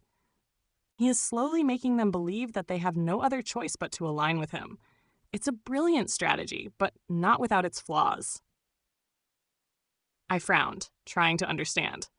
"You mean he's using the isolation to manipulate them further?" "Exactly. They come to his gatherings, ostensibly for networking or social purposes, and yet over time, he subtly makes them feel as though they are part of something greater, something larger than themselves. It creates an almost insurmountable bond, a sense of loyalty that transcends mere friendship. It's all part of his larger plan." Lady Carrington, standing beside us, frowned deeply, her hand resting on the edge of the table as she leaned over to look at the documents Holmes had scattered. "That's not all, is it? You said there were cracks in his control." Holmes paused, considering. "Indeed, the human mind, when manipulated, will begin to fracture under certain pressures. Even Blackwood, with all his power, cannot account for every variable. These people, his puppets as it were, are still human. They have their doubts, their moments of weakness. If we can exploit those weaknesses, we may be able to break Blackwood's influence." I watched as Holmes methodically worked through the correspondence. It was clear that he wasn't merely searching for evidence of Blackwood's manipulation, but something far more specific. A name, a symbol, anything that could reveal the next step in Blackwood's plan. Finally, after an exhaustive search, Holmes held up one particular letter, its seal broken and the paper slightly worn. He read it aloud, his voice steady but filled with a growing sense of urgency. "This invitation, sent to Lord Montague, refers to a special gathering at Blackwood's estate. There is a cryptic line here. The time approaches when all will be revealed. The dawn shall rise, and the earth will awaken." It seems innocuous, but I have no doubt that this is part of Blackwood's larger scheme. The new dawn, the same phrase he used when we confronted him. It's all connected. Lady Carrington shuddered at the words. It's almost as though he's preparing for a final act. But what does that phrase mean? The earth will awaken? Is he speaking of some kind of ritual? Holmes shook his head. Not a ritual, not exactly. But whatever it is, it's something that will involve all of those who've come under his influence. The phrase suggests a kind of awakening, an event, perhaps, that will trigger the next stage in his plan. "What kind of event?" I asked, dread creeping into my voice. "An event of unimaginable scale," Holmes replied, looking deep in thought. "I suspect that Blackwood intends to use his network of altered individuals in a coordinated strike, a moment when everything will come to fruition. The awakening could be the trigger, some kind of signal that will set them all into motion." Lady Carrington stepped back, her hand clasped tightly in front of her. "But how do we stop it? If he has people in place, if they've all been conditioned in some way, how can we counter that?" Holmes straightened up, his mind already working through the problem. "We need to locate the source of his influence, the place where this so-called awakening will take place. If we can find the moment where Blackwood's control is at its peak, we can disrupt it, but we must move quickly. I am certain that this gathering, this final meeting he's preparing, will occur soon." "Do you think we'll be able to infiltrate it?" Lady Carrington asked, her voice tense with anxiety. Holmes smiled faintly. "We have no choice but to try. We need information, and the only way to get that is to be present when the final move is made. If we can get inside Blackwood's circle, we can uncover the truth." I looked at Holmes, admiring his unwavering confidence in the face of such danger. His ability to remain calm, to think several steps ahead, was the only thing that gave me any hope. If anyone could stop Blackwood, it was him. "And if we fail?" I asked, my own fears creeping into my voice. Holmes's expression darkened, his gaze shifting toward the shadows outside the window. "Failure is not an option, Watson. Not when so many lives are at stake." The silence that followed was heavy, filled with the weight of our shared understanding. The clock was ticking, and the threat of Blackwood's plan loomed larger with each passing moment. Lady Carrington's voice broke the silence. "I'll make the arrangements. I know who we need to contact. We can't afford to waste time." Holmes nodded. "Very well. I trust you, Lady Carrington. We must prepare for what's to come. There is no telling how much time we have left." With that, the conversation came to a close. We were in motion, each of us playing our part, our minds focused on the singular goal of stopping Blackwood before his insidious plan could be carried out. But as I followed Holmes and Lady Carrington down the dimly lit corridors of the estate, I couldn't shake the feeling that we were walking straight into the lion's den. We had no choice but to face Blackwood and whatever horrors he had planned for the world. Chapter 16. The Final Gathering. The atmosphere at Lady Carrington's estate had shifted from a place of refuge to one of cold anticipation. The events of the past few days weighed heavily on all of us, and every moment that passed felt like the ticking of a clock, counting down to an inevitable conclusion. Holmes, however, remained as calm and composed as ever, his mind always a few steps ahead. Lady Carrington, too, had taken up her role with a quiet intensity, determined to uncover the truth behind Blackwood's dangerous influence. The plan was set. Holmes had managed to infiltrate the inner circles of Blackwood's gathering, using the information provided by Lady Carrington and a network of well-placed contacts. We had to move carefully, blending in with the crowd, ensuring no suspicion fell upon us. But the more we learned about Blackwood's inner workings, the more unsettling it became. The awakening that Blackwood spoke of in his cryptic invitations was not just metaphorical, it was real. The plans he had set in motion were coming to fruition. The night of the gathering arrived without warning. It was a night cloaked in darkness, with a chill that seemed to penetrate even the deepest parts of London's cobbled streets. As we prepared to leave, Holmes gathered us in the drawing room one last time, his face unreadable. "Everything we know points to tonight being the culmination of Blackwood's plans," he said, his voice sharp. "This is not a time for hesitation. We must find the source of his influence and shut it down, once and for all. We cannot allow him to gain the power he seeks." Lady Carrington nodded resolutely, though her expression was etched with concern. "What if we're too late?" she asked. "What if his plans have already reached beyond the point of no return?" "We will not allow that to happen," Holmes replied firmly, his eyes locking with hers. "We've come this far. We must finish what we've started." The journey to Blackwood's estate was uneventful, but the tension between us was palpable. Holmes sat in the carriage across from me, his eyes distant, as if his mind were already at the heart of the matter. Lady Carrington sat beside him, her usual grace and poise masking the anxiety she must have felt. Every passing street lamp seemed to illuminate the reality of what was ahead, a confrontation with a man who had the potential to reshape the very fabric of society. The estate was nestled deep in the countryside, away from the prying eyes of London's elite. As we arrived, the first thing that struck me was the sheer size of the place. The mansion stood imposingly against the night sky, its grand architecture shrouded in darkness, save for the flickering of candles within. Holmes leaned forward as the carriage came to a stop. "We must stay alert," he murmured. "Do not trust anyone here." Blackwood's network is far more vast than we originally suspected. I nodded, a sense of dread creeping over me. Despite Holmes's reassurances, I couldn't shake the feeling that we were walking into something far darker than we could understand. The The doors of the mansion opened to reveal a well-dressed but somber servant who silently ushered us inside. We moved through a long corridor, lined with portraits of long-dead aristocrats and decadent displays of wealth. The air was thick with the scent of expensive perfumes, and the distant sound of low murmurs and laughter could be heard from the other side of the grand ballroom. Holmes led the way, moving with quiet purpose. Lady Carrington remained close to him, her eyes scanning the room, trying to identify any familiar faces among the crowd. The guests were mostly men, their expensive attire making them appear as though they were plucked from the pages of the highest society. There were a few women, but they were few and far between, their presence almost like afterthoughts among the sea of powerful men. "Stay close," Holmes instructed, his voice barely above a whisper. "Observe, but do not engage until we know more." We mingled with the crowd, exchanging pleasantries with those we were introduced to, while Holmes kept a careful watch on everything around us.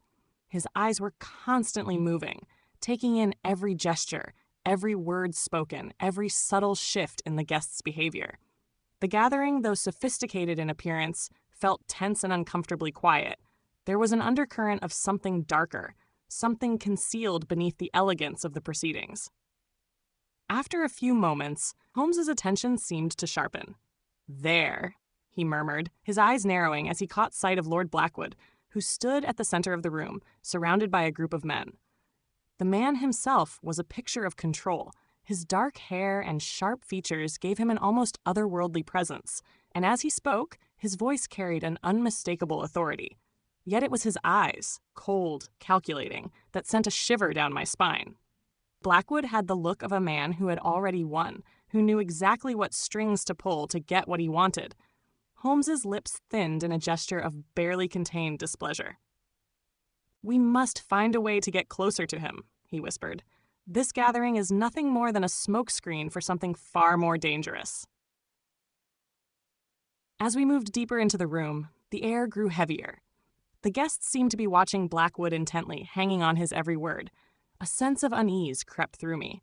I could sense that whatever Blackwood's plans were, they were nearing completion. The pieces were aligning, and the final moment was fast approaching. Lady Carrington, who had remained unusually silent, leaned in close to Holmes. "Sherlock," she whispered urgently, "you must know, there's more at play here than even you realize. Blackwood, he's not just trying to influence society, he's trying to reshape it." Holmes's expression remained stoic, but I could see the flicker of realization in his eyes. Reshape it? In what way? Lady Carrington's voice was barely audible as she spoke. His goal isn't just wealth or power. It's something far more dangerous. He wants to tear down the old structures of society and rebuild them in his image, a new world where those like him hold all the power. His influence reaches beyond just our country. He has supporters in every corner of Europe. A chill ran down my spine. If Lady Carrington's words were true, then Blackwood's plans were even more dangerous than we could have imagined.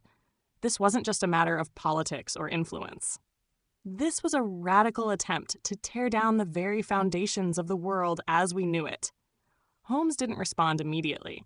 His eyes remained fixed on Blackwood, who was now addressing the crowd, his voice carrying over the murmurs of the guests. I watched as Blackwood's words seemed to stir something in the men around him, their faces reflecting the same fervor and devotion that had consumed Lord Montague and the others. "We're running out of time," Holmes said finally. "We must act quickly. The moment to strike will be soon." I could see the storm brewing on the horizon. Blackwood was about to unveil his final move. Whatever it was, it would be a turning point, a moment that could decide the fate of everyone in that room, and we had no choice but to stand in his way. Holmes's eyes flicked toward Lady Carrington. "Stay close. We need to be ready."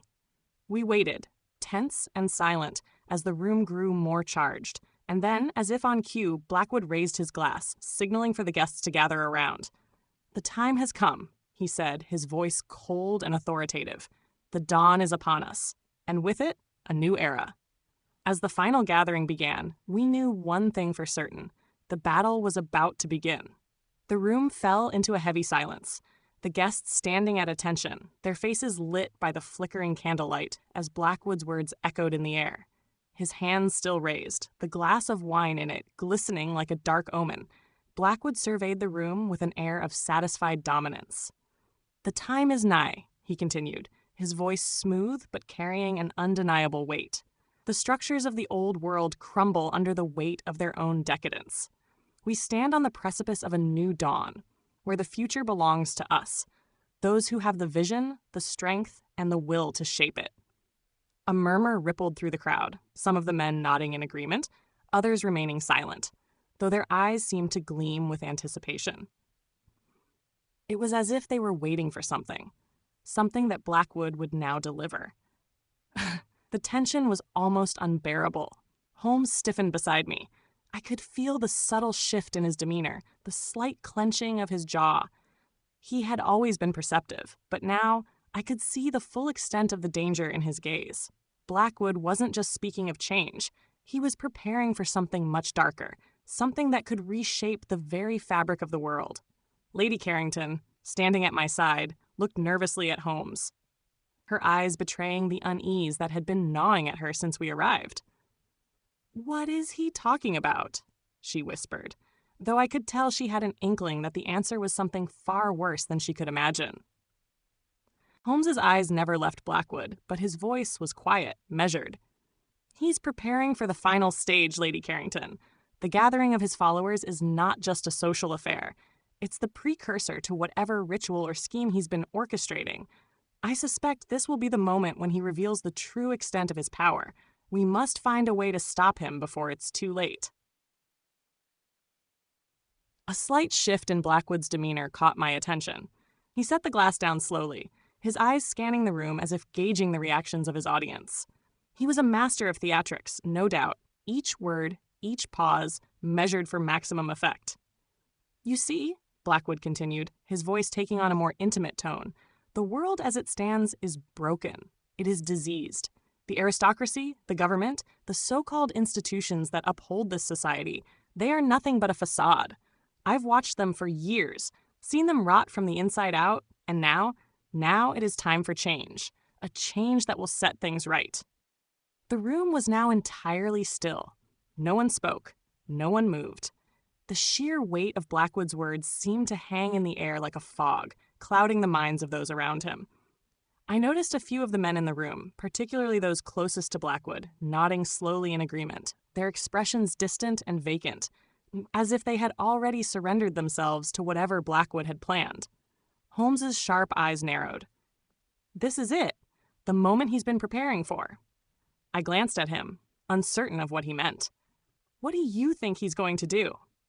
Holmes didn't answer immediately. His gaze remained fixed on Blackwood, who now stepped forward, raising his hands to signal the gathering. "The future," Blackwood said, his voice growing in strength, "is not for the weak.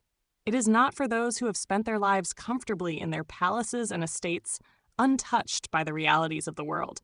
No, the future belongs to those who understand the true power of influence, the power of conviction, and most importantly, the power of unity."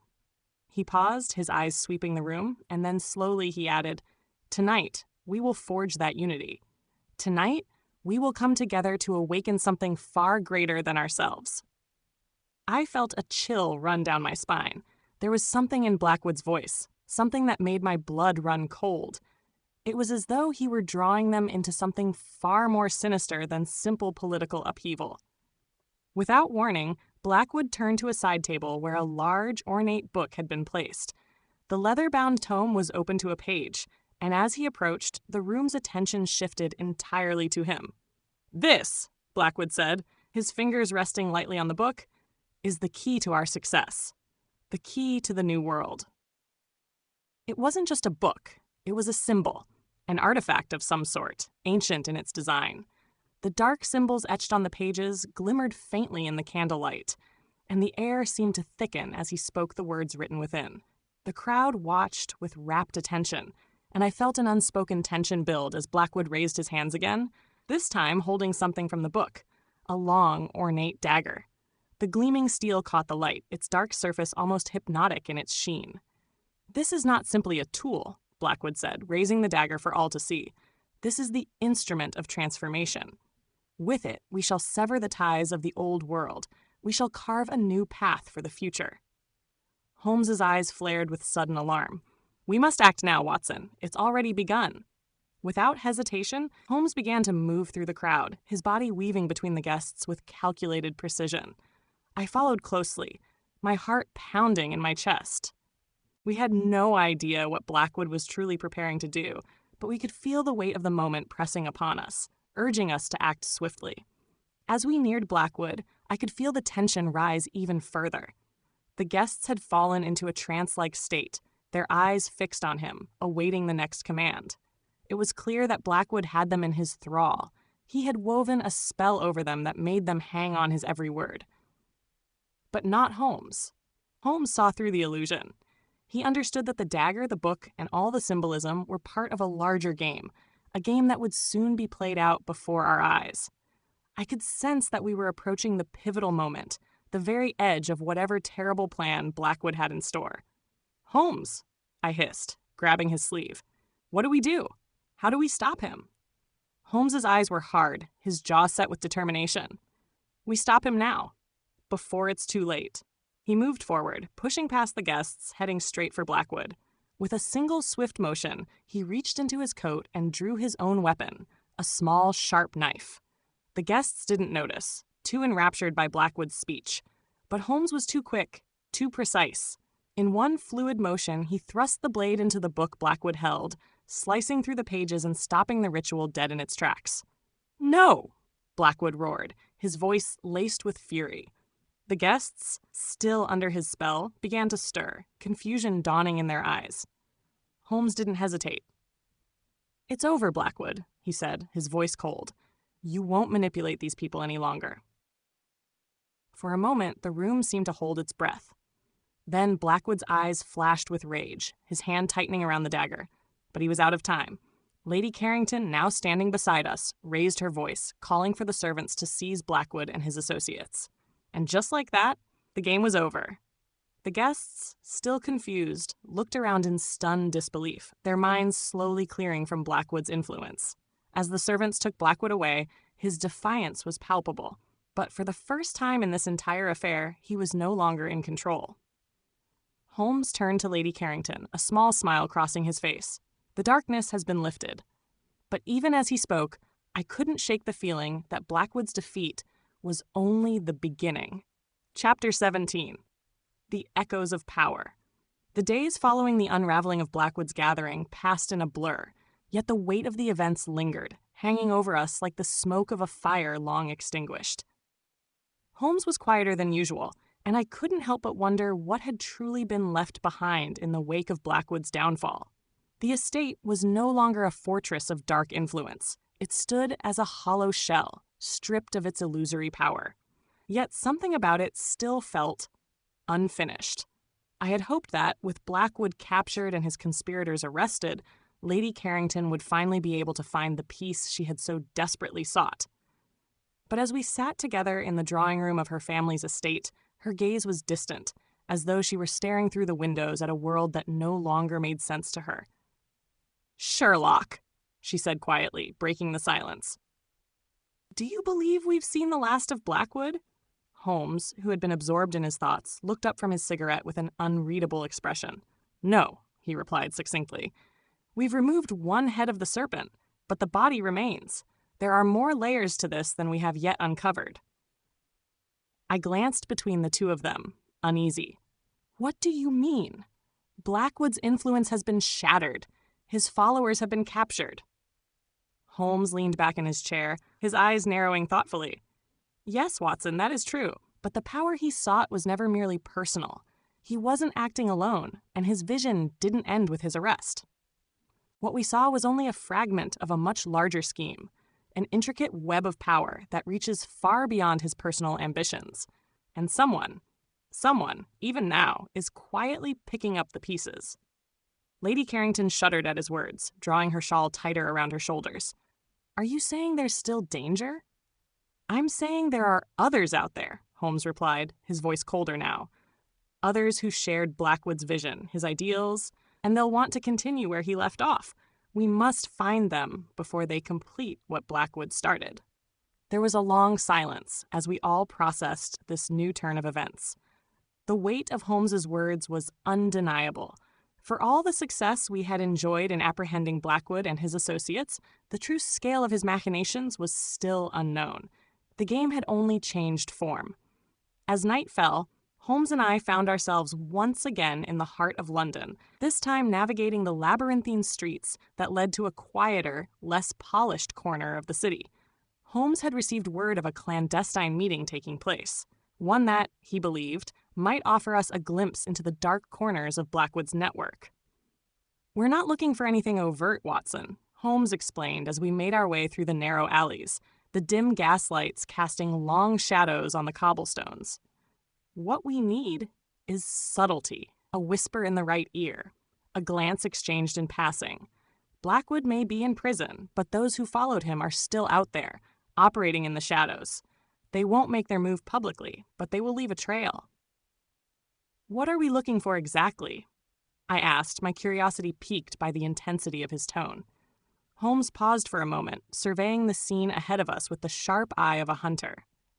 "Anything that doesn't fit," he said simply. "The people we're after will be hiding in plain sight. It's the subtle things, the way a person looks at a door, a coded phrase slipped into conversation, that will betray their true allegiance." We rounded a corner and found ourselves in front of an unremarkable building, an old inn, tucked away from the main streets. The flickering sign above the door read, "The Gilded Lily." Though there was little to suggest it was a place where one might find anything other than a quiet drink or a warm meal, yet Holmes's instincts told him otherwise. "There's no time to waste," he said quietly. "You know what to do." I nodded, and we entered the inn, blending in with the quiet clientele. It was a modest establishment, and the few patrons seated around the tables seemed lost in their own conversations, their faces shadowed in the dim light. Holmes led the way, his eyes scanning the room with practiced ease. I followed, keeping my attention sharp, though I couldn't help but notice the subtle discomfort creeping into the air. It wasn't long before Holmes motioned for me to follow him toward the back of the room, where a solitary figure sat at a small table near a window. The man appeared nondescript, dressed in a drab suit, his hair unremarkable. But there was something about him that caught Holmes's eye. As we approached, Holmes didn't speak immediately. Instead, he sat down across from the man, his piercing gaze locked on his face. The man looked up, surprised, but Holmes wasted no time. "You're far from home, Mr. Ralston," Holmes began, his voice cool and authoritative. "What brings you to London?" The man's hand trembled slightly before he recovered, flashing a nervous smile. I'm afraid I don't know what you mean, sir." Holmes leaned forward, his voice growing softer, yet no less intense. "You were in Berlin recently, were you not? Your contacts there, the ones who were once aligned with Blackwood, are still looking for you. I'm curious to know why." The man's eyes widened for the briefest moment, but he quickly regained his composure. "I don't know what you're talking about," he said, his voice strained. Holmes smiled faintly, but there was no humor in it. "Ah, but you do. The question is, why are you lying?" The man hesitated. A long silence hung between us, but I could see the internal struggle taking place behind his eyes. Finally, he spoke, his voice barely above a whisper. "Blackwood was just a pawn," he said, his words carrying an ominous weight. "You think you've stopped him, but you've only delayed the inevitable. The people behind him, behind us, they will not stop. The order is already in motion, and the pieces are already in place." I felt a cold knot form in my stomach. Blackwood's network, as Holmes had suspected, was far from finished. Even now, it seemed, the wheels were still turning, and those who had once followed him were now part of something far larger and more dangerous. "Who are they?" Holmes demanded, his voice suddenly harder, the sharp edge of his intellect cutting through the man's resolve. Ralston's gaze flickered to the door, his eyes betraying his fear. "I can't," he began, but before he could finish, the door of the inn swung open with a force that made everyone in the room pause. A tall man, cloaked in a dark overcoat, stepped inside, his presence immediately commanding attention. His eyes scanned the room with ruthless precision, landing on Holmes and me with a chilling certainty. Ralston froze, his face draining of color. Without another word, he stood abruptly, knocking over his chair as he fled the table and made his way toward the back exit. Holmes's eyes flashed, and before I could react, he was already on his feet, moving with the speed and grace of a predator. "After him!" he shouted, and I was right behind him. The chase was on once more. Holmes and I surged through the inn, our footsteps echoing in the otherwise silent room. The tall man in the overcoat had already moved swiftly toward the door, and Ralston, now fully aware of the danger, was making a hasty retreat down the corridor at the back of the inn. Holmes's eyes were locked onto the fleeing figure, his instincts sharp as ever. "Keep up, Watson," Holmes barked, and I didn't need any further encouragement. I followed him out into the cool night air, feeling the sharp bite of the wind as it whipped across the cobblestones. The streets of London were eerily quiet at this hour, but the chase was anything but. Holmes was at the forefront, moving quickly and efficiently, navigating the labyrinth of alleyways with the precision of a man who knew these streets like the back of his hand. Ralston's footsteps were rapid but faltering, a clear sign that his fear was beginning to take hold of him. "Stop, Ralston!" Holmes shouted, his voice carrying through the narrow passageways. But the man didn't slow down. If anything, he picked up the pace, glancing over his shoulder as he realized we were gaining on him. Ralston darted down a side alley, his breath ragged, his face pale as he rounded the corner. Holmes and I followed suit, but as we turned the corner, we saw something that sent a jolt of panic through me. The man in the dark overcoat, who had been following us so closely, was now standing at the far end of the alley, blocking the exit. Ralston stopped in his tracks, his eyes wide with terror. "No, no!" he cried out, backing away, but the figure advanced slowly, his posture calm and deliberate. "Don't make this harder than it has to be," the tall man said, his voice deep and even, the kind of voice that demanded obedience. It was the kind of voice that belonged to someone who knew they were in control. Holmes didn't flinch. He took a step forward, his face expressionless, his eyes narrowing with the kind of intensity that could cut through the tension. "You're not getting away this time, but," Holmes said quietly, though the threat in his voice was unmistakable.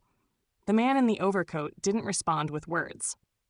Instead, he reached inside his coat and produced a long, narrow blade, its gleaming surface catching the weak light of the lanterns hanging along the alley. The cold steel weapon glistened like an extension of his will. "Step aside," the man said, his tone growing colder still. "This doesn't concern you." Holmes's eyes flashed with cold resolve. "It does now." Without warning, the tall man lunged, his movements precise and fast. But Holmes, ever prepared for such an eventuality, was quicker. He sidestepped with a fluid grace, and in a single motion, his own blade, a thin, razor-sharp instrument he kept concealed, flashed in the moonlight. It wasn't a wild attack, but a calculated strike designed to disable rather than wound. The man in the overcoat barely had time to register the move before he staggered back, the blade grazing his arm as Holmes stepped back, keeping his distance. "You'll have to do better than that," Holmes taunted, his voice dripping with contempt. The man snarled, his eyes narrowing with fury. "You think you're clever, don't you, Holmes? But you're too late. Too late to stop what's already in motion." With those words, the man launched himself again, more fiercely this time. He was a skilled fighter, no doubt, but Holmes was his equal.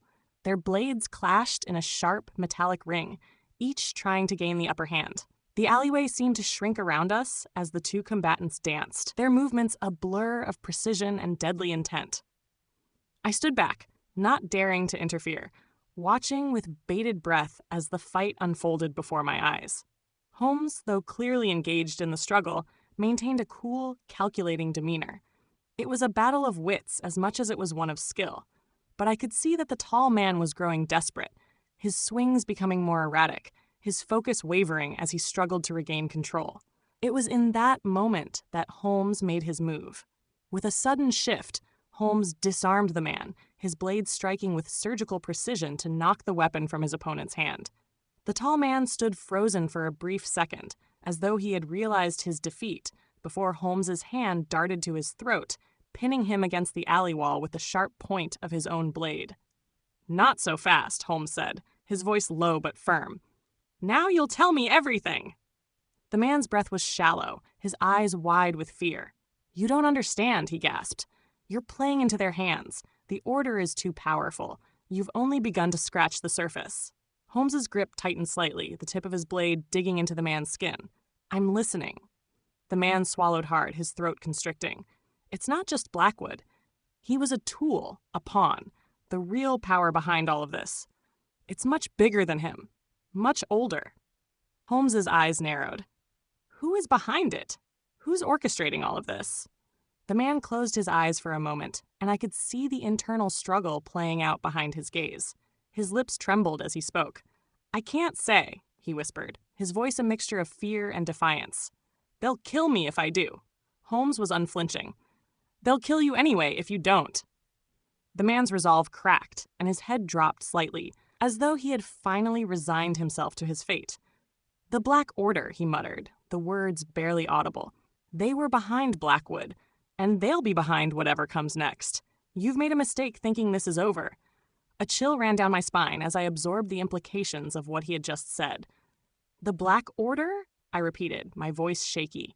"Who are they?" But before the man could answer, a sharp cry broke the tense silence. It was Ralston. The man had slipped from Holmes's grasp, making a final, desperate lunge for freedom. Holmes turned just in time to see him disappear into the darkened streets, vanishing into the night. Holmes cursed under his breath, his blade still raised, but the moment had passed. "We're not done yet," Holmes muttered, his voice low and steely. He turned back to the man in the overcoat, who was now panting heavily, his pride shattered. "We'll find out who these Black Order are, and we'll stop them." The tall man's eyes were filled with silent fury. "You have no idea what you're dealing with," he growled, but it was clear that he had no more fight left in him. He knew he had lost. Holmes glanced at me briefly, his expression determined. "Get the constables, Watson. We're going to need more than just answers." As I turned to head back toward the main thoroughfare, I couldn't shake the feeling that Holmes was right. Whatever this Black Order was, it was bigger than anything we had encountered before, and it was clear that Blackwood had only been the first piece of a much larger puzzle. The game was far from over. Chapter 18. Beneath the Surface. The days following our encounter in the alley with the tall man in the overcoat were fraught with tension. Despite Holmes's usual calm demeanor, I could sense a weight upon him, a pressure that perhaps even he had not fully anticipated. The mention of the Black Order had cast a long shadow over the investigation. We had uncovered many dangerous individuals in our time, but this was something far deeper, far older, and possibly far more dangerous. Holmes kept to his usual routine, though his mind was clearly preoccupied. I, on the other hand, had little time to think about anything other than the strange, cryptic words we had heard from the man. I had attempted to research the term Black Order, but found little beyond vague, ominous references in obscure texts, references that seemed as elusive as the group itself. I had hoped that Holmes might have found some sort of lead in the days since the encounter, but when we met in the morning, his face betrayed no new information, only an intensity that I knew would lead him into yet another labyrinth of connections and dangerous encounters. It was a crisp autumn morning when Holmes, after spending hours poring over notes and maps in his study, finally spoke. His voice was steady, but there was an edge to it that told me something was finally stirring beneath the surface of the case. "Watson," he began, looking up from a map spread across the table. "There's one thing we've overlooked in all this." I leaned in, waiting for him to continue. Holmes gestured toward the map. "The locations of Blackwood's operations. We've been too focused on individuals. We need to trace the pattern, not just the people. The Black Order's influence extends beyond London, beyond the walls of Blackwood's mansion." I raised an eyebrow. "You think they have other locations? Other bases of operation?" "Precisely." Holmes stood, moving toward the bookshelves. He pulled a thick volume from one of the shelves, his fingers moving swiftly over the pages until he found what he was looking for. "Here," he said, turning the book so I could see. It was an old yellowing map of London's underbelly, sewers, tunnels, and forgotten places. If the Black Order operates with the same meticulous planning that Blackwood did, they would need hidden, secure locations. These areas were once used during the industrial boom, when aristocrats and criminals alike required secrecy. There's no reason why the Black Order wouldn't have taken advantage of them. I studied the map with growing interest. But how does this relate to Lady Carrington's disappearance? To Ralston? Or the tall man? Holmes paused, his fingers lightly tracing the map. There is a connection, Watson. A faint thread running through all of it. The tall man we encountered? His words were not those of a simple agent. He was more.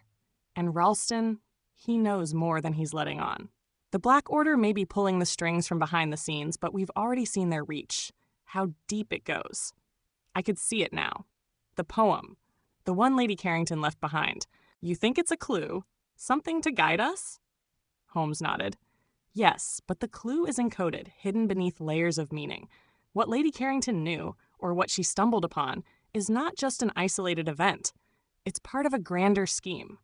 The Black Order doesn't just influence London. They weave their webs throughout the highest circles, masking their true intentions beneath the veneer of wealth and power. I considered this for a moment. So, we must look beyond the surface. We've been following the wrong trail. Not entirely wrong, Holmes corrected me, but the true nature of their plans requires us to look more closely at the infrastructure, the hidden mechanisms of power, the places and people they use as stepping stones. I looked back at the map, my mind racing. What are you suggesting we do then? We infiltrate their network, Holmes said, his voice quiet but firm. If we can uncover their next move, we might be able to stop them before they strike again. But we'll need to be discreet, quiet as mice. If the Black Order is as deeply embedded as I suspect, we may be walking into a nest of vipers. Our first step was to gather intelligence. Holmes had contacts in several circles, unsavory and otherwise, that could provide us with information. We spent the day moving between safe houses and hidden locations, gathering what few threads we could find. It was only when the evening had settled in and the shadows lengthened that Holmes found the lead he had been hoping for. There's a man, he said, glancing up from a letter he had just received. A former associate of Blackwood's. His name is George Huxley. He's a solicitor with connections to the upper class, but his dealings are less than legitimate. A solicitor? I repeated, intrigued. And how do we approach him? We don't, Holmes said with a glint in his eye. Huxley's the kind of man who will never reveal his hand willingly. We must make him believe he's the one in control. If we do it right, he'll give us the information we need without realizing it. The next day, we set out to meet George Huxley. Holmes had already arranged for a discreet meeting under the pretense of offering a lucrative opportunity. We arrived at his office, a small, unassuming building on the edge of the city, which seemed to be a facade for something far darker. Huxley was not what I expected. He wasn't the brash, corrupt type that one might find in the murky underworld of criminal dealings. Instead, he was a well-dressed man, suave and composed, with an air of quiet menace that was impossible to ignore. He greeted us with a careful smile, his sharp eyes studying us both as if appraising our value. You must be Mr. Holmes, Huxley said, his voice smooth. I've heard much about you. Holmes didn't respond immediately. Instead, he seated himself across from Huxley and examined him with that piercing gaze that could unnerve even the most seasoned criminals. I trust you've heard the rumors, Mr. Huxley, but I'm not here to discuss hearsay. I'm here to discuss opportunities. Huxley raised an eyebrow, but did not comment on Holmes's abruptness. Opportunities, he repeated. And what kind of opportunity might a man like you be offering? A business venture, Holmes said, sliding a piece of paper across the table. It was a forgery, carefully crafted to look like a legitimate offer.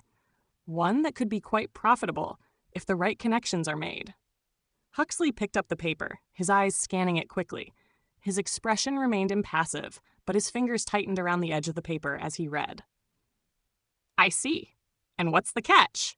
No catch, Holmes replied with a smile that didn't quite reach his eyes. Just a small matter of trust. If you're willing to take the first step, I believe there's much we could accomplish together. Huxley set the paper down slowly. He knew Holmes was playing a game, but whether he knew the rules was still uncertain. Very well, he said at last, his tone measured. I'll consider your proposal, Mr. Holmes. But know this. I don't work with just anyone. Trust must be earned. Holmes nodded, his smile widening ever so slightly. I understand, and trust, as they say, is built upon common interests. There it was, the first crack in the door. I could feel the tension hanging in the air. Holmes had set the trap, and now we had to wait for Huxley to step into it. But something told me that this was only the beginning of a much deeper game, a game whose stakes were higher than either of us could have imagined. Huxley leaned back in his chair, eyeing Holmes with a mixture of curiosity and wariness. His fingers drummed lightly against the edge of the desk, as if weighing his options. His gaze flicked to me briefly, though I sensed that he was more interested in Holmes's demeanor than in my presence. I must admit, Mr. Holmes, he said slowly, breaking the silence, you are unlike any investigator I've encountered before. Most would attempt to pry for information, to make demands. You, however, are offering something. Holmes gave a thin smile, but it was devoid of warmth. I've learned over the years that the most successful negotiations are those in which both sides feel they've gained something. A bit of trust, a small concession. Both parties walk away with the feeling of a victory. Huxley's lips twitched, as if considering Holmes's words, and he shifted slightly in his chair. His eyes flicked toward the door, as though evaluating the potential for eavesdropping. You may be right, but of course, there's no such thing as a free meal, is there? Your opportunity, Mr. Holmes, may be enticing, but I suspect you've not brought me here to discuss some trifling matter. Holmes did not falter under Huxley's scrutiny. His eyes remained steady, calculating. I've never had an interest in trifles, Mr. Huxley, only in things that matter. Huxley gave a low chuckle, clearly amused by Holmes's directness. I suppose that's true. The last time I heard about your involvement, you were working with the police to uncover some rather sordid dealings among the elite. Not that I care much for the lower rungs of society, but even I know when the right name can open doors. Precisely, Holmes said, his voice calm and unperturbed. And I know you've been a man of many doors, Mr. Huxley. Which ones do you think you might open for us? The solicitor's eyes narrowed slightly. There was an almost imperceptible twitch in his fingers, but it was enough for Holmes to catch. The man was intrigued, yet cautious. He hadn't been in the game long enough to trust anyone without extracting his own assurances first. I'll be candid with you, Mr. Holmes, Huxley said, his voice dropping an octave. I don't think you came all this way for some idle conversation. If you've come to make a deal, I expect it to be worth my while. You see, I'm no fool. If there's one thing I've learned in my years as a solicitor, it's that everyone has a price. And I suspect, just as you are probing me, you've already calculated what yours will be. Holmes took his time in responding, eyes steady on Huxley's face, scanning for any hint of weakness. You're quite perceptive, Mr. Huxley. But rather than having me tell you what I've calculated, let me show you. The Black Order is behind all of this, behind Blackwood, behind Lady Carrington, and possibly behind your own dealings. I suspect you already know a great deal about their operations, don't you? Huxley's hand froze in midair. For the briefest moment, his usual confidence faltered. His lips pressed together and he glanced sharply at Holmes, as if gauging the truth in his words. The pause was telling, an involuntary reaction to the mention of the Black Order. I don't know what you're talking about, he said, the words coming out quickly. Almost too quickly. Holmes's expression remained unchanged. You do. It's why you're so careful. Why you keep your dealings in the shadows. But it's also why you're not in control, Mr. Huxley. They use men like you. Discard them once they've outlived their usefulness. Huxley's gaze darted toward the window, his shoulders stiffening. I could see the tension mounting in him, and I knew from experience that Holmes was striking at the very heart of Huxley's insecurities. There was something about the man's reaction that made it clear. He knew far more than he was willing to admit, but he was afraid. I don't believe you, Huxley finally said, his voice tight, but there was a tremor in his words. Holmes nodded, as though accepting Huxley's denial at face value. That's precisely why we need your cooperation. We're not your enemies, Huxley, but if we have to oppose you, we will. A cold silence descended over the room. For a long moment, the two men locked eyes, each silently measuring the other, testing the waters of this strange alliance. I could see Holmes's mind working behind his sharp gaze, calculating what move to make next. At last, Huxley exhaled sharply, his shoulders slumping. "You're a dangerous man, Holmes," he muttered. "You always have been." Then, after a pause, his voice took on a reluctant resignation. "Fine, you want to know what I know, but you must understand. This is not something I can just hand over to you. This is my life's work. If I tell you, it's not without consequences." Holmes inclined his head slightly, as though acknowledging the weight of Huxley's words. "You're not the first to think of it that way. But consider this. By withholding information, you are as much a part of the problem as those who pull the strings. Help us, and you'll be on the right side of history." Huxley's lips parted as if he were about to argue, but then closed again, the words dying on his tongue. He seemed to take a moment to wrestle with his thoughts, fighting some internal battle. At last he sighed and sat back in his chair. "Very well," he said, his tone resigned but firm. "I'll tell you, but it won't come easily. The Black Order, they are not just an ordinary group. They are embedded within the highest echelons of society. They've existed for centuries. And He paused and glanced around the room as though ensuring we were alone. "I've been handling their interests for a long time. I'm afraid it's much worse than you think." Holmes leaned forward, his eyes sharp and focused. "Go on." Huxley shifted uncomfortably, but continued. "The Order operates on multiple levels. On the surface, they engage in high-end business ventures, philanthropy, and charity. But behind closed doors, they control markets, influence politics, and manipulate key figures in all areas of society. Their goals are global in scale. And Lady Carrington? She was tangled up in something. An affair, an alliance with one of the Order's high-ranking members. I don't know who, but she was trying to break free from them. That's why she disappeared." Holmes's expression hardened, but his voice remained calm. "And Ralston? What does he know?" Huxley swallowed hard. "Ralston was her confidant, but more importantly, he was trying to protect her. If he knows what I think he does, he'll be a liability, and there's no telling what they'll do to him. Or to you." Holmes sat back, his mind clearly racing. "We need to find Ralston. He holds the key." Huxley gave a final, dismissive wave. "You won't find him so easily. They've already moved him. If you don't hurry, Holmes, it'll be too late." With that, the man fell silent, his reluctance to share more evident in the strained look on his face. Holmes and I exchanged glances, the weight of what had just been revealed settling over us. "The Black Order is far more dangerous than we ever anticipated, Watson," Holmes muttered as he rose from his chair, his expression hardening with resolve. "And I have a feeling that Lady Carrington's disappearance was just the beginning." Chapter 19: The Shadow's Reach. The weeks following our unsettling meeting with George Huxley proved to be the darkest yet in our investigation. Despite Holmes's usual resourcefulness and methodical approach, we found ourselves grasping at shadows, each lead evaporating like mist before we could seize it. Huxley's cryptic admission had only served to deepen the mystery.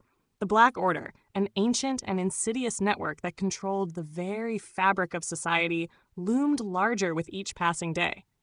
Yet, we still had little to show for our efforts. It was late one evening when Holmes, having retreated to his study, came across a crucial breakthrough. I had been sitting by the fire, lost in thought, when I heard the telltale scrape of Holmes's violin being pulled from its case.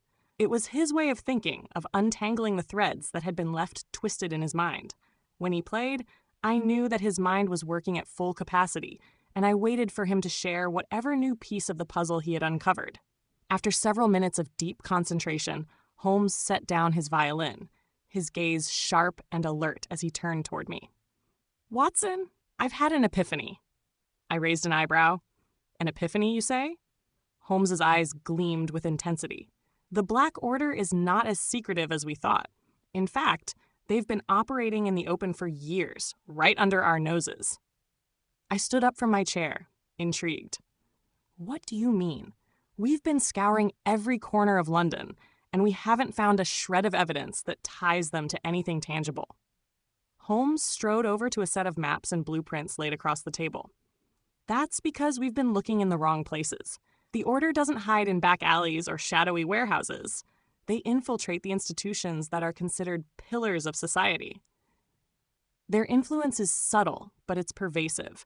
The charity work, the financial dealings, even the political maneuvering. It's all interconnected. The Black Order's members have entwined themselves with the city's elite, manipulating the power structures that govern us all. I was struck silent for a moment, absorbing Holmes's words. So, you believe the Black Order is controlling high society, using wealth and politics to further their agenda?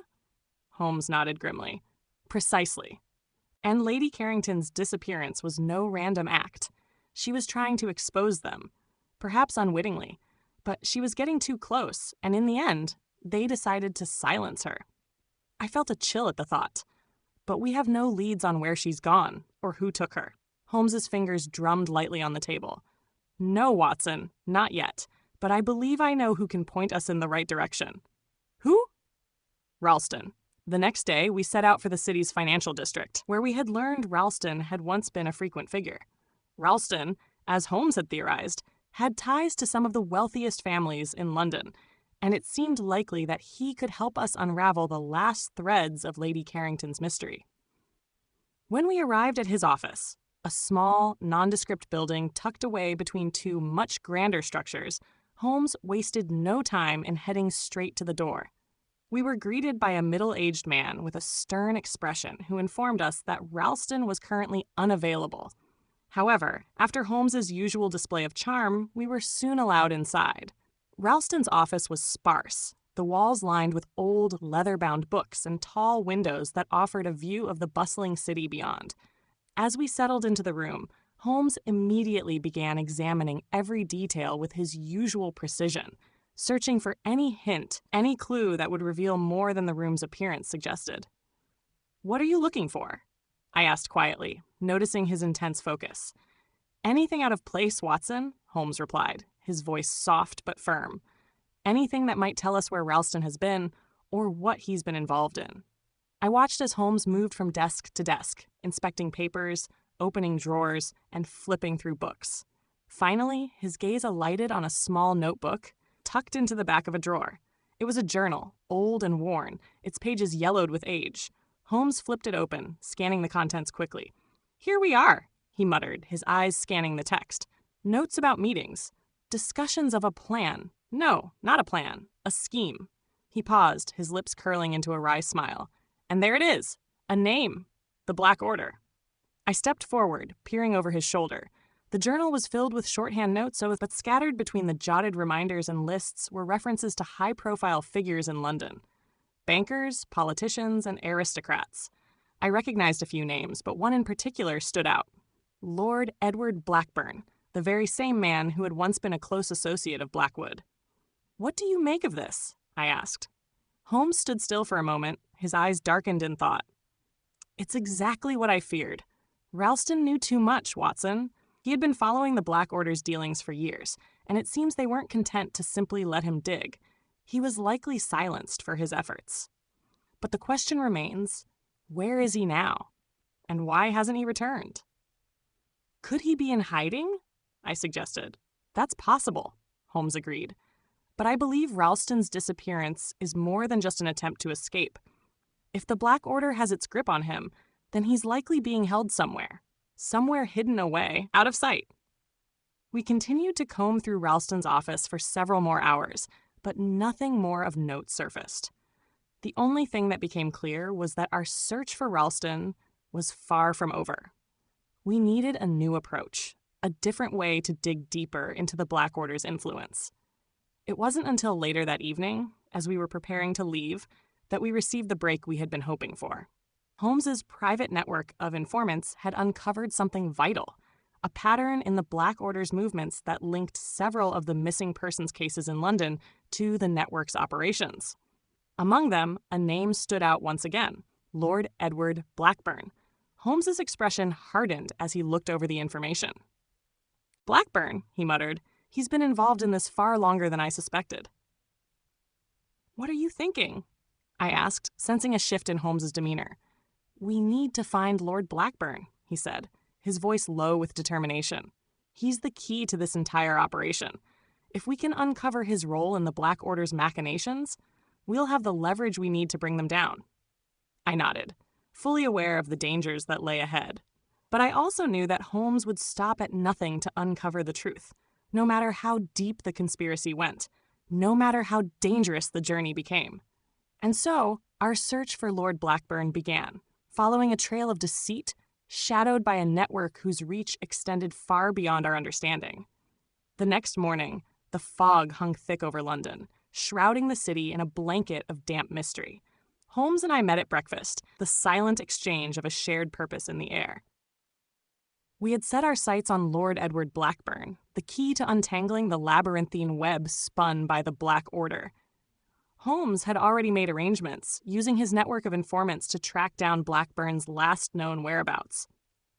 As the clock struck 10, we found ourselves at the foot of a grand townhouse in the heart of the city's most prestigious district. The house was an imposing structure, with large iron gates and stone lions guarding the entrance. It reeked of old money, and everything about it seemed designed to intimidate. Holmes, ever the picture of calm, assessed the situation with a sharp eye. He turned to me with an unreadable expression. Blackburn is not one to make his presence easily felt. If he is indeed involved with the Black Order, then his every move will be calculated. Everything he touches will be cloaked in secrecy. I adjusted my coat and stood straighter. So we're to approach him cautiously? Holmes gave a slight nod, his eyes scanning the house. Yes, but remember, Watson, caution is not synonymous with hesitation. We move swiftly, but not recklessly. The front door creaked open before we could even ring the bell. A butler, aged but sharp-eyed, regarded us with an air of suspicion. Holmes wasted no time.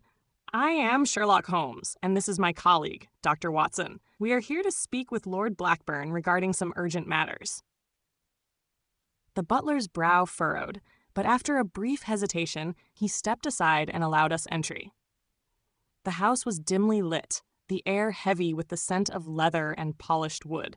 It felt almost like stepping into a different time, one where power and influence were quietly but firmly held in place by those who understood how to manipulate both.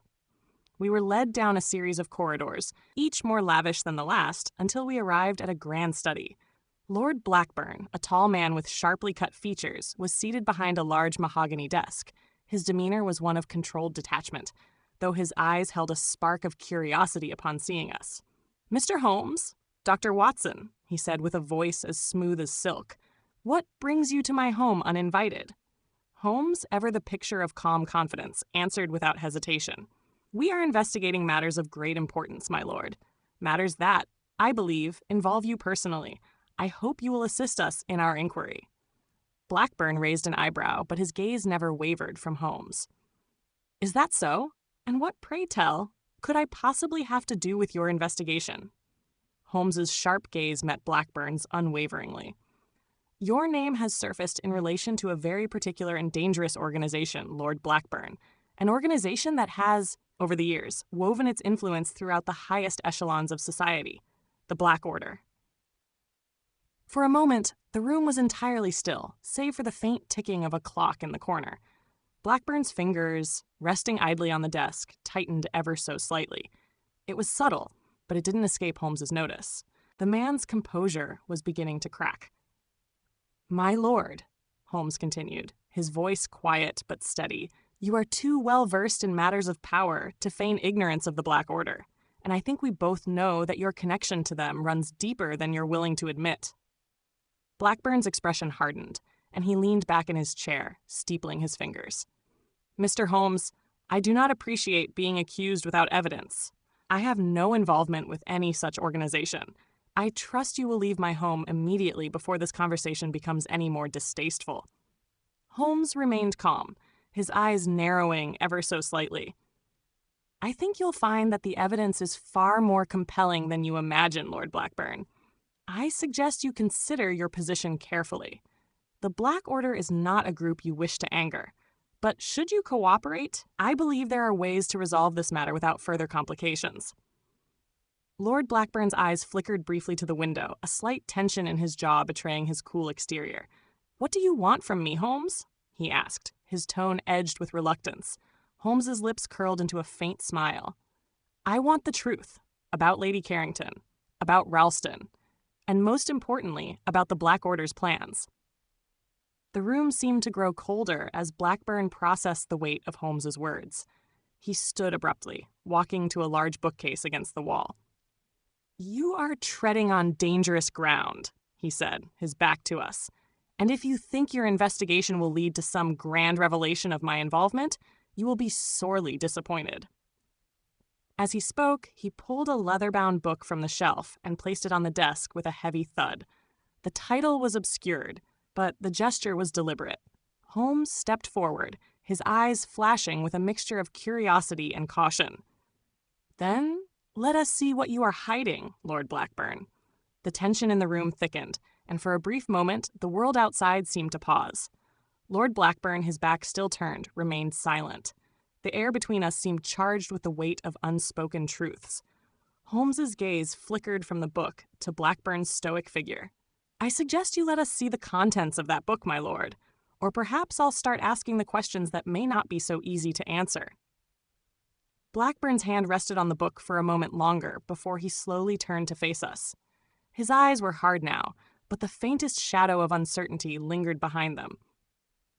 "You may think you're close, Mr. Holmes," he said, his voice colder now, "but the web you're trying to unravel is far more complex than you realize."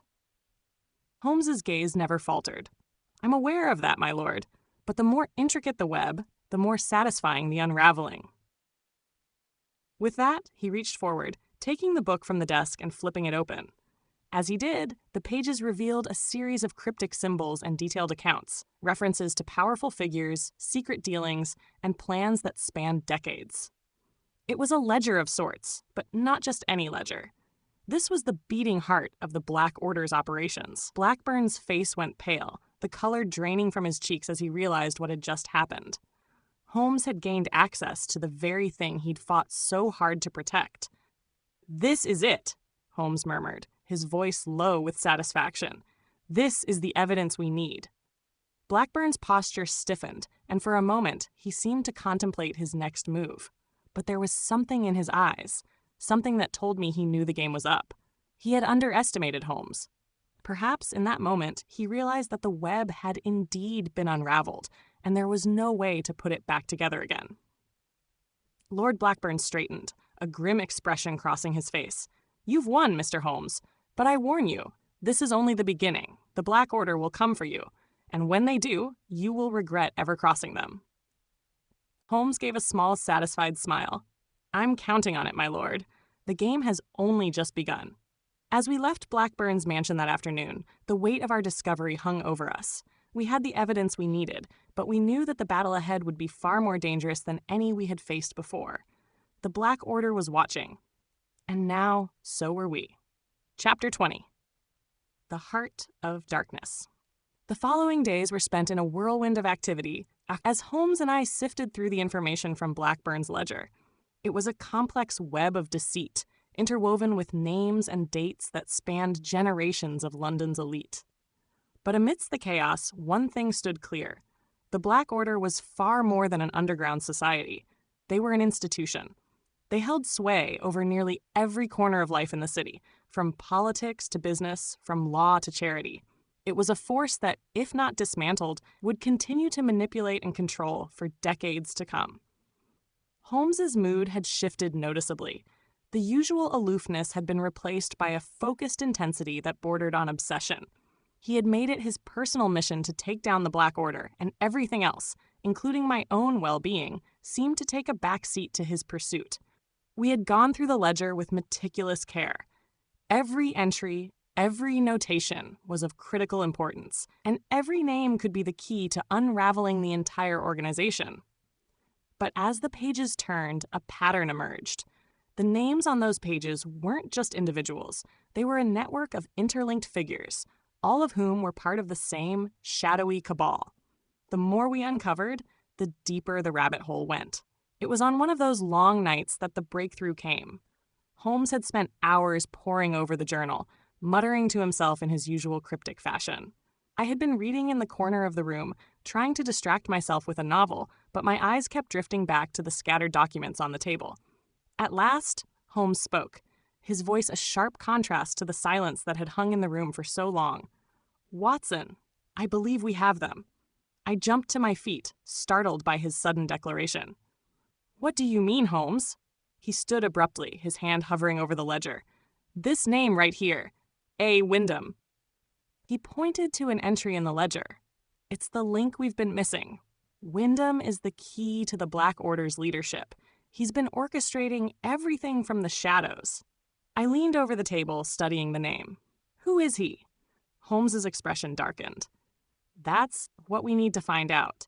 But we have a lead. Wyndham's name appears in connection with several key financial transactions, all of them linked to large-scale real estate developments.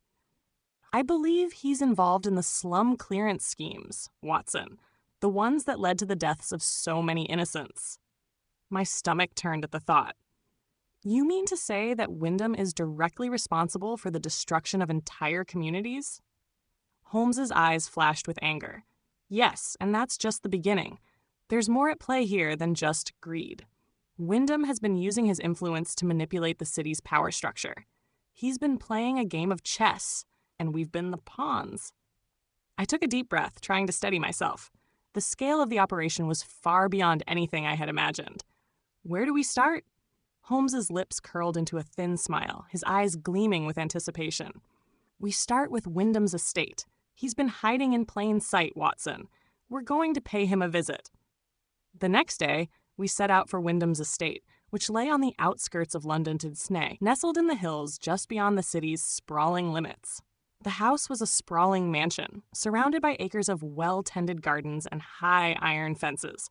It looked every bit the part of the wealthy aristocrat's domain, opulent, imposing, and designed to intimidate. As we approached the gates, Holmes gestured for me to follow him down a narrow footpath that ran along the edge of the property. It was clear that we weren't supposed to be here. There were no signs of a proper entrance, and the grounds seemed eerily deserted. Holmes's keen eye, however, had already found a hidden side door, one that would allow us entry without attracting attention. "Stay close, Watson," Holmes murmured, his voice barely above a whisper. "We don't know what we'll find inside." We moved swiftly through the gardens, avoiding the main entrance and sticking to the shadows. The estate seemed eerily quiet, and the stillness hung heavy in the air, as though the house itself were holding its breath. As we neared the side door, Holmes gently turned the handle. It creaked open with surprising ease, and we stepped inside. The interior of the mansion was just as grand as the exterior. Marble floors, ornate chandeliers, and tapestries depicting scenes of wealth and power. But beneath the veneer of luxury, something felt off. It was the kind of place where secrets were buried beneath layers of wealth and status. Holmes led the way, his steps purposeful but cautious. We crept through the halls, our footsteps echoing in the vast emptiness. As we moved deeper into the house, I began to feel a sense of unease, as though we were intruding on something that was never meant to be discovered. Finally, we reached the study, a large, opulent room filled with bookshelves, dark wood furniture, and towering windows that overlooked the estate's sprawling grounds. Holmes moved with practiced ease, searching the room for any sign of Wyndham's presence. After a few moments, he stopped, his eyes narrowing as he spotted something on the desk. It was a letter. Sealed, but clearly hastily written. Holmes picked it up with delicate fingers and broke the seal. As he read through the contents, his expression hardened. "This is it, Watson," he said, his voice cold with fury. "Wyndham is planning something much larger than we thought. He's in league with the highest echelons of society. They're going to take control of the city, completely." I stepped closer, reading the letter over Holmes's shoulder. It was a manifesto of sorts, outlining a plan to systematically eliminate opposition, seize control of key institutions, and consolidate power. It was a blueprint for domination, and it was clear that Wyndham was at the center of it all. "This is bigger than just a few real estate deals," I muttered, my voice thick with disbelief. Holmes nodded, his jaw clenched. "Much bigger, Watson. This is a coordinated effort to reshape London in their image.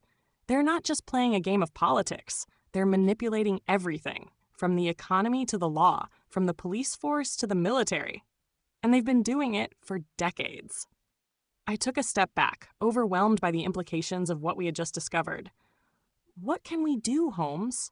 How do we stop this?" Holmes's gaze shifted to me, his eyes filled with determination. "We expose them, Watson. We bring the truth to light. no matter the cost. And we start with Wyndham. With that, he turned and made his way to the door. I followed closely, but as we exited the study and made our way toward the side door, I couldn't shake the feeling that we were being watched. The house, it seemed, was alive with secrets, and each step we took brought us closer to the heart of darkness. As Holmes and I moved quickly through the dimly lit halls of Wyndham's estate, the weight of what we had uncovered pressed heavily on both of us. The letter detailing the plans of Wyndham and his powerful allies felt like a ticking bomb. Each word in that manifesto spoke of corruption at a scale we could scarcely comprehend, a conspiracy that had already taken root in the very core of the city. The house felt colder now, as though the walls themselves had become aware of our intrusion. We moved with purpose, but even the grandeur of the rooms, the sweeping tapestries and gilt-edged furniture, did little to mask the suffocating atmosphere of secrecy. Holmes's mind, however, was focused on one thing and one thing alone: unearthing the truth. We made our way through the house, searching every room for any trace of Wyndham. Despite our caution, I could feel the distinct sense of being followed. The hairs on the back of my neck stood on end. It wasn't just the creaks of the old house, the whispers of the wind outside, but something more. A presence. Suddenly, Holmes stopped. I nearly bumped into him, but his outstretched arm prevented me from advancing any further. His eyes narrowed as he scanned the hallway ahead. His gaze settled on a door slightly ajar at the far end, a faint light emanating from within. "Stay here," he murmured, his voice low and steady. "I'll investigate." Before I could protest, he disappeared into the shadows. I stood still, feeling the silent pressure of the moment bear down upon me. I knew Holmes had a rare ability to slip into a room unnoticed, to read the slightest shift in a person's expression, the faintest sound of breath. But this was different.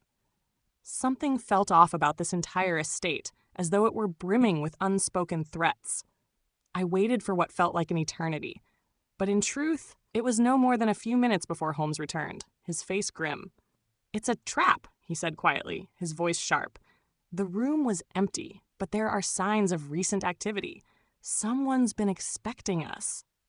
His words sent a chill down my spine. Who could possibly know we're here? Holmes didn't answer immediately. Instead, he motioned for me to follow him. We moved swiftly back toward the study. But as we passed through the hallway, a sudden noise echoed from behind, a door opening and closing, a muffled sound of footsteps. We froze. The unmistakable click of a lock being turned reverberated through the corridor. "They've locked us in," I said, my voice low with realization.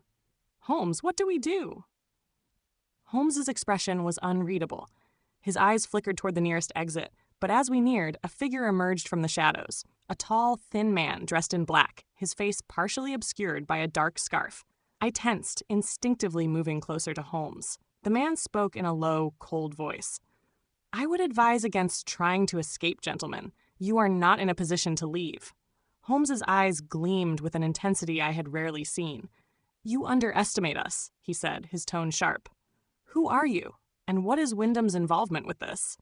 The man remained silent for a moment, his icy gaze moving from Holmes to me. He then let out a soft chuckle, as though entertained by the question. "You really don't know, do you?" His voice was smooth, almost condescending. "Wyndham's involvement is nothing more than a convenient facade. The true mastermind is much closer to you than you realize." Holmes's eyes narrowed. "Explain yourself." The man smiled faintly, stepping closer. "You've been barking up the wrong tree. Wyndham was just a puppet, an important one, no doubt, but still, just a tool in a much larger game. The Black Order was never just about wealth or power. It was about something far more dangerous, something that will change the entire course of history." I looked at Holmes, who remained motionless, eyes locked on the mysterious man. There was a dangerous glint in his eyes, but there was also something else. Something calculated, as if he had already pieced together the puzzle the man was trying to present. Before Holmes could respond, a loud noise came from behind us, a sharp bang, followed by a series of rapid footfalls. My heart leapt as I spun around, reaching for my revolver. The door at the end of the hall burst open, revealing a group of men in dark suits, their faces masked. They were armed, and their intent was clear. The air in the house seemed to thicken with the tension of the moment. I could feel the blood rushing in my ears, the palpable fear of what might come next. Holmes didn't flinch. In fact, he took a step forward, his face set in a grim line of determination. "It seems we've overstayed our welcome," he said, his voice steady. The masked men raised their guns. Just as the first of them moved to aim at Holmes, a sudden crash interrupted the standoff. The windows shattered in an explosive burst, and from the chaos that followed, a figure jumped through the debris. A figure I knew all too well. "My apologies for the dramatic entrance, gentlemen," said Inspector Lestrade, his voice dry as ever. "But it seems you found yourselves in a bit of a pickle." The masked men froze, clearly thrown off balance by Lestrade's sudden appearance. He was followed by a handful of constables, weapons drawn, taking their positions as if they had been prepared for this moment all along. The leader of the masked men, still recovering from the shock, glared at Lestrade. "You're too late," he spat. "We've already won," Lestrade smirked. "I think you'll find that your victory is about to slip away from you, my friend. Holmes has a way of disrupting plans, doesn't he?" Holmes glanced at Lestrade, a brief flicker of appreciation passing through his eyes. "I must admit, Inspector, I didn't expect you to arrive so promptly." Lestrade stepped forward, his expression hardening. "A bit of a coincidence, perhaps? We've been tracking Wyndham's movements for weeks now, Mr. Holmes. We had a feeling this would lead us here." For a moment, all was still, both sides waiting for the first to make a move. Holmes didn't break his gaze from the leader of the masked men, who seemed to be weighing his options. "Your organization is finished," Holmes said quietly, his words sharp and final. "You've made a grave mistake by underestimating us. And now, you'll answer for your actions." The masked men shifted uneasily, knowing they were outmatched. A few glanced at each other, clearly considering their options. Then, as if on some silent command, they began to lower their weapons. Holmes stepped forward, his tone growing colder. "I suggest you surrender. There's no escape from what's coming." For a long moment, the tension between the two groups was palpable, and then, slowly, one by one, the masked men lowered their weapons and stepped back, their faces still hidden behind their masks. It was over. The room seemed to exhale collectively, as if the weight of what had just transpired had lifted. Lestrade's voice broke the silence. "You've done it, Holmes. We've got them. Wyndham's network is crumbling, and now we'll finally put an end to this. No more shadows, no more secrets." Holmes turned his gaze toward the now disarmed men, his eyes narrowed. "This is only the beginning, Lestrade. We've exposed one thread, but there's a larger web. If we're to dismantle the Black Order entirely, we need to uncover their true leader." Lestrade nodded, understanding the gravity of the situation. "And we will, Holmes. We will. But first, let's ensure these men face justice." As the masked men were escorted away by the constables, I couldn't help but feel the sense of victory that permeated the room. The Black Order's hold on the city was loosening, and the secrets they had hidden for so long were beginning to come to light. But Holmes was already thinking ahead, already calculating his next move. The battle wasn't over, not by a long shot, but for the first time in weeks, I felt the faintest glimmer of hope. Chapter 21. A Web of Deceit. The next few days were a whirlwind of activity. Holmes and I, alongside Inspector Lestrade and a small army of constables, worked tirelessly to dismantle the remnants of the Black Order's network. Every piece of the puzzle that we had uncovered over the past weeks seemed to lead to more secrets, more layers to peel back before we could see the full picture. But as with all grand conspiracies, we were closer than we'd ever been to revealing the truth. The arrest of the masked men in Wyndham's estate had shaken the Black Order, but Holmes was far from satisfied. He knew that the network was still active, its leaders scattered, hiding in plain sight. Wyndham, while an important figurehead, was not the true mastermind. That role remained a mystery. Holmes's obsession with the case had only deepened, and I could see how the investigation was beginning to consume him entirely. We had retreated to our Baker Street apartment for the night after a long day of questioning the captured men. Holmes was seated at his desk, his face illuminated by the soft glow of the gas lamp. He was hunched over a series of maps, his brow furrowed in concentration as he traced lines with his long fingers. The images of the Black Order's operations, real estate holdings, political connections, financial transactions, were slowly being connected in a complex web that sprawled across London. Lestrade had been invaluable in providing us with additional information, though he remained wary of some of Holmes's more unconventional methods. It had become clear, however, that the inspector respected Holmes's intellect, even if he didn't always understand his methods. I stood at the window, gazing out at the fog that had descended upon the city. The glow of gas lamps pierced the mist, casting long shadows across the empty streets. There was something eerie about the city at night, especially after all we had learned. It felt like we were surrounded by hidden forces, watching, waiting. A loud knock at the door interrupted my thoughts. I turned to see Mrs. Hudson standing in the doorway, her expression grim. "Mr. Holmes," she said, "there's someone here to see you. A Lady Beaumont. She says it's urgent." Holmes looked up, his eyes narrowing with interest. "Lady Beaumont, you say?" He stood up quickly, pushing his chair back. "Show her in, Mrs. Hudson." The door opened, and a tall, elegant woman stepped into the room. She was dressed in deep black mourning clothes, her face pale, her eyes red-rimmed. It was clear she had been crying, though she held herself with a dignity that suggested years of training in how to hide her true emotions. I immediately recognized her. Lady Evelyn Beaumont, widow of the late Earl of Beaumont. She was a woman of notable social standing, and her name had often appeared in the circles of London's elite. But her presence here, in our modest apartment, was unusual. "Lady Beaumont," Holmes said, his voice soft but direct. "To what do we owe the pleasure?" Her gaze flickered over to me, then back to Holmes. "Mr. Holmes," she said, her voice trembling slightly. "I need your help. My daughter, my only child, has disappeared." Holmes's expression remained neutral, but his eyes sharpened with immediate interest. "Your daughter, madam? Tell me more." Lady Beaumont took a step forward, her hands clasped tightly together. "Her name is Miss Margaret Beaumont. She vanished 3 nights ago from her room at our estate. It was during a party, a gathering of some of our closest friends. The room was locked from the inside, just as it was when we found it. There were no signs of struggle, no trace of her at all." Her voice wavered, and for a moment she faltered. "I'm afraid she may be in grave danger."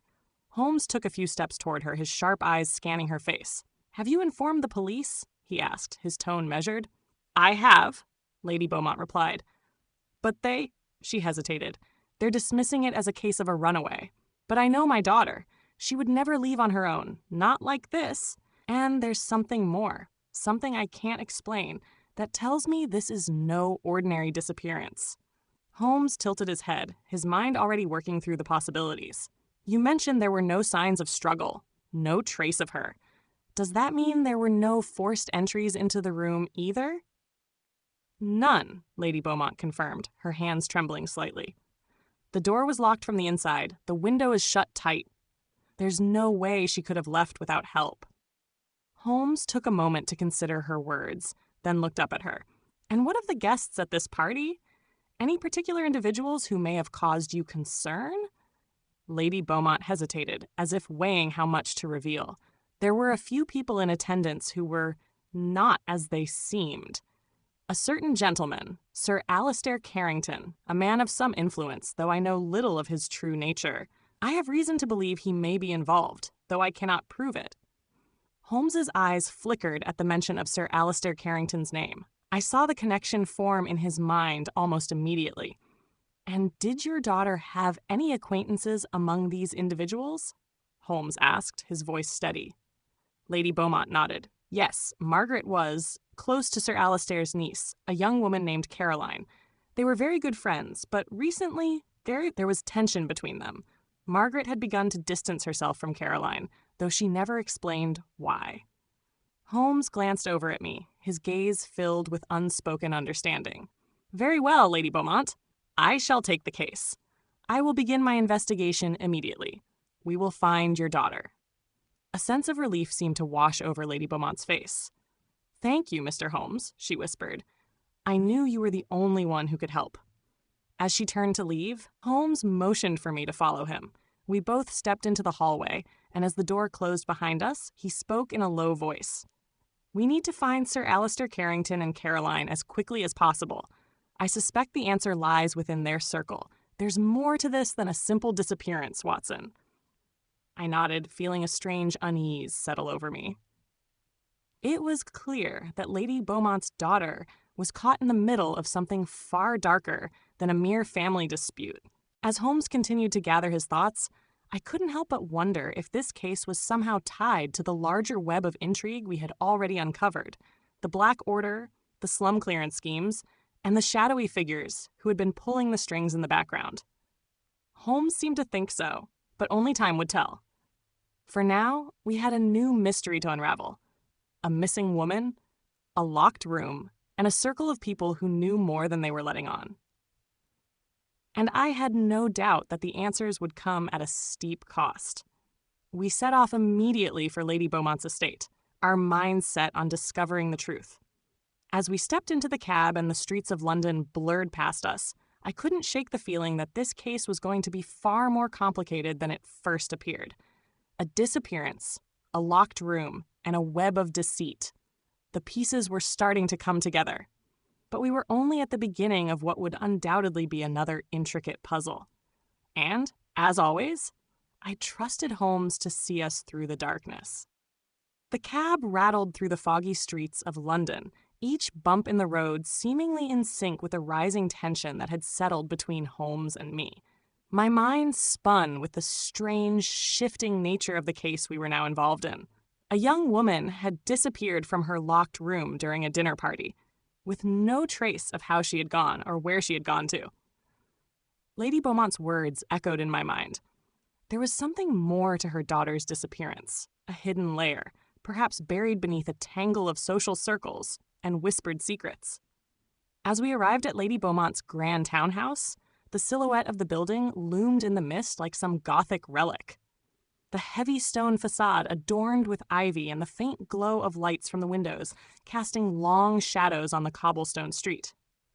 The estate was large, and I had no doubt that Lady Beaumont's wealth had shielded her from the turmoil of London's darker side, but that very wealth had also placed her within the reach of the very forces we had been uncovering. The same forces that had driven a young woman into hiding. Holmes moved with his characteristic swift precision, leading me to the front door, where a butler awaited us with a solemn expression. Lady Beaumont had obviously given her instructions, for we were ushered in immediately and led through the grand hall, its polished wood floors gleaming in the light of chandeliers overhead. There was something cold and impersonal about the place. A home, perhaps, but not a home filled with warmth. Every room we passed seemed as though it were in mourning, as if the absence of the young woman had left its mark. We reached the sitting room, and there Lady Beaumont waited, seated in an overstuffed chair near the fire. She rose as soon as she saw us, her eyes brimming with gratitude and sorrow in equal measure. "Mr. Holmes, Dr. Watson," she said, her voice trembling with emotion. "I'm so relieved you've come. I fear the worst for Margaret. Please find her." Holmes nodded curtly, but I could see the calculation in his eyes. "We will, Lady Beaumont. We must begin by understanding everything that occurred that evening. Tell me about the party." Lady Beaumont clasped her hands tightly together, her fingers white from the tension. It was a small gathering, only a few close friends. Sir Alistair Carrington and his niece Caroline, as I mentioned. There was also Lord Hargrave, a family friend, and a couple of others. We dined, conversed, and then Margaret excused herself to her room. She'd been feeling unwell, I think. She'd been distant for a while. We were not close as we once were, but she said nothing overtly wrong, no reasons for concern. After a time, we noticed her absence. Her room was locked from the inside. We tried to open the door, but it wouldn't budge. "And no sign of struggle?" Holmes asked, his voice penetrating. "None," Lady Beaumont replied. "Her bed was undisturbed. Her dressing gown was laid across the chair. Everything seemed in its place, but she was gone." Holmes's brow furrowed as he processed the details. I could tell his mind was already working through a series of possibilities. He took a few measured steps, surveying the room, his eyes darting over the furniture and the windows. "Where were the other guests during this time?" Holmes asked, his eyes never leaving the walls of the room. Lady Beaumont's eyes flickered toward the floor. "Most were in the drawing room. Sir Alistair, in particular, was in deep conversation with Lord Hargrave. I did not notice Caroline, but I assume she was with the others. I've asked them all, and none can say for certain when Margaret left the party. The servants reported nothing unusual. Holmes nodded, his mind already formulating his next steps. I wish to speak to Sir Alistair and Caroline. Do you mind if we speak with them? Lady Beaumont hesitated for a moment, her lips pressing together as though considering something. I suppose you may. But be cautious, Mr. Holmes. Sir Alistair is a proud man, influential in our circles. He will not take kindly to being questioned. Caroline, well, she's quite headstrong, but I trust you will know how to handle them. Holmes gave a slight smile, the kind he reserved for moments when his confidence was unwavering. I will be gentle as a lamb, he said, though the sharpness of his eyes suggested otherwise. We followed Lady Beaumont through the corridors of the house until we reached the library, where Sir Alistair Carrington was seated by a roaring fire, his posture ramrod straight. He was a man of significant presence, tall, with dark hair beginning to gray at the temples, dressed in an impeccable suit that bespoke wealth and nobility. His eyes were sharp, and his gaze met Holmes with a mixture of curiosity and something far more guarded. Mr. Holmes, Sir Alistair said, rising to his feet with a polite but stiff bow, I hear you're investigating my niece's disappearance.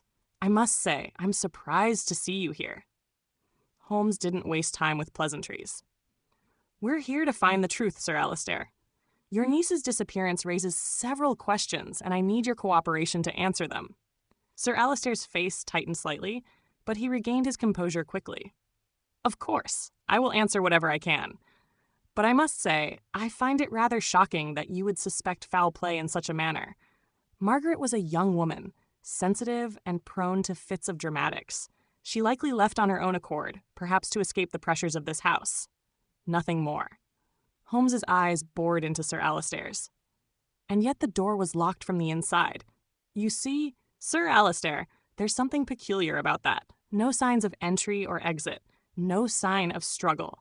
If your niece had left willingly, there would be traces, footprints in the hall perhaps, or some indication that she had made a conscious decision to leave. But there's nothing. And that suggests to me that there's more to the story than you're telling. Sir Alistair stiffened. I assure you, Mr. Holmes, I know nothing more than what I've already told you. Holmes leaned forward, his voice lowering slightly. And what about Caroline? Where is she? I understand she and Margaret were quite close. The mention of Caroline seemed to strike a chord. Sir Alistair's lips tightened. Caroline is in her room. I will have her join us if you wish. Holmes' expression remained unreadable. Please do. As Sir Alistair exited the room, I could see the subtle tension in his movements. There was something he was withholding. I could feel it. Holmes, however, remained calm, his mind working at full speed. He wasn't convinced by Sir Alistair's story, nor should he be. There was something more beneath the surface. I could see it in the way Sir Alistair had avoided direct eye contact, in the way his hands had trembled when the subject of Caroline had come up. Moments later, Caroline entered, her demeanor just as haughty and proud as I had expected.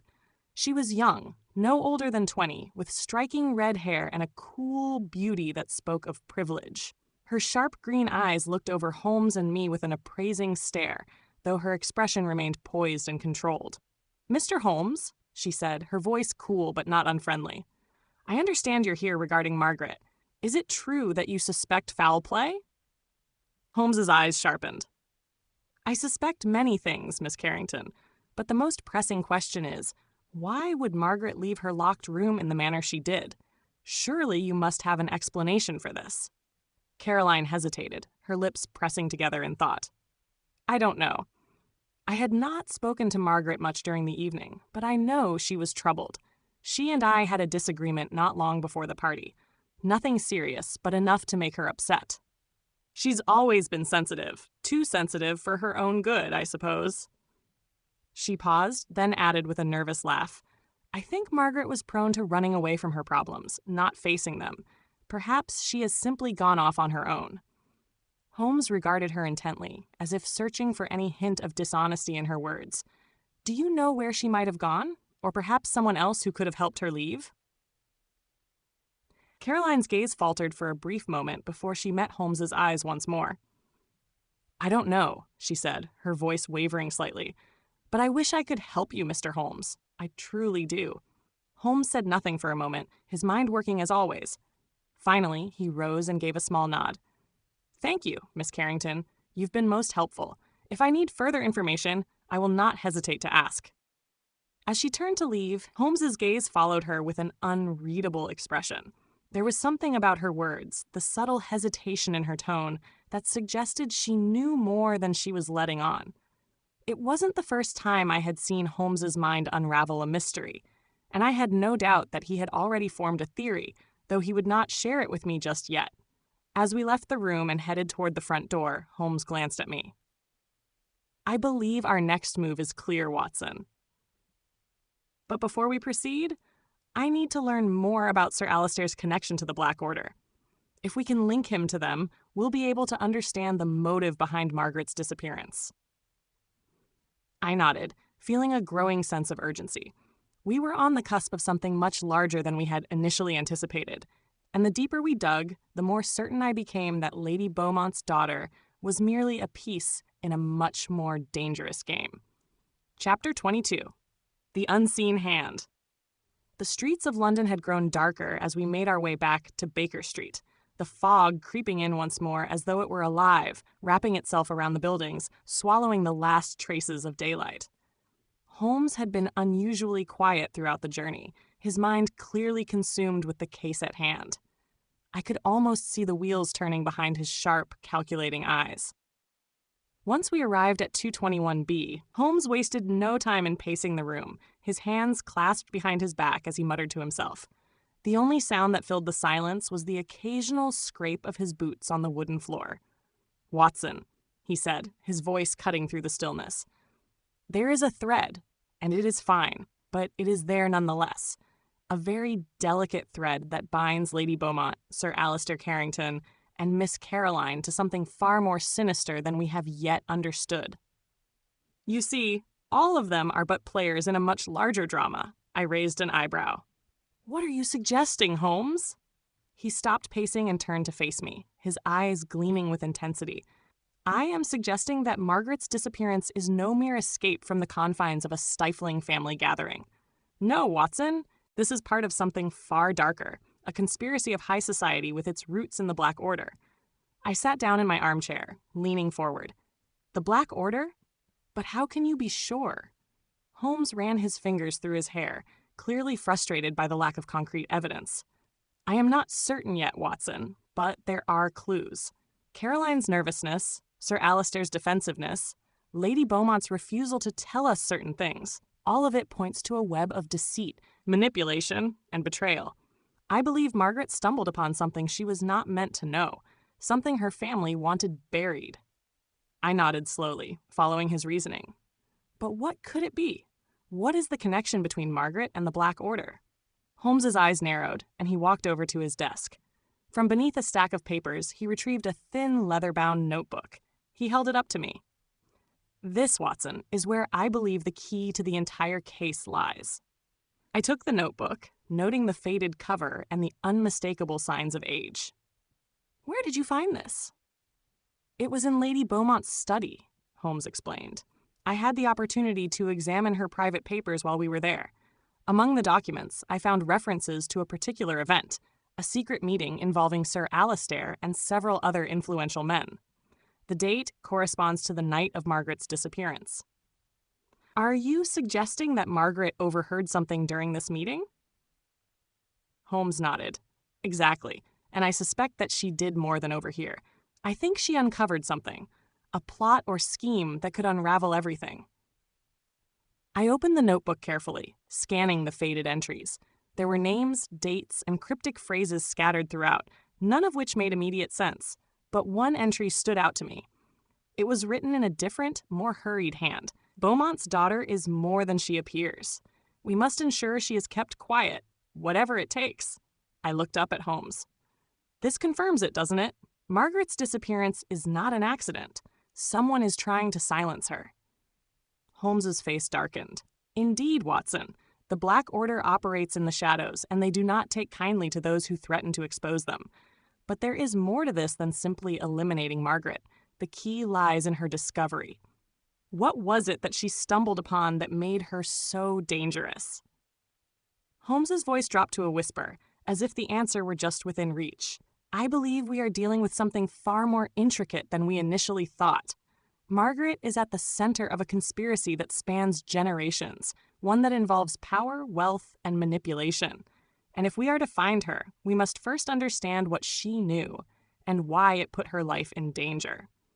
I closed the notebook, my thoughts racing. The weight of the case had shifted, and the pieces of the puzzle had suddenly become much more complex. There was more to this mystery than a simple disappearance. It was a game of power and control, one that reached into the very heart of the aristocracy. But why didn't Lady Beaumont mention this? I asked. Surely she must know about the conspiracy. Holmes's eyes gleamed. Ah, Watson, that is the key. Lady Beaumont knows exactly what is at stake here, but she is not as innocent as she appears. I suspect she has been complicit in this scheme for years. She may not have known everything, but she has turned a blind eye to the darker dealings of her family for far too long. The question now is whether she is willing to help us, or whether she is part of the conspiracy herself. I shuddered at the thought. So you believe Lady Beaumont may be involved? It is a possibility, Holmes said, his voice as cold as ice.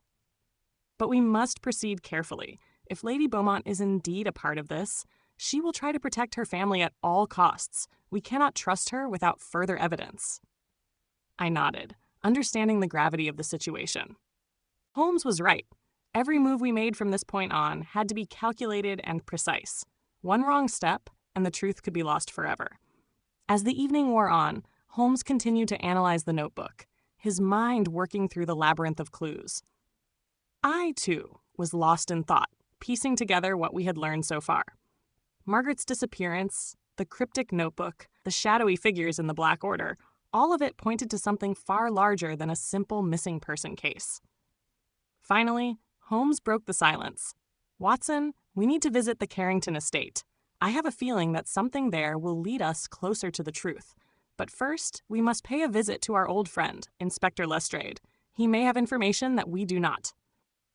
I rose from my seat, ready to face whatever lay ahead. The game was afoot, and the stakes were higher than ever before. As Holmes gathered his coat and prepared to leave, I couldn't help but feel the weight of the mystery pressing down on me. It was a web of deceit, and we were only just beginning to untangle it. The night had grown colder as we stepped into the foggy streets of London once more.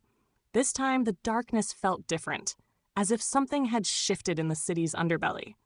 The Carrington estate loomed in the distance, its towering structure casting long shadows over the cobblestone streets. But it wasn't the estate that had my attention. It was the ever-growing sense of danger that seemed to follow us like a shadow. Holmes's eyes were focused, his expression unreadable. We had one goal now, to find the truth and bring Margaret home, whatever the cost. As we approached the Carrington estate, the air grew thick with an almost palpable tension. The moon, hidden behind layers of thick clouds, cast fleeting shadows across the grand facade of the mansion, giving it a spectral, imposing presence. Holmes did not speak as we walked, his mind clearly preoccupied with the web of deceit he was untangling. I, too, was lost in thought, but my thoughts kept returning to Lady Beaumont's cryptic involvement and the strange notebook that had surfaced. We passed through the iron gates with little fanfare and made our way up the long, winding path toward the front door. The estate was silent, save for the occasional rustle of leaves in the breeze. Despite the stillness, I couldn't shake the feeling that we were being watched. Holmes seemed to sense it too, his shoulders stiffening slightly as we neared the entrance. "Stay alert, Watson," he muttered, his voice barely audible over the whispering wind. "I have the distinct impression that there is more happening here than we know." Before I could respond, the door opened with a creak, and the figure of a butler stood in the doorway. He was tall and thin, his face pale in the dim light, but his eyes were sharp, scanning us with a cold, calculating gaze. "Mr. Holmes," the butler said, his voice low but formal. "I was expecting you. Lord Carrington is not available at the moment, but I will inform him of your arrival." He stepped aside, allowing us to enter. Holmes gave a brief nod, acknowledging the butler's politeness, but not wasting any words. He entered the dimly lit hall with the confidence of a man who knew exactly what he was doing. I followed, trying not to let my unease show. The inside of the house was even more opulent than I had imagined. Rich tapestries adorned the walls, and the polished marble floors gleamed in the low light. Yet, despite the wealth and grandeur of the estate, there was a coldness that clung to the place, an unsettling stillness in the air that made me feel as though we had stepped into a tomb, rather than a home. Holmes led me through the house with purpose, ignoring the curious glances of the staff and servants we passed along the way. We were guided toward a small sitting room off to the side, where we were instructed to wait for Lord Carrington. As we sat, the quiet stretched on. I glanced at Holmes, wondering what he was thinking. His expression was unreadable, but I could see the slight furrow in his brow, the subtle tension in his jaw. He was as close to being unsettled as I had ever seen him, and it only deepened my own unease. Minutes passed, and then at last the sound of footsteps echoed down the hall. The door opened, and in stepped Lord Alastair Carrington himself. He was a tall man, his features sharp and aristocratic, his dark eyes scanning the room with an air of haughty disinterest. His clothing was impeccable, tailored to perfection, and yet there was something about his bearing that suggested a man used to controlling the world around him, rather than being controlled. "Mr. Holmes," he greeted, his voice deep and measured. "What an unexpected visit. I assume this pertains to my daughter's disappearance." Holmes did not waste time with pleasantries. "Indeed, Lord Carrington, we have reason to believe that your daughter's vanishing is not as straightforward as it may first appear. There are things at play here, and I need your cooperation in finding the truth." Carrington's eyes hardened, a flash of something, anger, perhaps, or fear, flashing across his face before he quickly masked it. "I have already told the police everything I know. My daughter, my beloved Margaret, has vanished without a trace. It is an incomprehensible tragedy." Holmes leaned forward, his eyes narrowing. "Lord Carrington, I have reason to believe that there is more to this than simple disappearance. We have found a notebook, one that contains references to you, to Lady Beaumont, and to certain dealings that may be more intricate than you are admitting." Carrington's face turned pale, and for a moment I thought I saw a flicker of panic in his eyes.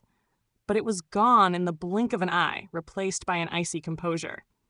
"You have no right to make such insinuations, Mr. Holmes. My family is honorable." "Honorable?" Holmes interrupted, his voice sharp. "Let us not play games, Lord Carrington. There is a great deal you are withholding, and I suspect you know exactly what I mean." The silence in the room grew thick as Carrington stood still, his fists clenched at his sides. For a moment, I thought the conversation might take a dangerous turn, but then, with a deep breath, he relaxed and nodded. "Very well. I will tell you what I know, although I am not entirely certain how much it will help." Holmes gestured for him to continue, and I watched as Carrington paced the room for a moment, clearly gathering his thoughts. When he finally spoke again, his voice was low, almost hesitant. "My daughter, Margaret," she had become increasingly distant from me in the weeks leading up to her disappearance. I thought it was simply a rebellious phase, but looking back, I see it now as something more. She was no longer the innocent girl I knew. There were whispers. She had grown close to someone who I did not approve of. "A lover, perhaps," Holmes interjected. Carrington's eyes flicked toward Holmes, but he did not answer immediately. Finally, he nodded. "Yes, a lover. Someone who seemed to have her completely under their influence. I do not know who he was, but I believe Margaret was planning to leave, perhaps even run away with him. She was determined to keep it a secret, but I discovered a letter she had written to him. I confronted her about it, but she refused to tell me anything more." "And this man, did you ever find out who he was?" I asked. Carrington shook his head. "No, I never had the chance.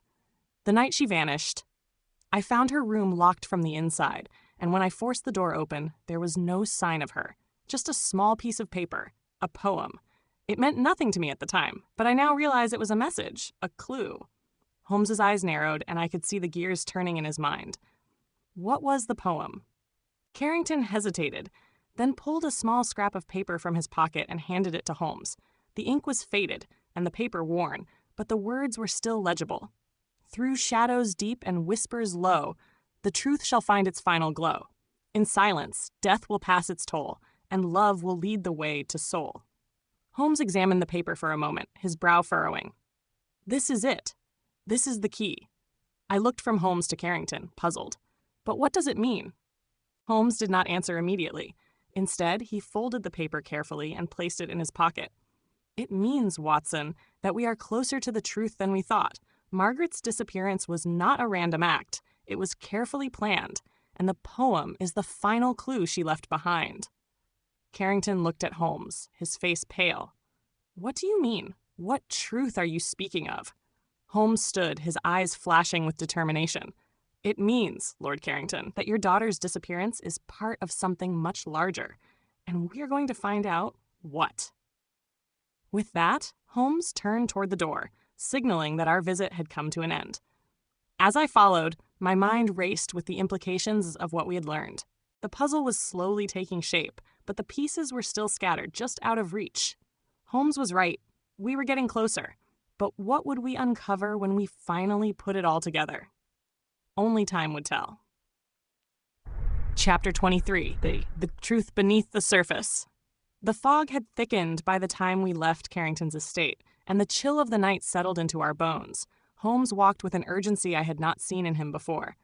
His steps quick and purposeful, as though the shadows themselves had a whispering urgency. My own thoughts, too, swirled with questions. But one thought kept resurfacing. Who was Margaret's lover?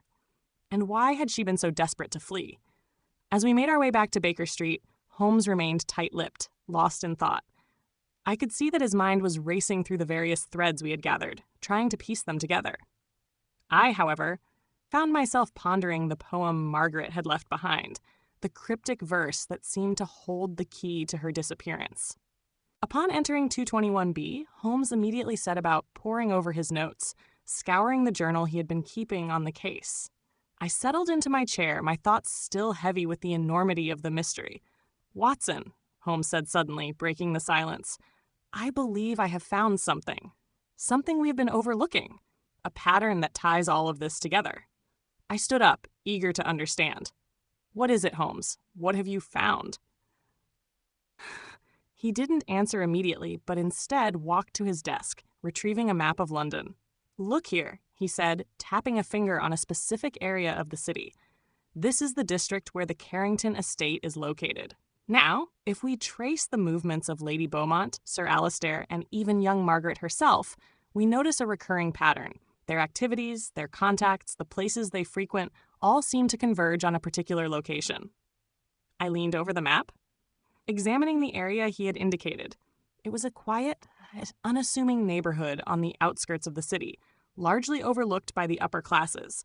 The buildings there were smaller, more modest, and the streets not as well maintained as in the heart of the city.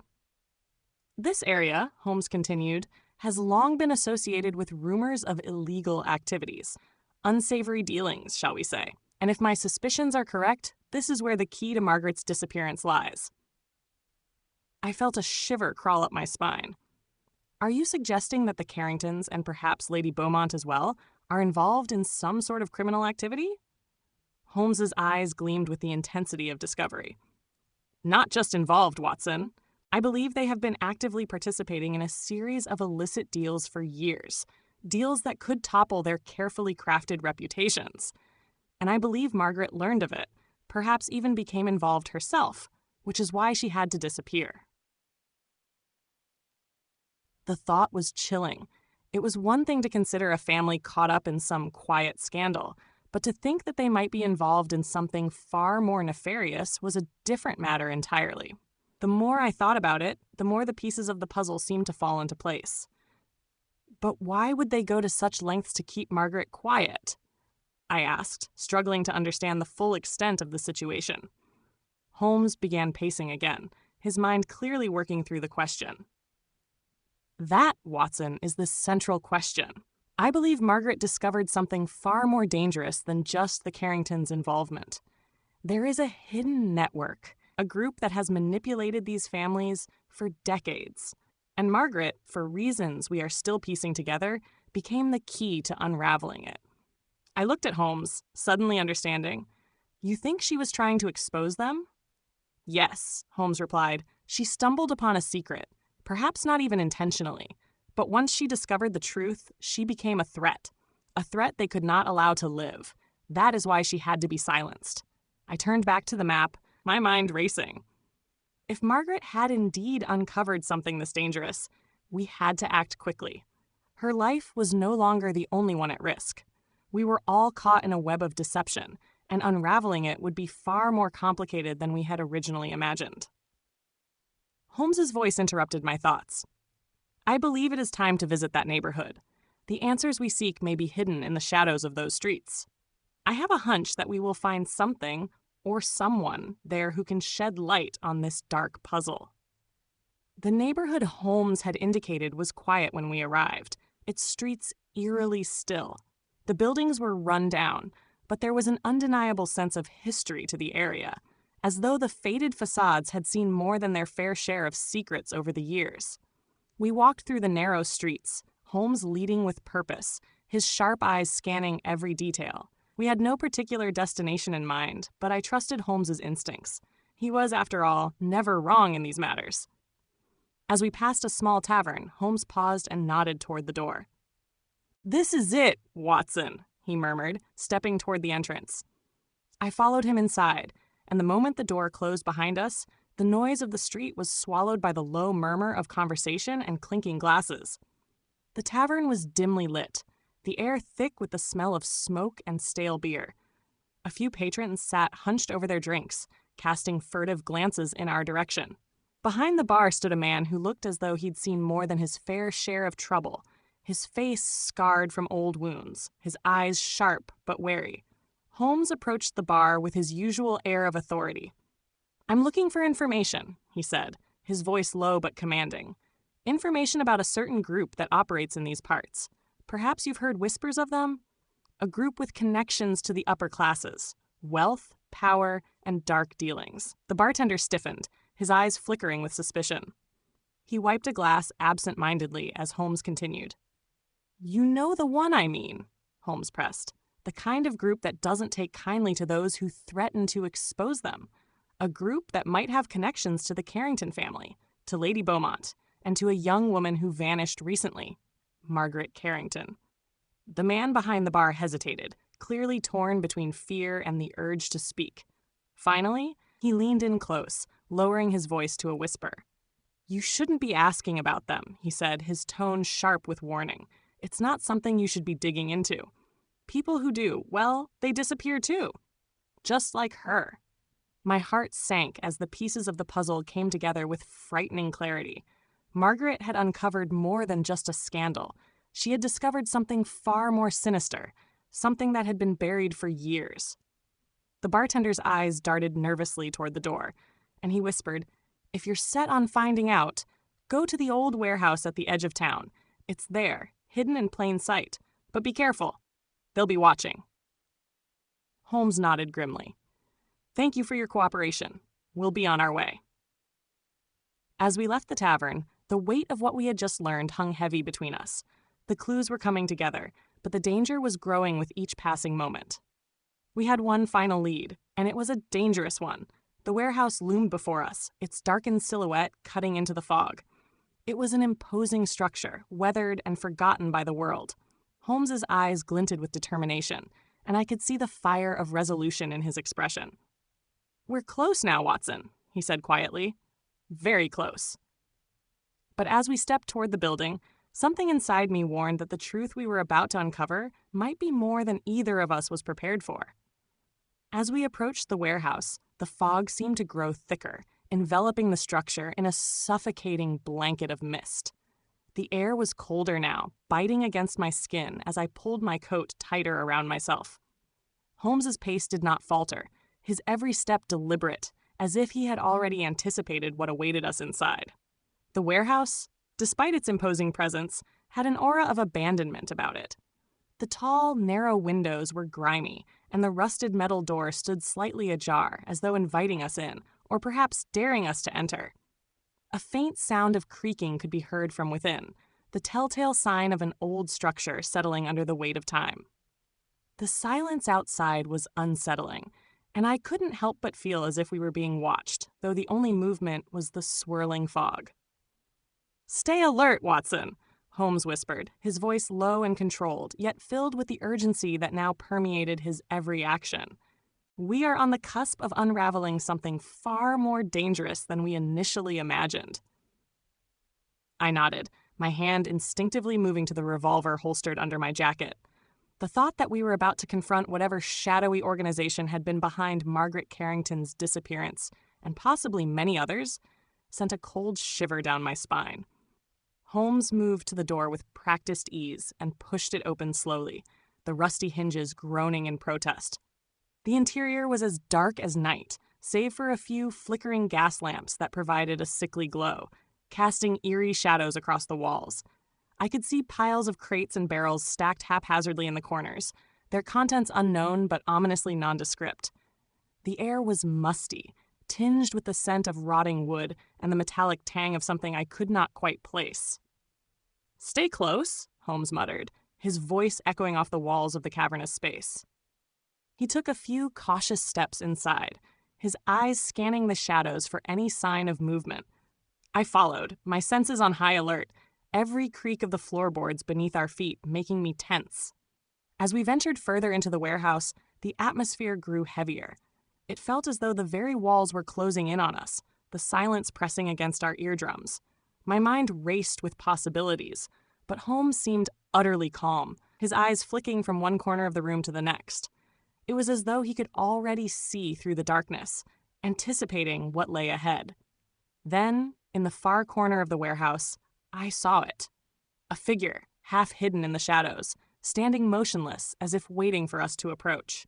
My heart skipped a beat, and I instinctively reached for the revolver at my side, but Holmes raised a hand, signaling for me to hold back.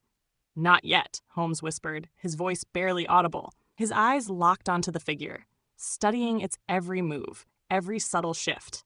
The figure did not seem to notice us, too absorbed in whatever it was doing. It was a man, tall, with a broad frame, and dressed in the dark, unassuming clothes of someone who didn't want to draw attention. His face was obscured by the low light, but something about the way he stood, the stillness of his posture, suggested he was waiting for someone, or something. Holmes took a few more careful steps forward, his body as fluid and silent as a shadow. The figure did not seem to react, and I followed in silence, my eyes darting around, every sense heightened. The hairs on the back of my neck prickled, the sensation of being watched growing stronger. I could feel it now. Someone, or something, was aware of our presence. "Holmes, what do you think?" I began to whisper, but he silenced me with a raised finger to his lips. We were mere feet from the figure now, and I could see him more clearly.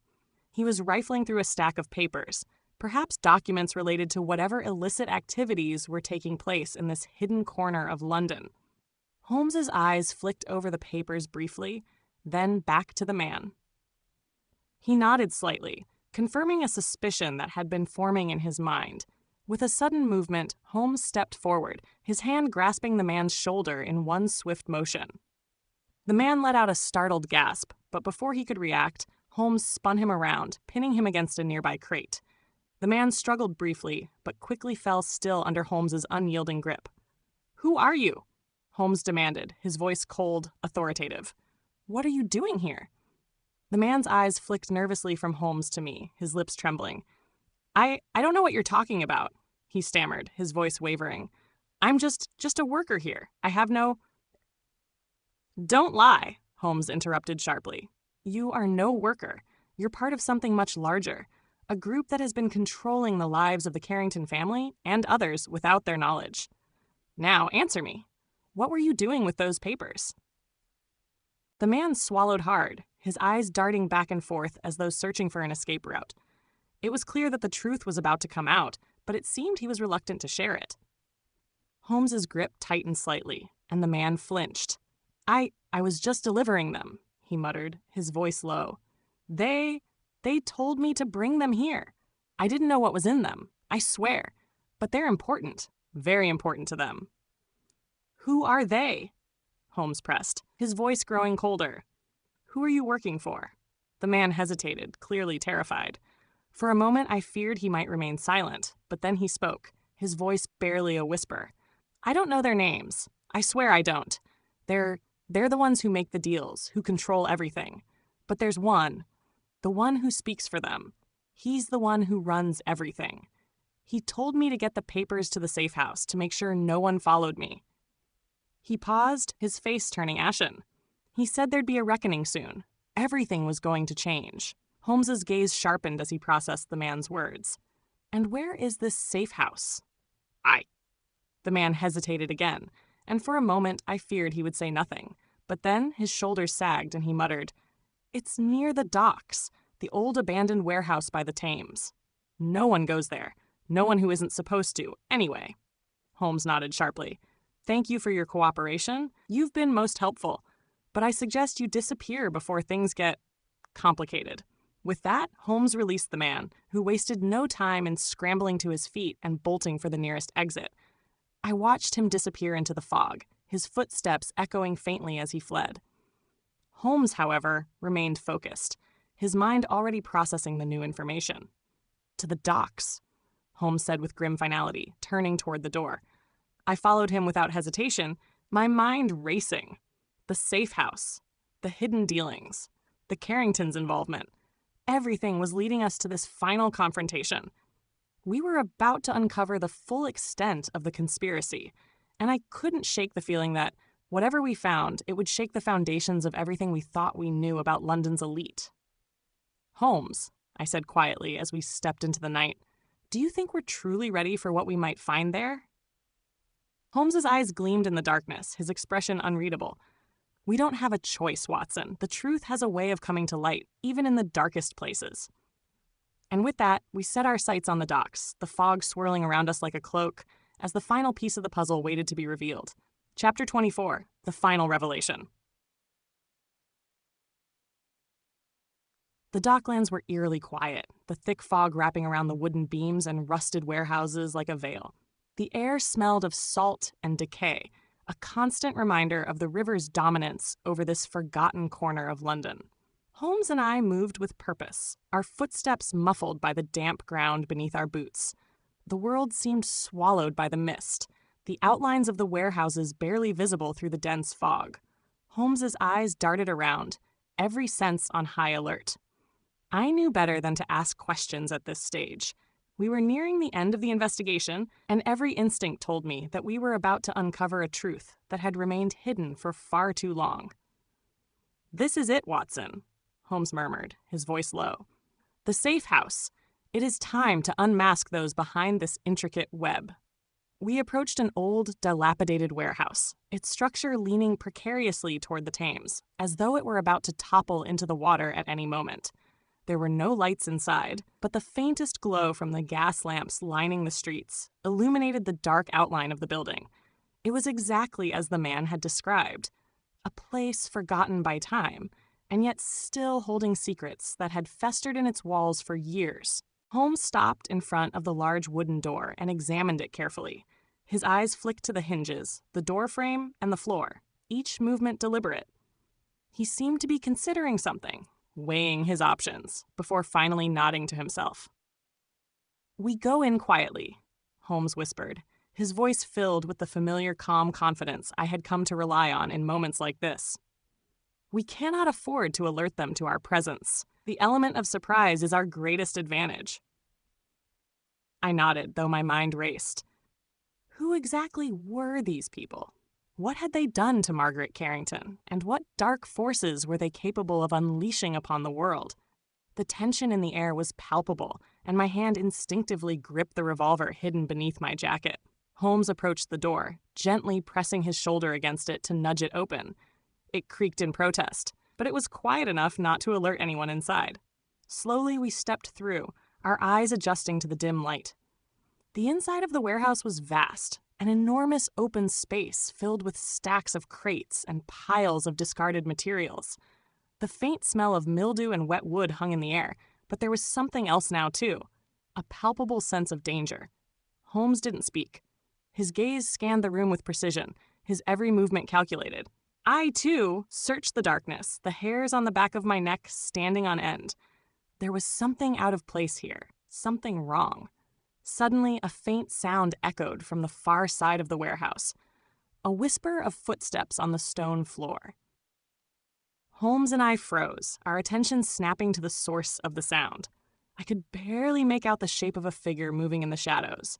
Before I could react, Holmes was already moving, his figure a blur as he swiftly closed the distance between himself and the mysterious figure.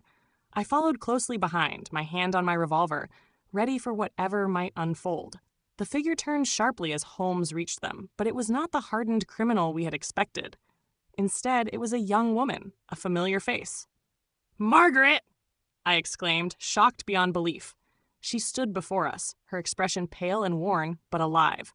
Her eyes widened in surprise, and for a brief moment I thought I saw relief flicker in her gaze. She opened her mouth to speak, but quickly closed it, her hands trembling. "Margaret Carrington?" Holmes's voice was calm, his eyes narrowing as he took in her disheveled appearance. "What on earth are you doing here?" The young woman hesitated, her eyes flicking between Holmes and me, as if deciding whether to trust us or not. She took a shaky breath, and I saw the pain in her eyes, pain that ran deeper than the physical exhaustion she had endured. I had to disappear," she whispered, her voice fragile. "I had no choice." I felt a surge of compassion, yet my curiosity could not be ignored. "Disappeared?" I echoed, trying to piece together the puzzle. "But why? What happened? What have you uncovered?" Margaret glanced around nervously before taking a hesitant step toward us, her voice dropping to a whisper. "I found out about the Carringtons, about the network, what they've been hiding for years." Holmes's eyes flickered with understanding. "The network you mentioned in your poem," he said softly. "The one that ties the Carrington family to these dark dealings.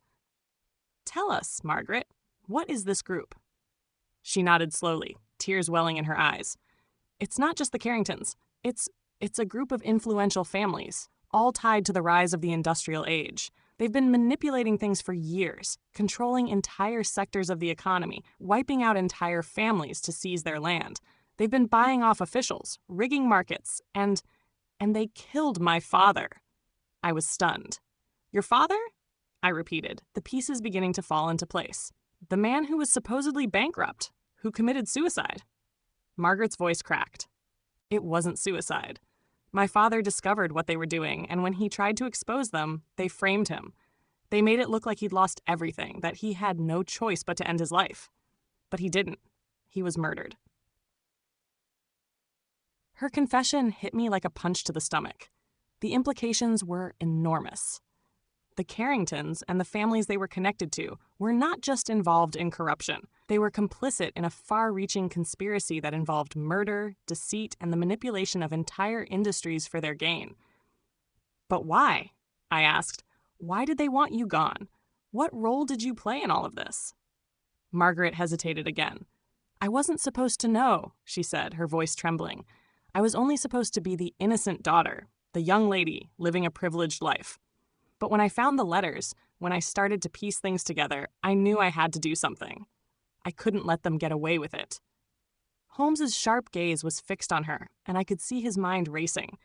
"And when you began to get too close, they had to silence you," he murmured. "They knew you were a threat."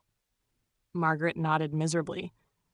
"They thought I'd go to the police. I thought I might. But I knew too much. They could control everything, except me. So they made sure I disappeared." Holmes took a step closer, his voice softening just a fraction.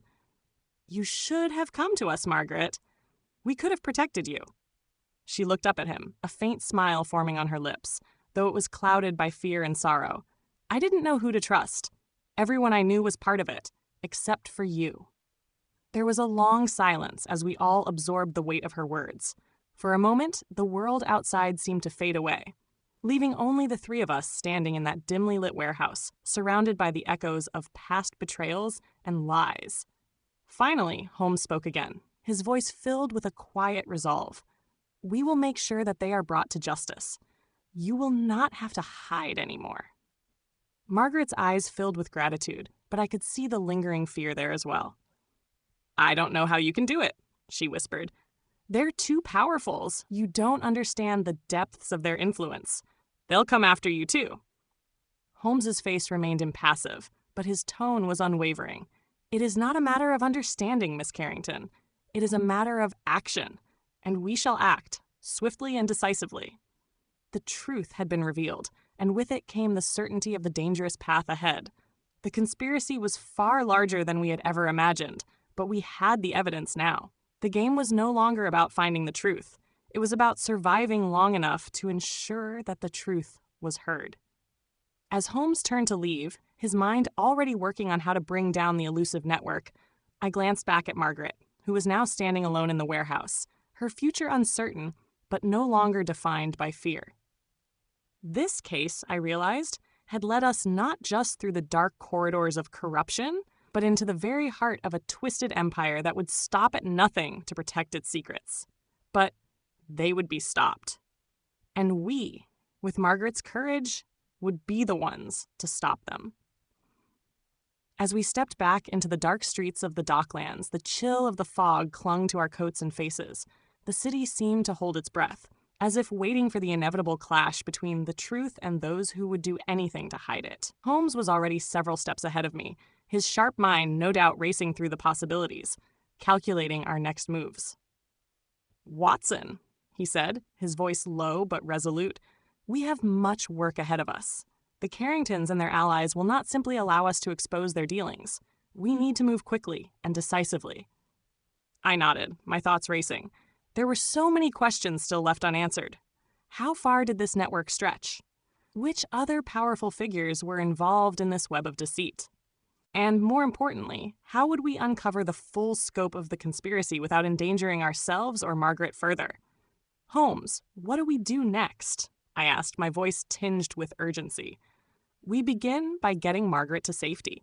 We cannot afford to have her exposed any longer.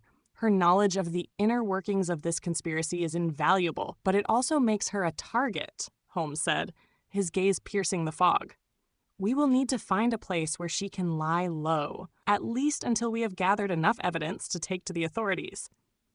I agreed with the urgency of the situation. The information Margaret carried was powerful, but it was also dangerous. If the wrong people found out she was still alive, there was no telling what lengths they would go to in order to silence her. "But where will she go?" I asked, looking over at Holmes. "Surely she cannot stay in London for long." Holmes's lips curled into a small, knowing smile. "I have an old associate who runs a quiet estate in the countryside. It is secluded and well guarded, perfect for someone who needs to disappear. I'll arrange for Margaret to be taken there at once. The key now is to keep her out of sight while we gather the pieces of this puzzle." I felt a sense of relief wash over me. Holmes always had an answer to every problem, and this one was no exception. Still, my mind couldn't shake the growing weight of the situation. The danger was far from over, and we were now entangled in something much larger than we had anticipated. As we continued our walk through the mist-laden streets, I couldn't help but think of the consequences of what Margaret had revealed. If her father's death had indeed been a murder, orchestrated by those in power, the repercussions would be far-reaching. It wasn't just a matter of revenge for one family. It was the entire structure of the city's elite, corrupt and rotten to the core. The investigation had started with the disappearance of a young woman, but now it threatened to bring down an entire social order. We passed through the narrow alleyways, the dim gaslights casting eerie shadows against the brick walls. The sounds of the city, horses' hooves clattering on cobblestone, distant chatter from late-night taverns, seemed muffled by the heavy fog. But within this oppressive silence, there was an undeniable sense of urgency. Holmes, ever the strategist, was already thinking several steps ahead. "We need to reach out to our trusted sources," he said quietly, almost to himself. "Inspector Lestrade will be of no help in this matter, not with the Carringtons pulling the strings. But I have friends in places where the law cannot reach. We will need their assistance to gather the evidence we need." "You think they have the means to help us?" I asked, skepticism in my voice. Holmes glanced at me, his eyes gleaming with a spark of determination. They may not be able to fight the Carringtons in the open, but they can gather information from the shadows. We need to find the missing pieces of the puzzle. The names, the documents, the proof that ties these families to their crimes. As we neared a quieter street, Holmes stopped abruptly. He turned to face me, his expression as serious as I had ever seen it. "Watson, I cannot stress this enough," he said, his voice heavy with meaning. "The key to this case lies in the connections between these families. They've hidden their actions in plain sight, using their wealth and influence to mask their true intentions. We must be patient. We cannot rush this." "But what if they find out what we're doing?" I asked, the weight of our investigation starting to sink in. "What if they come after us?" Holmes's gaze sharpened. "They will come after us. Make no mistake, Watson, but they have underestimated us. The truth is our greatest weapon. If we expose it, we will destroy their carefully constructed world. And I promise you, we will do just that." His words rang with conviction, and I found myself emboldened by his confidence. Despite the danger, despite the fear that loomed over us like a dark cloud, I knew that Holmes was right. The truth was the only thing that could bring this entire house of cards crashing down. "We must prepare for what comes next," Holmes continued. "I will see to Margaret's safety and begin organizing our next steps. We need to track down every person involved in this conspiracy. No stone must be left unturned." The fog seemed to grow thicker around us, but I no longer felt its oppressive weight. There was a sense of purpose now, a clarity that I had not felt before. Holmes was right. This was no longer just about solving a disappearance or uncovering the murder of one man. This was about exposing a vast network of corruption and bringing justice to those who thought themselves untouchable. As we made our way to the estate, I couldn't help but feel the tension growing. We were stepping into a world where nothing was as it seemed, where every turn could lead us into a deeper labyrinth of lies. But for the first time in this investigation, I felt ready. Together, Holmes and I would uncover the truth, and in doing so, tear down the empire of lies that had been built over decades. The battle had only just begun, and we would not stop until it was won. Chapter 25. The Final Unraveling. The morning sun had not yet risen when Holmes and I arrived at the Carrington estate, its silhouette stark against the pale horizon. The mansion loomed over the countryside like a ghost of its former grandeur, its stone walls weathered by time and secrets. The carriage rolled to a stop in front of the imposing iron gates, which stood silent and unmoving, as though daring us to enter. Holmes's face was unreadable as he stared at the mansion, his mind already working through the final steps of our plan. I could see the exhaustion in his eyes, the toll that this case had taken on him, and yet there was an unmistakable determination in his gaze. He had a mission, an unyielding need to see this through to the end. There would be no turning back now. "We're here, Watson," Holmes said quietly, his voice sharp despite the fatigue that hung in the air. "The game is afoot. This ends tonight." I nodded, feeling a similar sense of resolve take root within me.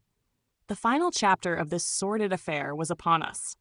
The Carringtons, those who had orchestrated the conspiracy, would now face the consequences of their actions. We had the evidence, letters, documents, and the confession of Margaret Carrington. The pieces of the puzzle had come together, and all that remained was to expose the truth. Holmes stepped out of the carriage first, adjusting his coat with his usual impeccable grace. I followed close behind, my heart pounding in my chest. The estate felt eerily quiet, as though the inhabitants had been waiting for this very moment. We approached the front door of the mansion, which stood ajar, as though the house itself were inviting us inside. Holmes glanced at me, his eyes flicking toward the door. "They know we're here," he said, a hint of a smile tugging at his lips. "No matter how much they try to hide, the truth always finds a way in." Together we stepped across the threshold. The hallway inside was grand but cold, the opulent furniture and tapestries failing to mask the sense of rot that permeated the house. It was as though the wealth and power of the Carringtons had only managed to build a gilded cage, a cage that was now crumbling from within.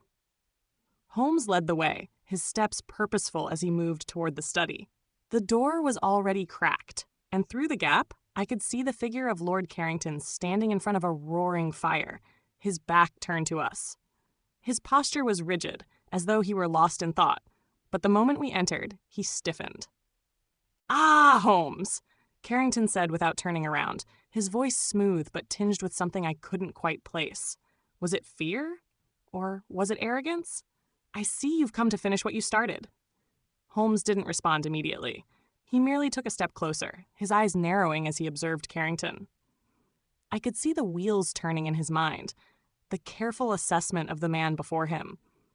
"We've come to see justice done," Holmes said finally, his voice cool and calculated. "The game, as you say, is over." Lord Carrington turned slowly, his face a mask of cold composure. But I saw the twitch in his eye, the slight tremor in his hand as he adjusted his cravat. He was nervous, despite his attempts to appear calm. "You've no evidence, Holmes," Carrington said with a forced chuckle. "Nothing that will stand up in court. You think you can topple everything I've built? I will not go down so easily." Holmes gave a small, almost imperceptible smile. "Oh, I think you will find that we have more than enough evidence to ensure your downfall. The truth has a way of surfacing, even in the darkest corners of society." Carrington's smile faltered. "And what of my daughter, Holmes? You think she'll be safe? She's gone. Lost to you now. And you, what will you do with her? What will become of her once you've finished your little investigation?" Holmes's gaze grew colder. "Margaret will be safe. We will make sure of it." Carrington's lips curled into a sneer. "You think she's safe? You think you've uncovered everything? You've merely scratched the surface, Holmes. There's more to this than you can possibly comprehend. You have no idea who you're dealing with." Holmes's eyes darkened, and in that moment, I saw the full force of his resolve. "I know exactly who I'm dealing with, Carrington," he said, his voice low and filled with disdain.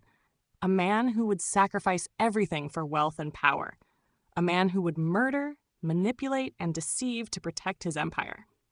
The air between us grew thick with tension. The moment of reckoning had arrived, and I could feel the weight of it pressing down on us all. "You are not untouchable," Holmes continued, stepping closer. "Your empire, your network of corruption, it all ends today."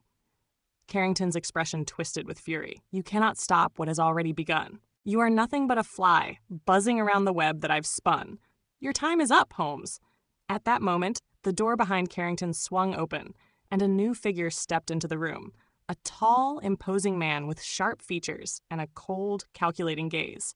It was Sir Reginald Howard, one of the key players in the conspiracy, and a man who had long been hidden in the shadows. "Holmes," Sir Reginald said, his voice smooth but laced with menace, "I see you've finally cornered our dear Lord Carrington, but you've come too late. The truth has already been buried." Holmes's gaze flicked to me, his expression a mix of frustration and determination. "We have enough to expose everything." "It's over, Reginald. You're all finished." Sir Reginald smirked. "You still don't understand, do you? There is no stopping this. We control too much. The system is too powerful." Holmes's expression remained unchanged. "The system you've built may be powerful, but it is corrupt. And corruption always crumbles." Before Sir Reginald could respond, a figure appeared in the doorway behind him. It was Margaret. "Don't listen to them," Margaret said, her voice steady but filled with urgency. "They're trying to protect themselves. It's over, Father. The truth is out. It's all over."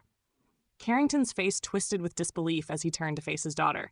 "Margaret, you fool," he spat. "You've ruined everything." But Margaret's gaze never wavered. "No, Father. You ruined everything. You killed my mother. You killed my father. And now it's time for you to face the consequences." In that moment, the room seemed to hold its breath. The years of deceit, the manipulation, the betrayal, it was all coming to an end. Holmes stepped forward, his face hard with resolve. "Your time is up, Carrington," Holmes said, his voice unwavering. "You will face justice for your crimes, and your empire will crumble. The truth will be known."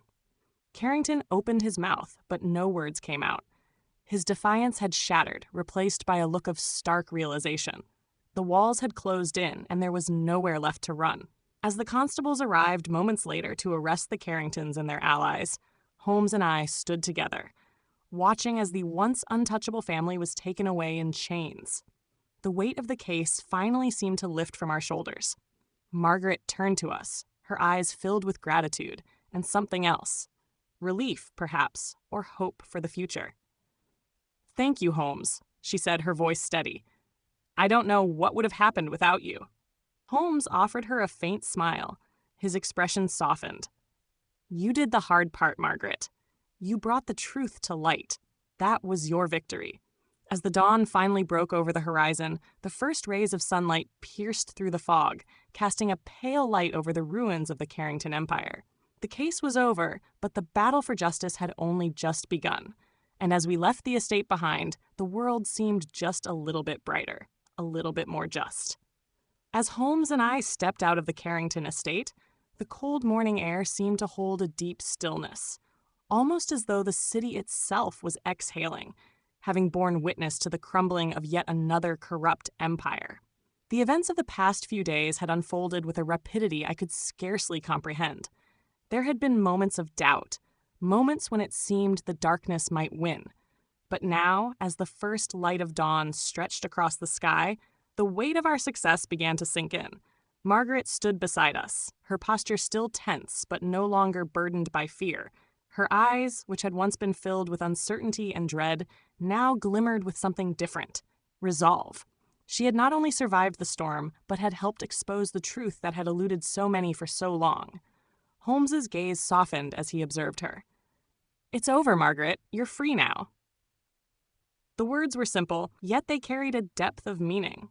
Margaret, for all the privilege she had once enjoyed, had been bound by invisible chains. Her family, her name, her legacy, everything had been tainted by the web of lies her father had spun.